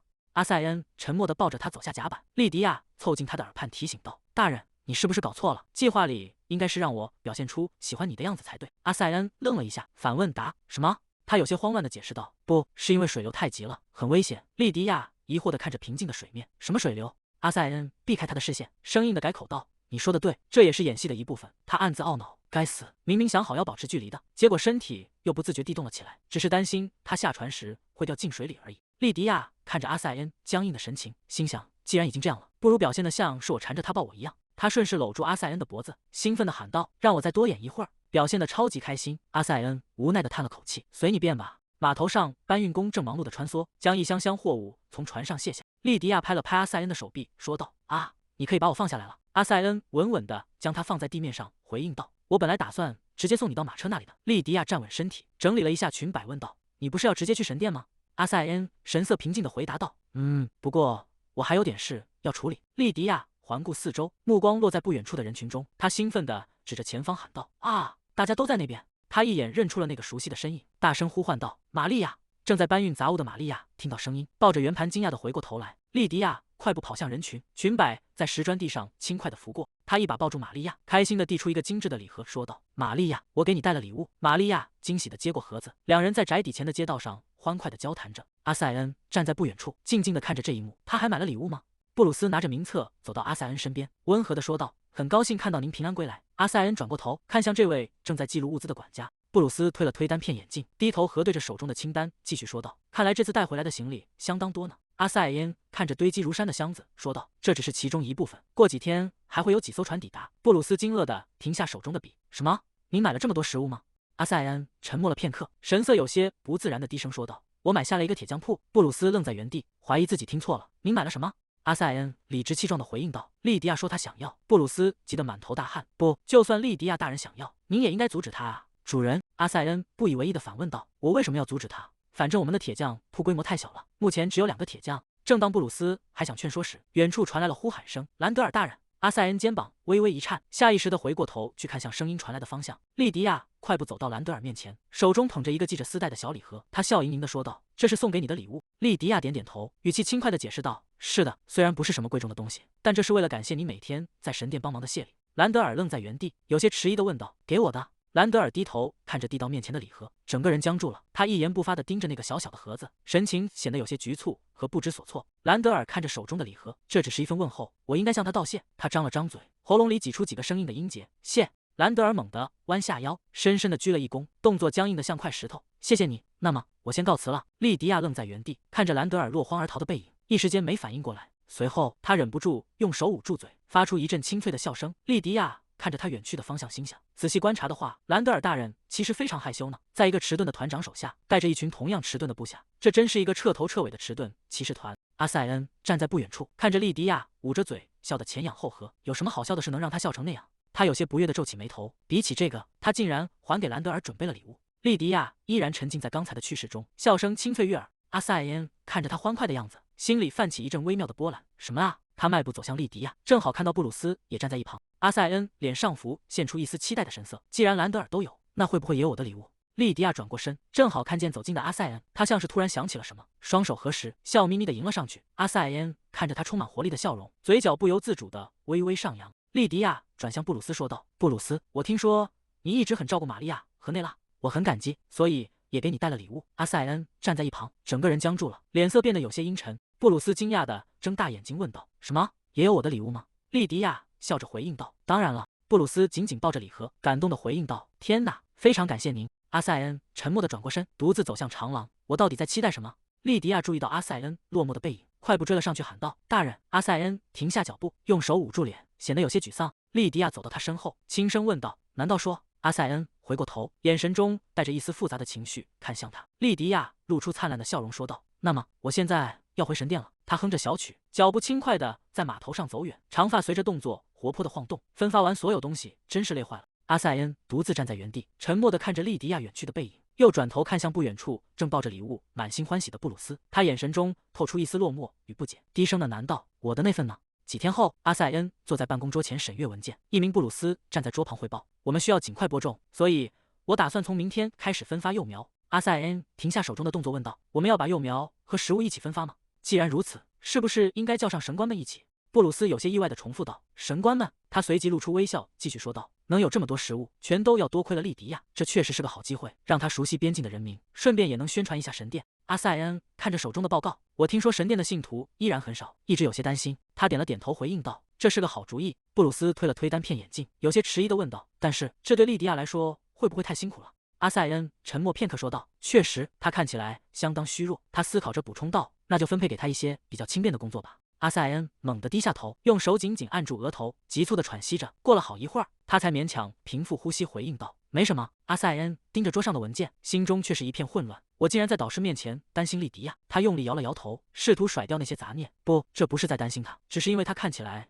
太虚弱了，我才出于基本的礼貌提了一句。布鲁斯站在一旁，看着阿塞恩，又是摇头又是自言自语，心中满是疑惑。他这是怎么了？阿塞恩紧紧攥住拳头，眼神变得冷峻。无论如何，我已经决定要和他保持距离，所以明天我绝对不会去关注他。莉迪亚充满活力的声音突然从远处传来：“那我就去分发农具吧。”阿塞恩沉默地看着眼前的莉迪亚，他在随身携带的备忘录上用力划掉了原本写着要向莉迪亚解释计划的字句。阿塞恩冷淡地开口说道：“别胡闹了，去那边分发面包。”莉迪亚不满地鼓起双颊，瞪大眼睛反驳道：“为什么我也能分发农具？”阿塞恩侧过头避开他的视线，语气坚决地说道：“因为那些东西对你来说太重了，而且很危险。”莉迪亚不依不饶地抓住阿塞恩的衣袖，想要继续争辩。阿塞恩却毫不退让地低头看向他，说道：“这是命令。”莉迪亚猛地松开手，气呼呼地转过身，一边走一边小声嘀咕道：“行吧，随便你。”他迈着沉重的步伐走远。阿塞恩站在原地，默默注视着他离去的背影。莉迪亚停下脚步，疑惑地看着紧跟在身后的阿塞恩，问道：“不过您为什么要一直跟着我？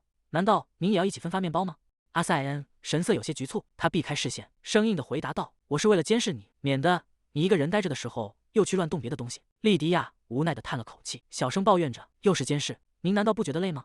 真是的。两人并肩走在街道上，莉迪亚忽然注意到前方有个熟悉的身影，她惊讶地轻呼一声：“哦！”不远处，兰德尔正扛着沉重的麻袋在人群中忙碌，他察觉到动静，转过头看向这边。莉迪亚立刻兴奋地跑上前去，指着身后的阿塞恩对马兰说道：“是兰德尔大人。”他满脸笑意，语气中带着一丝掩饰不住的自豪：“阿塞恩大人，您看到了吗？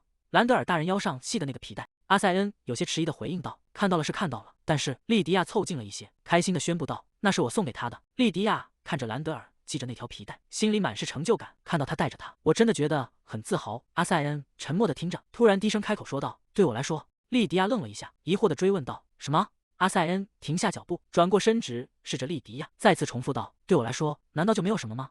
莉迪亚有些茫然地看着他，一时间没反应过来。阿塞恩见他没有回应，神情变得有些局促。莉迪亚试探着问道：“大人，难道您也想要礼物吗？”阿塞恩猛地僵住，用手遮住嘴唇，掩饰尴尬。他生硬地回答道：“不。”他加快脚步向前走去，头也不回地丢下一句话：“是我失言了，忘掉他吧。”莉迪亚快步追上阿塞恩，一把抓住他的衣袖，说道：“大人，您还真是贪心呢。”阿塞恩停下脚步，侧过脸避开他的目光，神情显得有些局促。莉迪亚露出灿烂的笑容，调皮地歪着头看向他，说道：“我已经是送给您的礼物了，您还需要什么呢？”阿塞恩猛地睁大眼睛，整个人僵在原地，他紧紧抿着嘴唇，脸颊泛起明显的红晕。他猛地甩开莉迪亚的手，慌乱的大步向前走去：“别胡说八道了，快去分发面包！”阿塞恩低着头，疾步走着，手不自觉地抵住下巴，心跳快得让他无法冷静。莉迪亚站在原地，看着他落荒而逃的背影，有些无奈地撇了撇嘴：“切，真严肃，我只是开个玩笑而已。”不远处的巴伐利亚怀里抱着纸袋，正静静地注视着这一幕。巴伐利亚抱着装满面包的纸袋，看着莉迪亚说道：“莉迪亚，你和阿塞恩大人看起来亲近了不少。”莉迪亚露出灿烂的笑容，理所当然地回应道：“对吧？那是当然的了，我和阿塞恩大人可是战友啊。”巴伐利亚看着他充满活力的样子，温和地笑了笑。莉迪亚继续说道：“我觉得在领地里，大家的关系也都变得亲近了。”他像是突然想到了什么，发出一声惊呼：“啊！”仔细想想，如果巴伐利亚看到我这个神官一直追着大人跑，会不会产生什么误会？巴伐利亚有些疑惑地看着他，莉迪亚自顾自地分析起来：巴伐利亚是个很虔诚的人，要是看到我这样，他可能会受到惊吓的。他凑近巴伐利亚，压低声音嘀咕道：“我得提前提醒他一下才行。”那个巴伐利亚，其实有一件事我想告诉你。巴伐利亚点头：“我明白了。”巴伐利亚抱着纸袋走在莉迪亚身边，确认道：“所以你打算假装单恋阿塞恩大人，并且用眨眼作为信号？”莉迪亚肯定地回答道：“没错。”他压低声音补充道：“顺便说一下，我只把这件事告诉你，所以请对其他人保密。”巴伐利亚点头回应道：“好，我明白了。”两人走在街道上，莉迪亚突然停下脚步，目光投向远处的转角。莉迪亚轻哼着小调，显得兴致勃勃。她指着前方说道：“哦，他在那边。既然聊到了这个话题，我现在就给你演示一下。”莉迪亚猛地转过身，朝着阿塞恩的方向挥手大喊道：“阿塞恩大人！”远处的阿塞恩听到呼喊，身体微微一僵，他闭上眼叹了口气，显得有些无奈。这次又是什么事？莉迪亚一路小跑地冲向阿塞恩，语气轻快地喊道：“我有话想对您说，等会儿能抽点时间给我吗？”莉迪亚跑到阿塞恩面前，双手交叠握在胸前，满脸期待地仰头看向他。阿塞恩低头注视着他，莉迪亚俏皮地眨了眨左眼，露出一个甜美的微笑。阿塞恩愣在原地，脸上泛起一丝不易察觉的红晕，他有些局促地避开视线，说道：“今天恐怕不行，等我有时间了再联系你。”莉迪亚开心地合起双手，语气轻快地回应道：“好的，我会等您的。”他转过身，对自己刚才的表现非常满意。太好了，我的演技进步了。巴伐利亚抱着纸袋站在远处，目睹了全过程。他看着两人互动的样子，陷入了沉思。莉迪亚不是说这只是单恋的演技吗？可刚才那一幕怎么看都像是……巴伐利亚看着阿塞恩略显慌乱的背影，又看了看兴高采烈的莉迪亚，脸上露出一抹意味深长的微笑，简直就像是一对年轻的小情侣啊！巴伐利亚抱着一篮法棍面包走在街头，心中暗自揣测：难道少爷真的对莉迪亚大人有那种感情吗？莉迪亚突然从一旁跳了出来，大声喊道：“巴伐利亚大人！”巴伐利亚被吓了一跳，莉迪亚笑着伸出手说道：“我在这儿，快把它还给我。”巴伐利亚有些局促地回应道：“啊，好的。”莉迪亚接过东西，兴致勃勃地问道：“比起那个刚才表现的怎么样？是不是完美无缺？我敢肯定，所有人都被彻底骗过去了。”巴伐利亚看着莉迪亚灿烂的笑脸，陷入了沉思。面对这样的表情，世上谁能拒绝得了呢？巴伐利亚发出一阵爽朗的笑声，顺势掩盖了内心的动摇。就这样，经过几次类似的反复表演，皇帝的部下们不久后便撤离了边境地区。莉迪亚走在空旷的街道上，轻快地转了个圈，说道：“既然现在没人监视了，我们终于可以放松一段时间了吧？”莉迪亚停下脚步，神情变得凝重。她隐约听到远处传来交谈声，似乎提到了感情之类的字眼。不远处的街道拐角，几名骑士正聚在一起窃窃私语，其中一人压低声音问道：“你不觉得那位大人对团长也有意思吗？”莉迪亚猛地一惊，立刻俯身冲向一旁的石柱，动作敏捷地躲藏起来。她靠在冰冷的石墙后，心跳不由得加快。难道他们是在议论我和那位先生？莉迪亚平复了一下呼吸，眼神变得锐利。这可是个好机会，正好可以看看我们的计划进展的如何。她悄悄从石柱后探出半个脑袋，继续偷听骑士们的对话。另一名骑士摆了摆手回应道：“不可能，他只是对团长比较友好而已。”莉迪亚听到这话，惊得张大了嘴巴。什么？骑士继续说道：“你难道不记得他以前是什么样子了吗？那时候他会毫无征兆地闯进战略室，整天缠着团长不放。”莉迪亚躲在墙后，气得浑身发抖，双手紧紧攥着裙摆。骑士的声音再次传来：“哦，我当时真的被吓到了。他穿着睡衣溜进卧室的时候，团长大人都尖叫出声了。”骑士们最后感叹道：“现在的这种感觉确实比以前淡多了，也许他只是变稳重了吧。”莉迪亚站在走廊转角，听着远处传来的议论声。我不知道，我觉得你应该彻底。急促的脚步声在寂静的走廊里回荡。阿塞恩正坐在办公桌前处理文件，听到这阵由远及近的声响，他停下手中的笔，抬头看向门口。大门被猛地推开，莉迪亚气势汹汹地冲进房间，大声喊道：“阁下，这太糟糕了！”阿塞恩被这突如其来的闯入弄得措手不及，他手里还拿着文件，一脸茫然地问道：“什么？”莉迪亚快步走到办公桌前，双手用力拍在桌面上，神情焦急地说道：“我们的计划，我觉得对那些骑士根本没起作用。”阿塞恩愣住了，疑惑地重复道：“什么？”莉迪亚抓着自己的头发，在房间里烦躁地走动，嘴里不停地念叨着：“这太糟糕了！想要欺骗敌人，就必须先彻底瞒过自己人。这样怎么能骗过德文或者吉塞尔呢？”阿塞恩看着在房间里焦躁不安的莉迪亚，冷静地问道：“先冷静下来，慢慢解释清楚。”莉迪亚整个人僵在原地，随后深深地低下头，周身散发出沉重的气息。莉迪亚低声说道：“正如你所知，关于理查德，我的意思是，我以前表达好感的方式非常直接，对吧？”阿塞恩脑海中浮现出莉迪亚曾经死缠住理查德的画面，无奈地回应道：“确实如此。”莉迪亚捂住脸，显得十分懊恼。骑士们觉得我对待理查德的方式和对待你的方式完全不同，所以他们根本不相信我对你有意思。阿塞恩若有所思地应了一声：“啊！”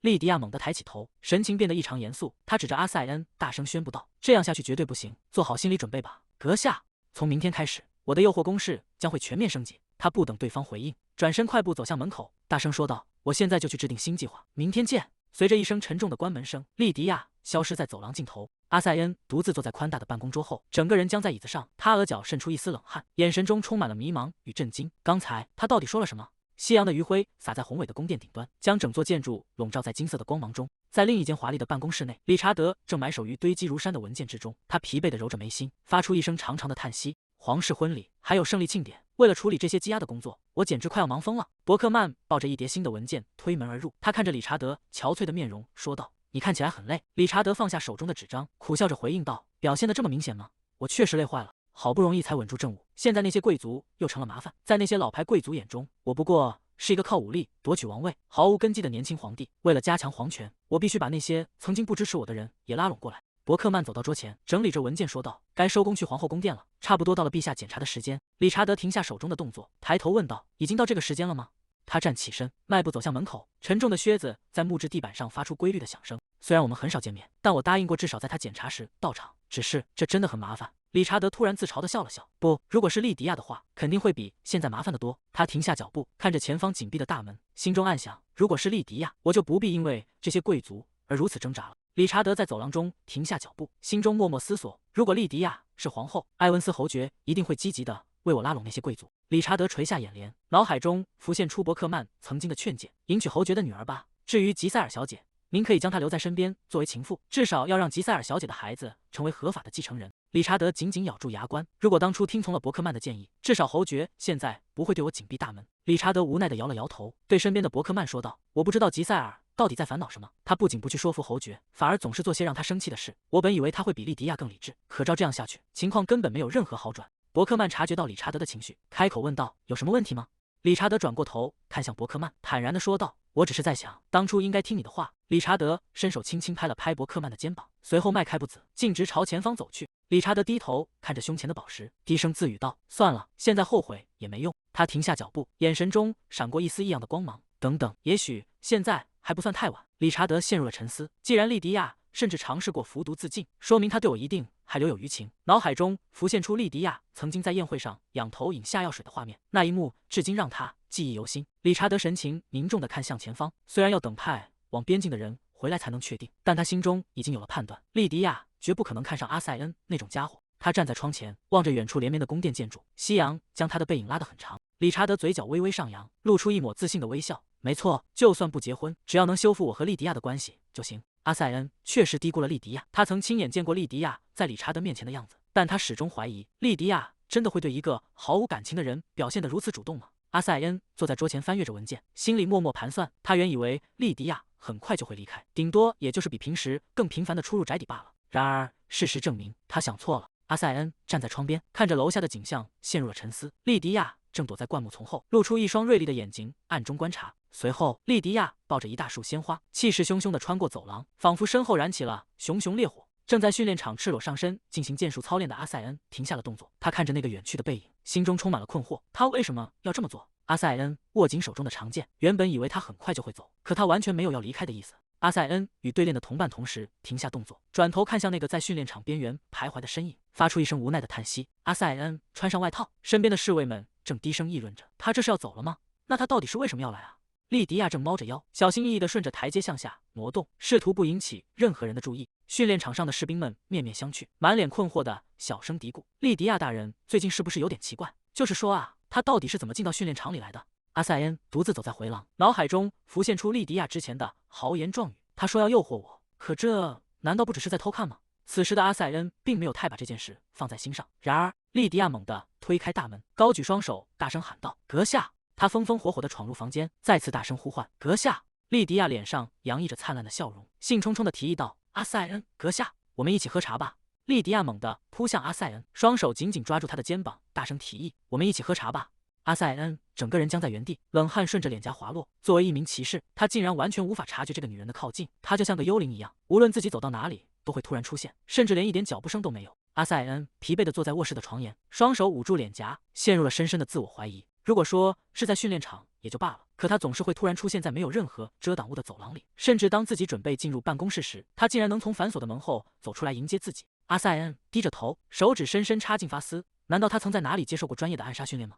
他沉默了许久，缓缓抬起头看向紧闭的房门，心中暗自发誓，无论如何，唯独这里绝对不能失手。卧室是莉迪亚至今唯一没有出现过的地方，作为一名骑士，我绝对不能让他连卧室也入侵了。就在阿塞恩确信这次绝对不会被潜入时，莉迪亚已经悄无声息地推开了卧室的大门，正站在门缝处静静地注视着他。窗外传来一阵轻微的敲击声，阿塞恩猛地转过头，发现莉迪亚正站在露台的玻璃门外，笑盈盈地朝他挥手。阿塞恩整个人僵住了，满脑子都是不可思议的问号。莉迪亚笑得格外灿烂，双手贴在玻璃上，一副阴谋得逞的模样。阿塞恩猛地拉开露台大门，惊愕地喊道：“莉迪亚！”莉迪亚轻巧地晃了晃手中的红酒瓶，脸上带着一丝狡黠的笑意：“要一起喝一杯吗？不过阁下的负责提供杯子才行。”阿塞恩看着眼前的女人，无奈地侧过身示意道：“先进来吧。”莉迪亚顺从地走进房间。阿塞恩看着她的背影，心里很清楚，这时候应该直接叫她回去才对。莉迪亚转过头，那双明亮的眼睛直勾勾地盯着他，仿佛在问：现在说这些真的重要吗？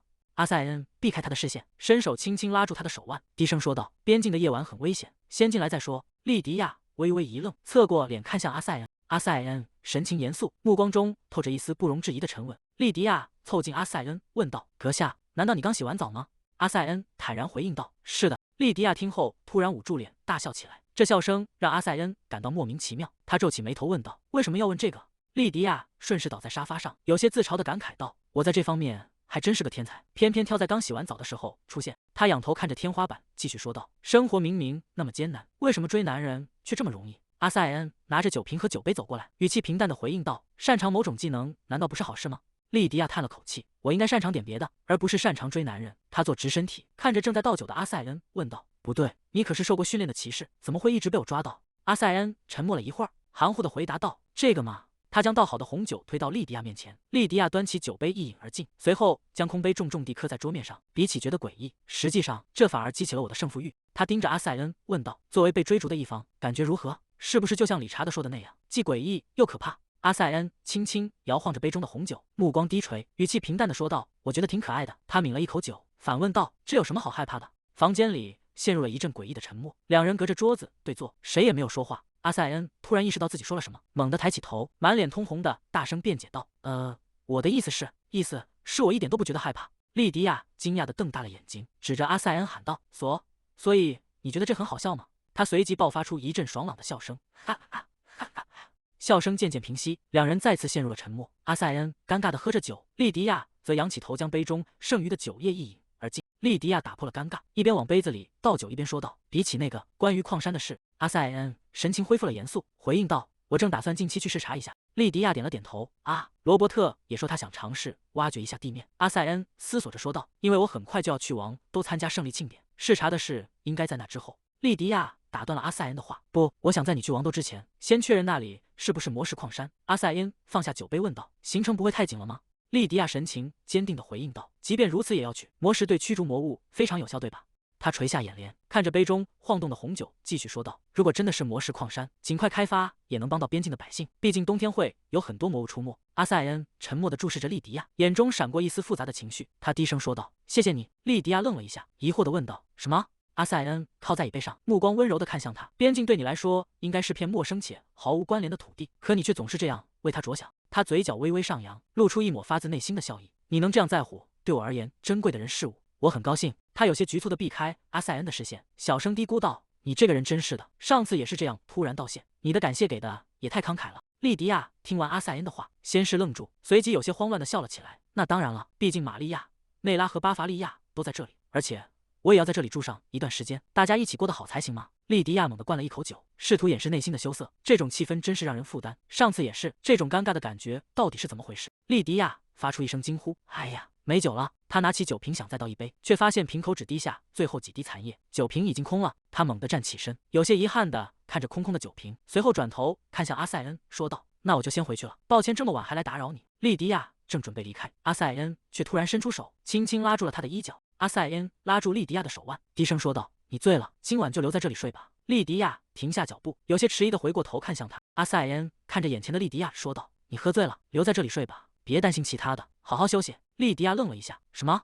他盯着阿塞恩问道：“你现在是在诱惑我吗？”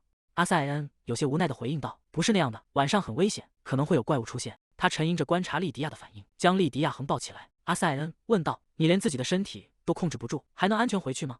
莉迪亚没有回答。阿塞恩迈开步子走向床边，将莉迪亚稳稳地放在了床上。他俯下身看着莉迪亚说道：“我会去别的地方睡，别担心，你休息吧。”莉迪亚躺在床上，看着正要离开的阿塞恩，轻声唤道：“阁下，你不该对女人这么温柔。因为是我，所以没关系。但如果是别人，肯定会误以为你喜欢她。”阿塞恩有些疑惑地问道：“为什么你是例外？”莉迪亚笑了起来：“因为我知道你没把我当成女人看待。”阿塞恩皱起眉头，神情变得有些复杂。“那在你眼里，你觉得我把你当成什么了？”莉迪亚摆了摆手，语气轻快地回应道：“战友啊，战友，我很清楚你的想法。”他一边说着，一边忍不住笑出声，随后眼皮越来越沉，迷迷糊糊地嘟囔着：“阿塞恩看着他这副模样，意识到他确实醉得厉害，连眼睛都快睁不开了。他伸出手，轻轻盖在莉迪亚的眼睛上，低声说道：“睡个好觉。”莉迪亚在半梦半醒间回应道：“黎明时记得叫醒我。”阿塞恩沉默地注视着他，没有再说话。莉迪亚闭着眼睛喃喃自语：“如果被别人发现，你会很麻烦的。”阿塞恩站在床边，静静地看着已经陷入沉睡的莉迪亚，他伸手替她拉好被角，无奈地叹了口气，明明什么都不知道，却还一副什么都懂的样子。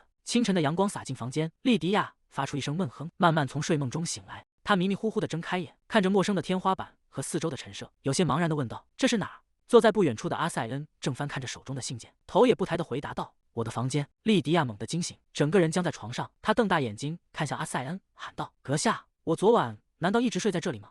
阿塞恩合上手中的信件，平静地回应道：“是的。”阿塞恩走到床边，递给莉迪亚一杯水，说道：“你昨晚醉得很厉害，估计不太记得了。”莉迪亚接过水杯，低声回应道：“不，也不是完全不记得。阿塞恩继续说道：“吃完早餐后，我会送你回去，先去餐厅吧。”莉迪亚正喝着水，听到这话猛地呛了一下：“什么？等等，早餐？”她惊叫着掀开被子：“我不是让你在黎明时就叫醒我吗？”阿塞恩平静地看着他说道：“我叫过你了，是你自己起不来。”莉迪亚有些郁闷地捧着水杯，低头小声问道：“那你真的让人也给我准备了早餐吗？”阿塞恩理所当然地回答道：“是的，空腹坐车你会晕车的。”莉迪亚听后陷入了沉思，这家伙难道一点都不担心流言蜚语吗？他头疼地扶住额头，叹了口气。这么说来，现在整个府邸的人肯定都知道我昨晚留宿在这里了。阿塞恩有些疑惑地看着他，既然你昨天是作为计划的一部分过来的，那应该没关系吧？莉迪亚无奈地回应道：“我可没打算散布什么醉酒后在男人房间昏睡过去这种传闻。”窗外的庭院里，卫兵们已经开始了清晨的操练。训练场的一角，几名士兵正凑在一起窃窃私语。我听说莉迪亚在团长的卧室里过夜了。另一人惊讶地瞪大眼睛，他们还一起吃了早餐，难怪团长今天这么早就结束了晨练。不远处的兰德尔正握着长剑，剑尖抵在地面上，他低垂着头，整个人陷入了死一般的沉默。塞德里克走上前去，看着兰德尔僵硬的背影，问道：“怎么了，兰德尔？身体不舒服吗？”兰德尔没有回应，只是死死地盯着地面。他握着剑柄的手指因为用力而微微发白。塞德里克看着他这副失魂落魄的样子，继续说道：“你为什么现在才感到震惊？你明明早就知道了。”团长嘴上说着不允许莉迪亚做这做那，但实际上从来没有真正推开过他。兰德尔缓缓松开紧握剑柄的手，眼神中透出一股难以言喻的落寞。他自嘲地想到：抛开这一切不谈，我从一开始就没有任何希望。就在那天，莉迪亚在街角遇到了一个抱着木箱的男人。兰德尔独自走在空旷的庭院里，看着莉迪亚离去的背影，他不得不承认自己确实被改变后的他深深吸引，但他从未奢望过能与他建立某种关系。他停下脚步，露出一抹苦涩的微笑。莉迪亚确实比他更适合阿塞恩，而莉迪亚看起来也同样中意阿塞恩。兰德尔重新握紧了手中的长剑，指尖因为过度用力而泛白。他默默告诉自己，既然如此，就该大方地为他们祝福。塞德里克站在不远处，静静地注视着兰德尔落寞的神情。他沉默了许久，最终转身走向了阿塞恩的办公室。塞德里克站在办公桌前，看着正在处理公务的阿塞恩，说道：“请帮帮兰德尔，让他彻底死心吧。”阿塞恩停下手中的笔，有些意外地抬起头：“什么？”塞德里克神情严肃地继续说道：“如果团长能明确表达对莉迪亚的心意，兰德尔就能更快地放手。”看着下属独自在沉默中痛苦，难道不是一件太残忍的事吗？阿塞恩放下信件，陷入了长久的沉默。塞德里克直视着阿塞恩，说道：“作为团长，请明确你的立场。”阿塞恩避开视线，呼吸变得有些急促，他低声辩解道：“事情不是你想的那样。”塞德里克追问道：“那么，如果兰德尔向莉迪亚告白，也没关系吗？”阿塞恩的动作猛地僵住，眼神中闪过一丝动摇。不行。塞德里克叹了口气说道：“说实话，恐怕整个边境地区的人都知道团长对莉迪亚的心意了。”阿塞恩坐在桌前，陷入了长久的沉默。他看着窗外，心中五味杂陈。塞德里克继续说道：“如果莉迪亚知道了，她一定会哭出来的。”原本的计划完全朝着相反的方向发展了。阿塞恩微微皱眉，神情显得有些局促。塞德里克劝说道：“趁这个机会去追求莉迪亚吧，她是个很合适的人选。她知道你所有的秘密，你们可以互相依靠。”阿塞恩转过头问道：“你过来就是为了说你想说的吗？”塞德里克耸了耸肩回应道：“那是因为团长，你一直在说些莫名其妙的话。”他走到门口，伸手握住门把手，推开门时回头说道：“总之，我明确告诉过你要认清立场了，不是吗？”塞德里克在离开前最后叮嘱道：“别再犹豫了，否则只会让莉迪亚陷入不必要的尴尬，明白了吗？”随着房门关上的轻响，宽敞的办公室内重新归于寂静。阿塞恩独自坐在高背椅上，沉默地盯着紧闭的大门。他微微垂下头，神情显得有些凝重。他深深地叹了口气，抬起手用力抓了抓头发，显得心乱如麻。他靠在椅背上，眼神中透出一丝挣扎，低声重复着塞德里克刚才的话：“明确我的立场，